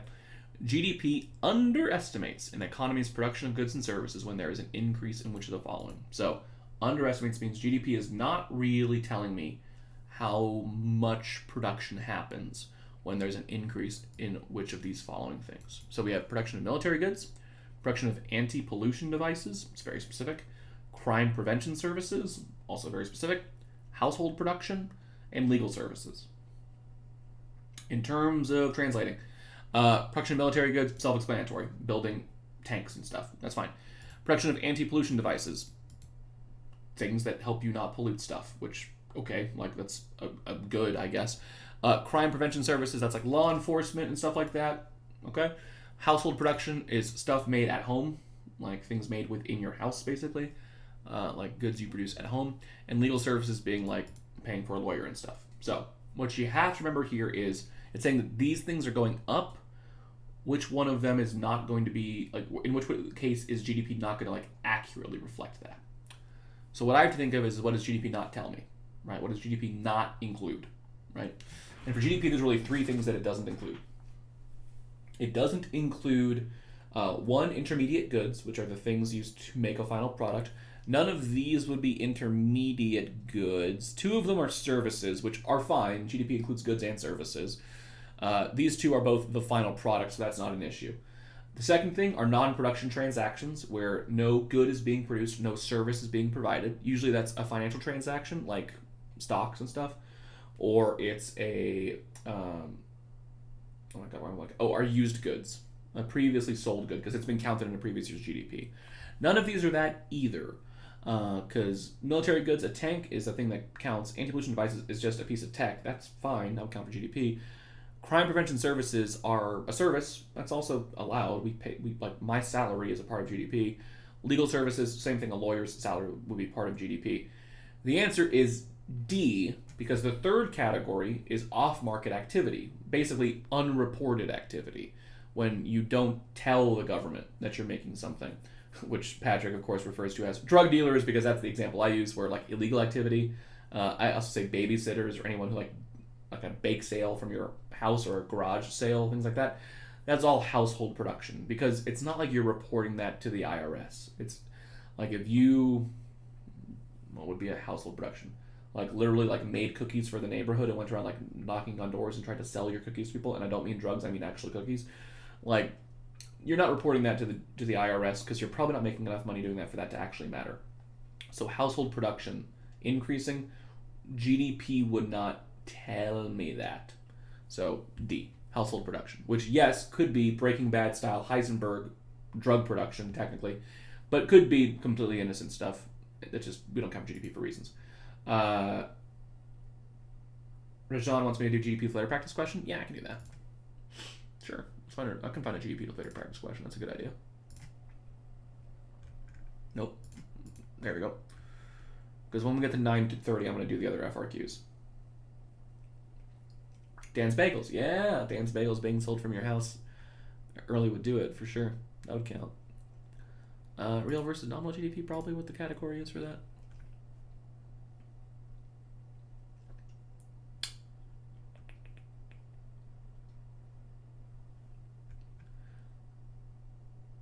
Oh, okay. So here's one of the examples where I say knowing your formulas is a really big deal, because you might have just straight up a super easy problem. So this is the first example I'll do for our deflator problem. In 2007, the nominal GDP was 50 billion and the deflator was 200.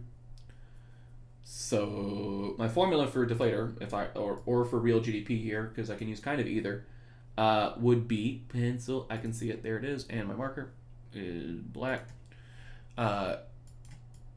real equals nom divided by def times 100. Nominal's 50. Deflator's 200 times 100. 50 divided by 200 is a quarter, 0.25, times 125 million. So here, I'm going to do a bank balance sheet FRQ for sure. That's going to happen. I can do a balance payments question really fast. So deflator ones, honest to God, for a deflator problem, most of the time, you are just having to either plug and chug numbers, or if it's conceptual, the only thing you have to know for conceptual problems is that your deflator, like this saying 200, what that means is that since the base year, your base year deflator is always 100. Since the base year, that means the prices have doubled. Like you think of it as like a ratio or a percentage change thing, where if my deflator was 105, then prices have gone up by 5%. If it's 120, then it's gone up by 20%. If it's 200, then prices have doubled. So like my nominal GP being 50, but my real being 25 is because the real takes the price change out of the equation. But if the price change out of the equation and prices have doubled, that means I'm halving my GDP. It's going to be 25 billion. What do we want to do? We want to do a balance sheet multiple choice question. Oh, not a balance sheet, a balance payments multiple choice question, and then we'll do a balance sheet FRQ. Yeah, I'll do a balance sheet FRQ 1000%. You guys need it. I can do a million of those balance sheet FRQs. Those things are, I find them fun. They are frustrating though, because there's a lot of questions where like the answer is 0, and you're like, why? And you have to think, oh. So, balance of payments, which again, the biggest thing with balance payments is you guys got to know what's in it. Like, I can show you a billion of these things. Honest to God, you gotta just know what's in it. If you know what's in your balance payments accounts and you know that they offset each other, you'll get every question right, I think.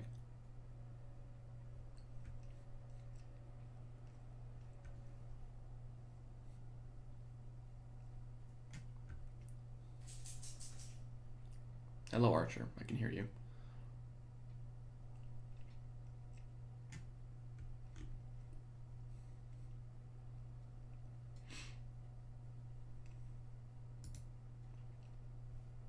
Okay, here's a good balance payments question. Actually, no, I want to do the math one that I saw, because the math one I saw was good.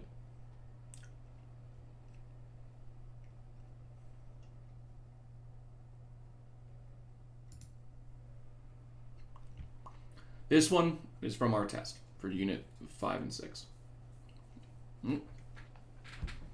There's the boy. He's like, Father, why are we not asleep?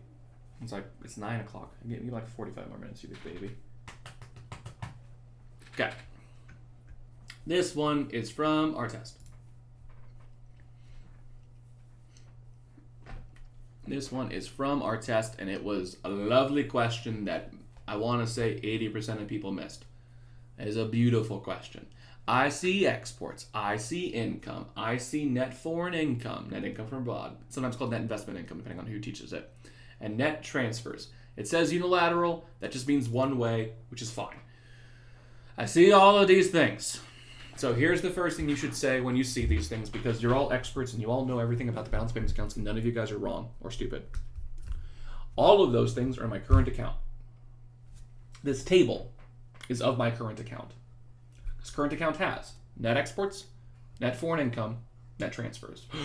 That's what these are. This is my current account. Oh my God. Yeah, so here's the trick. So this question's asking about my current account being in surplus or a deficit, and my financial account being in a what? Okay, so to find out, your current account records the total balance of all of these things, meaning I kind of have to just like total it up.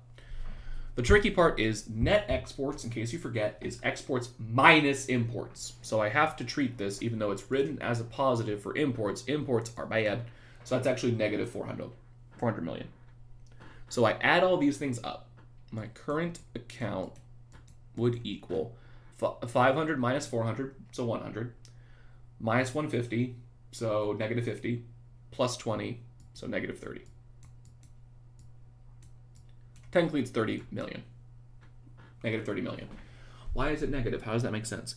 The idea for balance of trade is or balance of payments is international trade.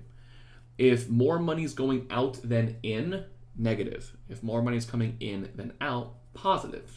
Mentioned with like circular flow model, imports are a negative because money leaves your economy. This net income from abroad being negative means that America loses money off of the net foreign income thing.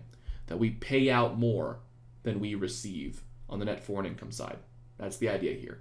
So my current account is total negative 30, meaning a deficit. If it's negative, it's a deficit. Like your trade balance, like your budget balance, deficit means negative, surplus means positive. So deficit, my current account. Your capital and financial account, the other guy, remember that the current and the capital financial account offset each other. So if my current account is negative 30, I don't need to know any other numbers. My capital and financial account, which yes is abbreviated as CFA, please don't do Chick-fil-A right now. I am hungry. I did not get to eat dinner. Is 30, positive, and it's in a surplus. So my capital financial account is a surplus of 30. My current account is a deficit of negative 30. So current account, deficit, financial account, surplus. The answer is C. For that. They have to offset each other. They have to offset. If you know your current account is positive, you know your financial account is negative. Can I explain that? Yes. Would it take 25 minutes of this that you don't need to be wasted? Also, yes. You won't ever actually have to explain that on the AP exam because it's technically an accounting thing called double entry bookkeeping.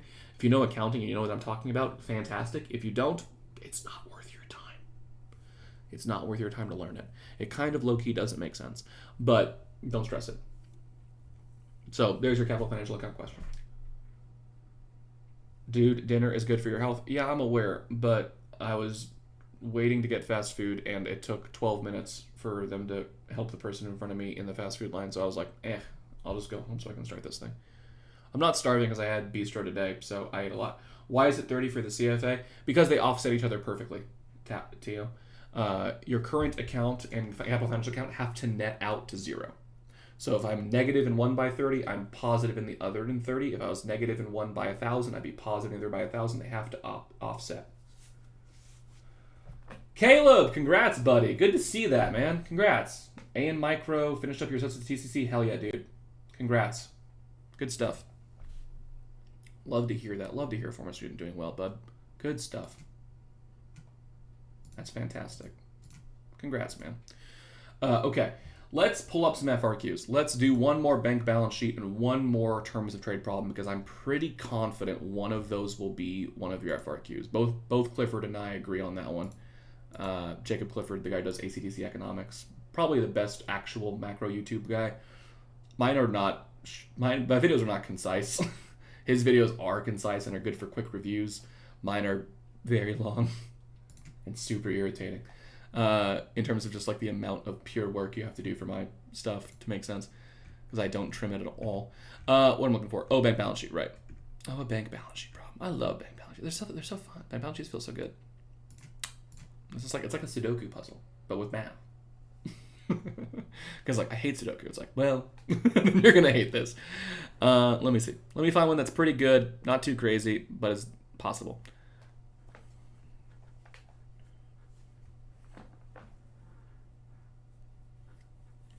I'm just checking some problems to see if they're ones that I can use and if their explanations are ones that make sense. Because some of the old balance sheet problems don't really make sense anymore with what our current banking system works like. Can I do the practice exam once? Froggy, sadly I cannot, as those are all secure AP exam questions, so I'm not technically able to stream myself solving them. It's a fantastic question, but there are some questions on College Board's website that I'm legally not allowed to like display and discuss, so I can't use the practice. They're like published practice ones. They're all like secure technically. I can't use them, which is weird because they're a practice exam. You should be able to go over it. For some reason I can't. Honestly, you can Google them and I'll show you the answers, so you'll find it, but I can't do it without putting myself at risk. It's a very fair question. I wish I could, because like I know they're all on Quizlet. I know some kid or teacher leaked them already, but I don't want to risk my channel getting taken down for that.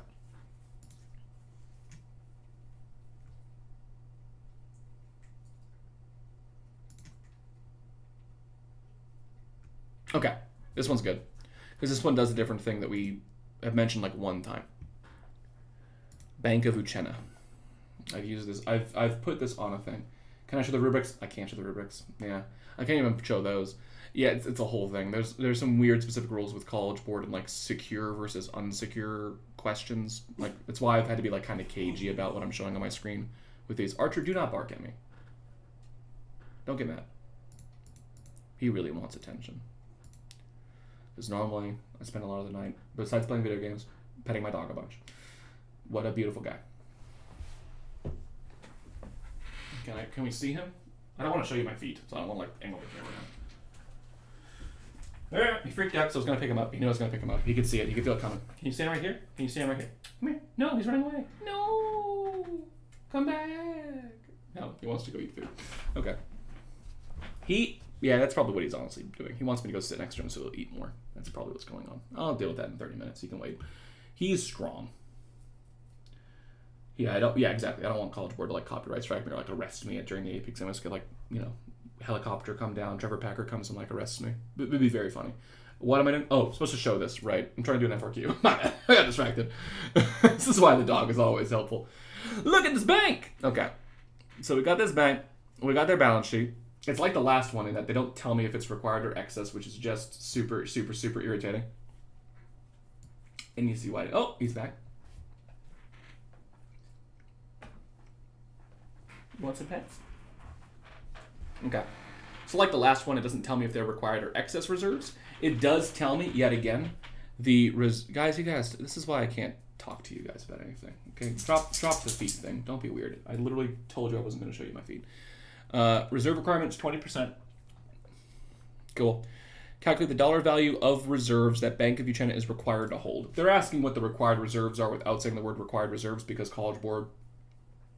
College Board is college boarding really hard, which is to say, trying to make it so that they have to curve their exam for some reason. I feel like if they didn't word things like this, I don't think they would have to do a curve, and they could just grade it normal, and just be like, if you get a 70, you pass. But because they word things like this to make the scores lower, so college professors think that the class is harder, so that they are more willing to give us credit for it. Dumb crap. Okay. So, look at the dollar value of that Bank of Uchenna is required to hold. Okay. So again, here's how we do this. You take the deposits, 100,000, right there, that number.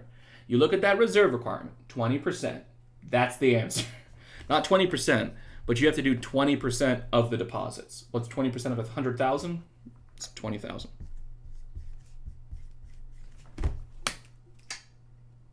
Ta-da! It'll ask you to show your work on this in the AP exam. You would just write, not gonna lie, 100,000 times 0.2. That's the answer. Corey, no, not midnight. 10. I'm going to bed in 30 minutes. My bedtime is 10. I sleep for 8 hours a night. That's how I function. You want to know how I have so much energy in the day? Because I get 8 hours of sleep. I don't drink Red Bull. I don't drink energy drinks. I just sleep the amount of time your body is supposed to sleep. And then I can actually like do things and stuff. It's crazy how that works. So no, I'm finishing in 30 minutes. And if you got more things you want to review, great. I have a whole library of videos that go over everything. So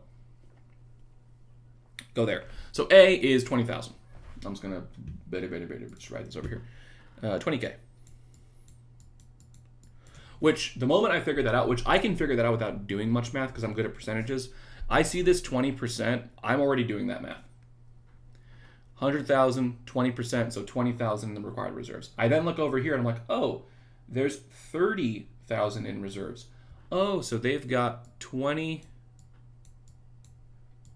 of required and 10 of excess. Like I'm thinking that as I'm looking at it. Given the current reserves, calculate the maximum value of additional loans Bank of Uchenna can now make. Hey, look, I just did that. Like I just did that work because remember, this 70,000 has been loaned out already. That money is fully gone. How much money this bank can now make is 10,000. They can loan out $10,000 right now because they have 30,000 of like money at the bank right now, the reserves, the money that they've got. 20,000 of that they can't touch because, again, 20% of your deposits are required. So 20,000 they can't do anything with. 10,000 are your excess. So 10K of excess reserves. Elike? I don't know. Elike raises $5,000 in cash from a yard sale and deposits the cash in his checking account at the Bank of Uchenna. By how much does the money supply immediately change as a result of Elike's deposit? Solve this for me. Try and solve this for me off the top of your head. Do I have the questions or answers for FRQ Exam 3? I have access to the questions and therefore also the scoring guidelines. I cannot show either as those are secure AP exam documents. It's a fair question. The ones that are on College Board, the practice exams, I am legally not allowed to show. Technically, you can Google those questions, and I'm pretty confident people have posted the keys to those somewhere, like on Quizlet or something. But I can't show them or I get in trouble. Sahir asks, would you not have to use the multiplier for Part B? No. Technically, you do not. It's not asking the max amount of loans can be created over time. Since it specifies just the Bank of Uchenna, you got to remember the money multiplier effect. That happens throughout the entire banking system. It's not just this one bank that's involved in the multiplier process. It's every bank. So if they say, what's the maximum amount of loans that can be created throughout the banking system, that's typically code for a multiplier problem. If it's just saying this bank, they're just asking how much money can this bank loan out right now, which is 10K. Oh, Patrick, you fell for the bait, bud. Oh, you fell for the classic trap. Oh, that's why I wanted you to do this on your own. Because C is not a math problem. You all fell for it. If you did 5K times 5, you're wrong. If you did 4K times 5 because of the reserve requirement thing, you're still wrong. Read the question carefully. How much does the money supply immediately change? Gang, what's M1? What's the money supply? Cash, deposits, savings. Cool? Elike got 5,000 of cash, put it in his bank account. So, there's no change. Well, that looked terrible. 0. There we go. 0. There's no change in the money supply. It says immediately. Remember, you have to be so careful here, gang. The multiplier effect takes place over time. It takes time for multipliers to happen. It goes, people deposit, then it gets loaned out, deposited, loaned out, deposited, loaned out. The money supply here doesn't change. Because the money supply is deposits and cash. Like, here's how I think about it. M1 equals cash plus deposits plus savings. Cash, deposits, savings, right? He had a $5,000 in cash. Now there's $5,000 in deposits. So there's like $5,000 less of cash and $5,000 more of deposits. So M1 doesn't change. Doesn't change when you just deposit money in your bank account. Guys, I can explain this with an easier logical concept. Gang, it would be kind of bonkers if every time I deposited money in the bank account, it changed the money supply. Like, think of the money market graph. Think of like what that would mean. That would mean whenever I deposit money in the bank, period, just any time I ever do it. Like if I just find a $20 bill in the street and I put it in my bank account, that increases the money supply. Why? No, what? Why? That'd be crazy. The money supply includes cash. So putting it between cash and a bank account, there's no difference in that. The money supply is all of the spendable money in your economy. It was spendable in cash. It's spendable in your bank account. Most of you guys use your debit card for everything, right? I use my debit card for basically everything.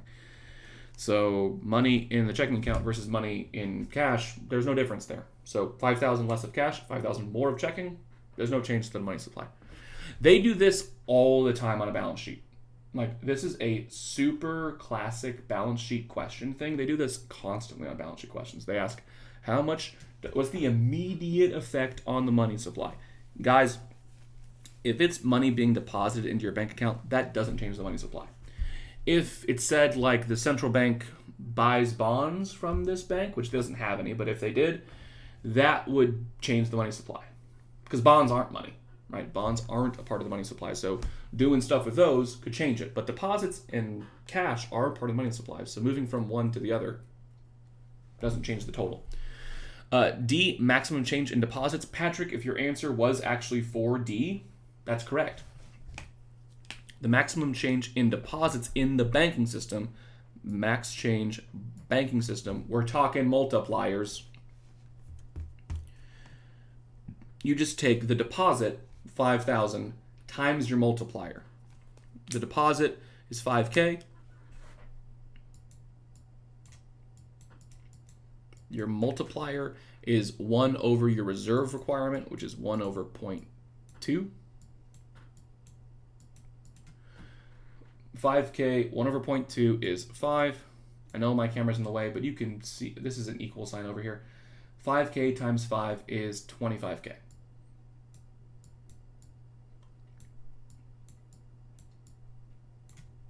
That's my answer for D. And then E, if Bank of Uchena is not meeting its reserve requirements, what action could it take to meet the reserve requirement without calling in loans or selling property? This is not a math question. This is just a do you know how banks work question. And the idea is they have a couple of options. Mainly, and this is the classic bit, they can take out a loan. When it says calling in loans, it means like awkwardly calling whoever's got this 70K and asking for the money back. They shouldn't do that. Banks should never do that, and they tend not to. What a bank will often do if they need money is they will take a loan out from the Federal Reserve or from another bank, and that'll be the idea.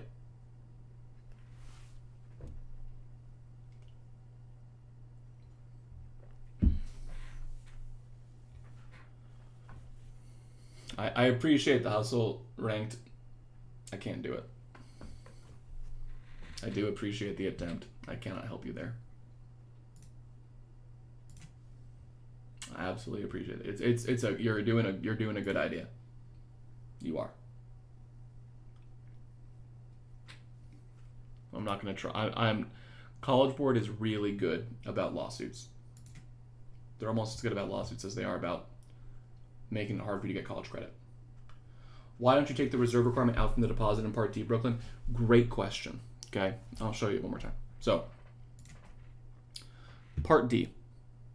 This is actually a good thing in general to know about like multiplier problems, is for most multiplier problems, you just take the thing they're talking about and multiply by the multiplier, and it tends to get you the answers. So it was the deposit that happened to 5,000, so I just multiply by the multiplier to get the change in deposits. Had this question said the maximum change in the money supply, that's the excess reserves times multiplier equals change in money supply problem you're thinking of, where I would make it 4,000 times 5 for the answer. But the idea for the multiplier, the way it works is people deposit, loan out, deposit, loan out, deposit, loan out, deposit, loan out, right? The change in the money supply from that multiplier is technically loans, right? That if the bank's loaning out loans multiple times over, the amount they're increasing the money supply by is the amount of like loans that are being created. But in order for money to be loaned out, money has to be deposited first. So effectively, if we do your math of 4K times 5 to get 20K, if banks were able to loan out 20K, then some amount had to have been deposited there that let them do that. In that case, if they can loan out 20% of deposits, or loan out 80% of deposits, then the amount deposited has to have been 25K. Do I have to worry about property for these questions? Not really. Like, this is just showing you a thing the bank did with the money. Because that's an asset, right? Like, a physical asset could be a chandelier that they have in the bank as like decoration because they could sell it for money. So like, it's just to list that they have this thing that's worth some value. And it shouldn't matter literally at all unless they were to be like, which they could do theoretically, like, suppose this bank sold its property for money. What is happening to the bank? It's like, well, now the bank has more money so they can lend out more money. Like, that's the basic idea there. Can I do a term of trade FRQ? Yeah, I can. Let's do one more. Hiding the camera screen so that I can do that. Hannah, good night. I'll give my advice at the end of after I do this FRQ, because at that point I'm going to be pretty much done for the night. Yeah, Hannah got some sleep. Always a good idea to sleep. Guys, try not to stay up to like a terrible hour of the night, guys. I know you want to study for this exam. I know if you want to do well, you'll do better if you sleep better. Like, being well rested and not like physically destroyed will hurt you. Like, you're better off waking up a little bit earlier and studying a little before than staying up late and going to bed and forgetting stuff. Like, if like I go to bed at like 11, wake up at like 5:30, 5:30ish probably. You're still gonna get a decent amount of sleep there. Like 6.5 hours is better than what a lot of you guys get most nights. And then you can start studying after you wake up and eat breakfast. You can put on this video, another video, before you go to bed. Oh, right. Term straight problem. Sorry. I was forgetting what I was doing. Reading questions. There's so many questions here. It was something kind of sneaky. Good night, Hannah. Help writer.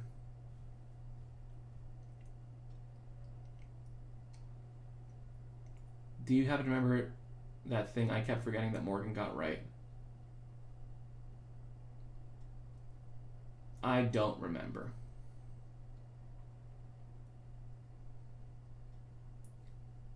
Guys, use your phones for text messages. Don't use my chat. Don't fill my chat with your personal conversation. Right? You got a phone for this.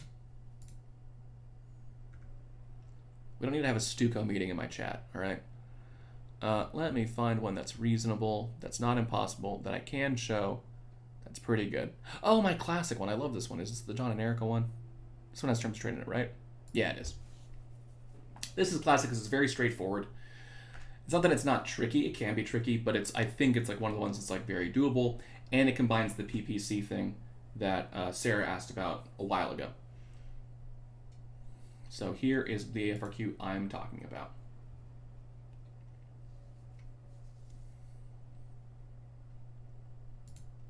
So let me zoom in a little bit so we can see this table a little better.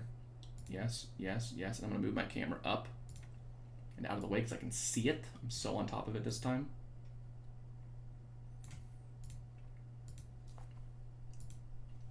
There's a lot of Stuco kids in my class. Okay. We've got John. We've got Erica. They make donuts. They make cupcakes. Good for them. Now I'm hungry again. Guys, big brain time because you have to explain this. Okay, there's no way you can do this. You're gonna fail it. There's just no way you can do this. Okay, this is the amount of donuts and cupcakes John and Erica can each produce in a day. Okay, guys, ready? How many they can produce in a day? Guys, everybody, guys, and gals. Guys, I say guys anyway because I'm just California, so guys and dudes is gender neutral. Absolute advantage in producing donuts. In case you forgot, because people forget things because your brains are bad. Absolute advantage is who can make the most. So guys, look at that table. Look really hard. Look really hard with your good eyes. Your good, terrible eyes. Who can make the most donuts? It's John. John can, because 200 is bigger than 150. Your explanation can't be because 200 is bigger than 150. That'd be very funny. If you could just be, because that number's bigger, you stupid idiot. Like, that would be a funny way to answer it. As a grader, I would not give you credit. I would laugh, but I wouldn't give you credit. The explanation is because John can produce more, given the same amount of time, given the same amount of resources. For a question like this, if you're not sure how to explain a thing, use the definition if you can. The definition of absolute advantage is who can make the most given the same resources. Cool. They're both given a day. And John can make more than Erica for donuts. So John, because he can make more than Erica in a day. That's it.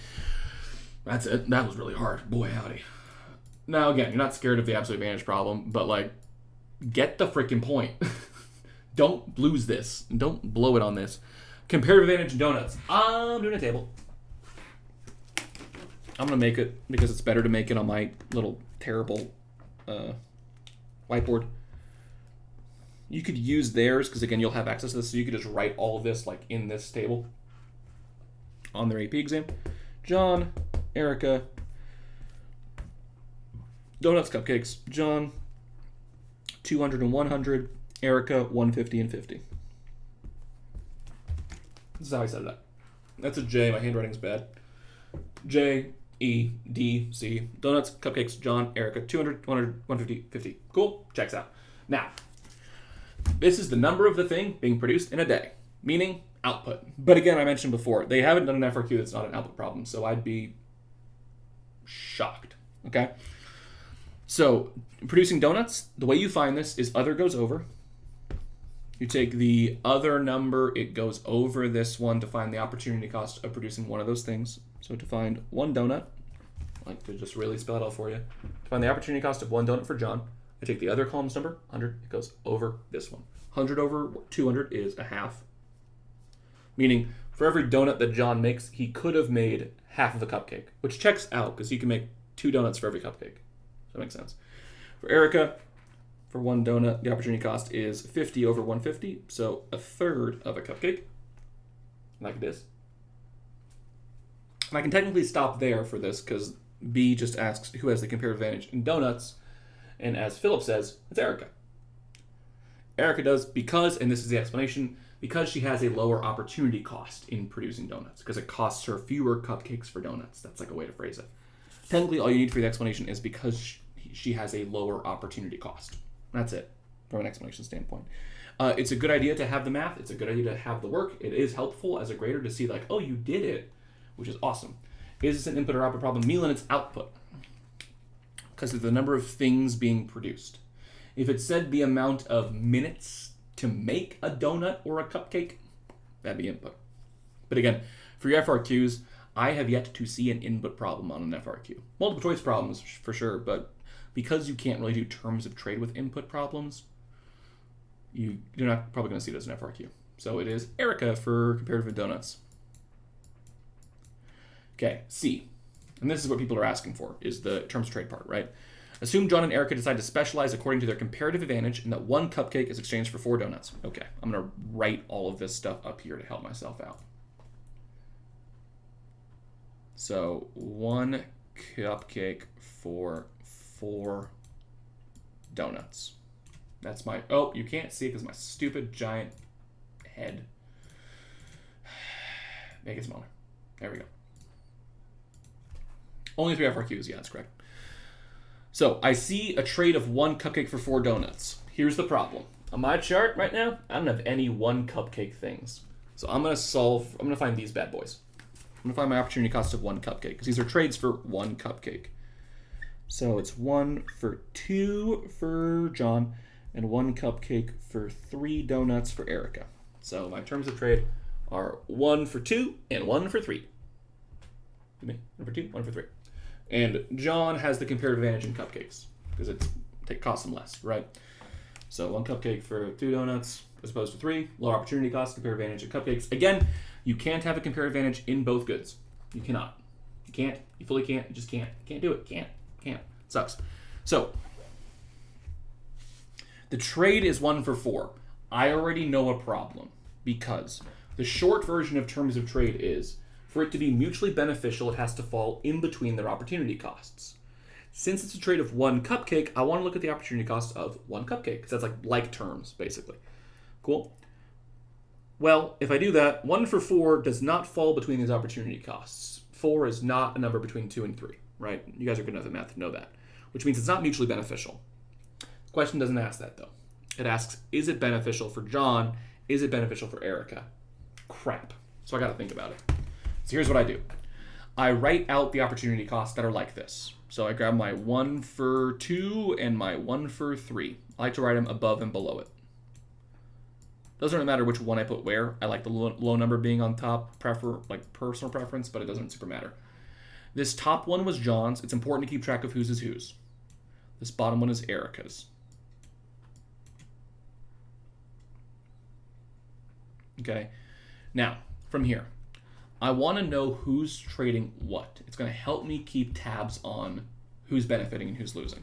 So the way you can tell that is comparative advantage. That you specialize in what you have a comparative advantage in. So John's doing cupcakes, Erica's doing donuts. So I'm going to circle John's cupcakes there. Actually, I'm going to switch colors to make it easier.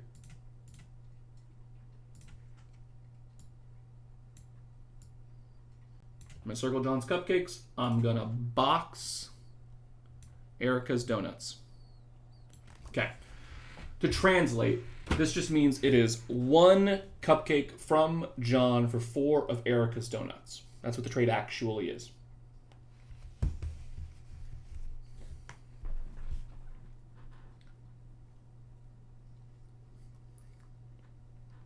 So I then look at John's term of trade, right? This top one was John's.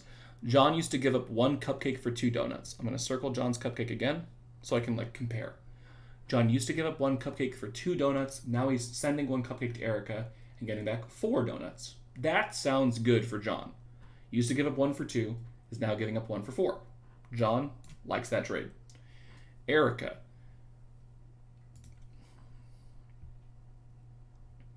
She's the one giving up donuts, so I'm going to focus on that here. She used to get 1 cupcake for every 3 donuts. Used to give up 3 donuts, get 1 cupcake, right? Again, I'm focusing on she's giving up donuts because that's what she's giving up in the trade. Gave up 3 donuts per cupcake. Now she's giving up 4 donuts for a cupcake. That sounds like a bad deal. Because she used to give up 3 for 1. Now she's giving up 4 for 1. Used to give up 3. Now she's giving up 4. So beneficial for John? Yes. For Erica? No. Do I have to explain it? No. It just says to indicate. So Maggie's question basically is, what if I just wrote it's beneficial for both because I know like it probably is good for one of them? You could do that, Maggie. I'd be careful because I wouldn't just say it's beneficial for both. I would write them separately as it's beneficial for John, it's beneficial for Erica. Because if you say it's beneficial for both, that is a false statement. If you say it's beneficial for John, that's true. If you say it's beneficial for Erica, that's false. So I would say, because I know she's worried about just mixing this part up, so if she just writes that it's good for both, it's going to be right for one of them, probably, which is true. It's going to be right for one of them. I would keep it as 2 separate statements. Do you have to use the boxes and circles? No. You don't have to show your work for this, technically. For term of trade problem, you're not really showing your work. You're more like thinking through the concept. So I do boxes and circles to keep it straight in my head, but you can read it straight from your chart if you wanted to. The 1 for 4, oh, you got it, Philip. Okay, cool. It's the trade that they gave me. Is the idea. Yeah, Maggie, I respect the hustle there. Like, is that a good strategy? If you forget how to do terms of trade entirely, yeah, it's technically better than missing it entirely. You should be trying to get it right. But, you know, if you're punting, punt strategically, right? That's a good idea. Yeah, you don't have to do boxes and circles, but it's helpful. D, assume Erica discovers a new cupcake production technology that will increase her daily production of cupcakes only. Using donuts on the horizontal axis, draw a correctly labeled production possibilities curve for Erica before and after the change in cupcake production. Okay? So I'm doing donuts on the horizontal. So cupcakes on the vertical by process of elimination. It doesn't tell me how to draw the graph. It doesn't tell me how to, like, if it's constant or if it's increasing. I would infer, because it's donuts and cupcakes, those things are pretty similar resource-wise. I'd assume that it's constant opportunity cost, so my graph should look kind of like this. I'll show you. It's kind of like this. I drew it as linear because those two goods are pretty similar. I don't think on the AP exam they would have necessarily cared. They wouldn't have wanted to like fight a baker who knows that they're pretty different because you fry one and don't the other. But I'd call them pretty similar resource-wise compared to a lot of other goods. So that's what I would write. I would use the numbers because they gave me numbers. And then it says she figured out a new cupcake production technique that improves her production of cupcakes only. So it's asking me to draw a shift. It should be something like this, where she can make more cupcakes now, but the same amount of donuts. So my end point for the donut part should be still at 150, but my end point for cupcakes should be higher. Her max amount of cupcakes is now higher. Her max amount of donuts has not changed. So that's the answer for D. Technically, probably 2 points for that, actually. One for just setting up your PPC right labels-wise, and the second for doing the shift right. So it's technically 2 points there. So hilariously, D is worth as much as C is points-wise, which is dope. Because C, as Maggie is saying, is like a lot harder to remember how to do. D, I don't think is that hard to do, technically. That's just like, I can make more cupcakes, so more cupcakes. And it's like, yeah, basically. Is the idea. McKenna, will it show us? Will it ask you to show your work? It's supposed to. All the new ones, all the new versions of the exam should show you, or should tell you in each question to show your work. When in doubt, if there's math, show your work. Like, for comparative advantage, I would show my work. You can use the table. So, like, if on your free response booklet you just copied the table and then worked in it like I did, that would be work. That would like show work for a lot of those problems. For the curve, do you think we could take off points? No, I don't think so. On that one, no, I don't think they would have. If it said it was constant opportunity cost and you drew it as curve, you would have lost points. If they said it was increasing and you drew it as straight, they would have taken off points. It didn't say if it was constant or increasing, so they probably would have given you either. On the key, it shows it as constant, but I don't think they would have necessarily cared on that one. They probably should have cared, but I don't think they would have. For the written portions, do we write on lined paper? Do we grab paper? Milan, you know you get the same lined paper you wrote your AP Lit essay on, all right? That same weird, extra big lined paper, that's where you draw your graphs on. It's gross. It's gross and everybody hates it. And nobody likes it, and College Board doesn't change because College Board has a monopoly on their stuff. Fantastic. Got another Steam message this time about a friend of mine who's now watching Chainsaw Man for the first time. Is asking me about it. It's classic stuff. Thank God you guys couldn't see his message. He was really had a bunch of weird questions. Trying to think of anything else. Can we get a pog in the chat for Cupcake Production? Shouts to Cupcake Production. Pog out there for cupcakes. Okay, gang. It's 9:55. All right. I'm not going to go 5 minutes more because I am broken now. I am very, very, very, very, very sleepy. I'll answer these questions though. Would a suitable explanation for absolute advantage be person 1 produces more than person 2? Because you have to. I would include person 1 produces more than person 2 in the same amount of time. In the same amount of time is what I would include there for the question over explanations for absolute advantage. Because the definition of absolute advantage is who can produce the most given the same amount of resources. So include that little caveat at the end of your grid. McKenna, for loanable funds, you can use S lenders and D borrowers. Yeah, I've seen that on the AP exam be accepted before. I've seen S lenders and D borrowers be allowed as an option before. Cool. So guys, someone mentioned like lasting advice and things like that on your AP exam. So let me give you this. I'll probably give a similar spiel tomorrow before the exam. If you're here right now, no matter what happens tomorrow, you should feel good. Like, in the real world, there are a lot of variables you can't control. A lot of things that you don't have say in, right? Like, you don't get to determine what the FRQs are going to be on this exam, right?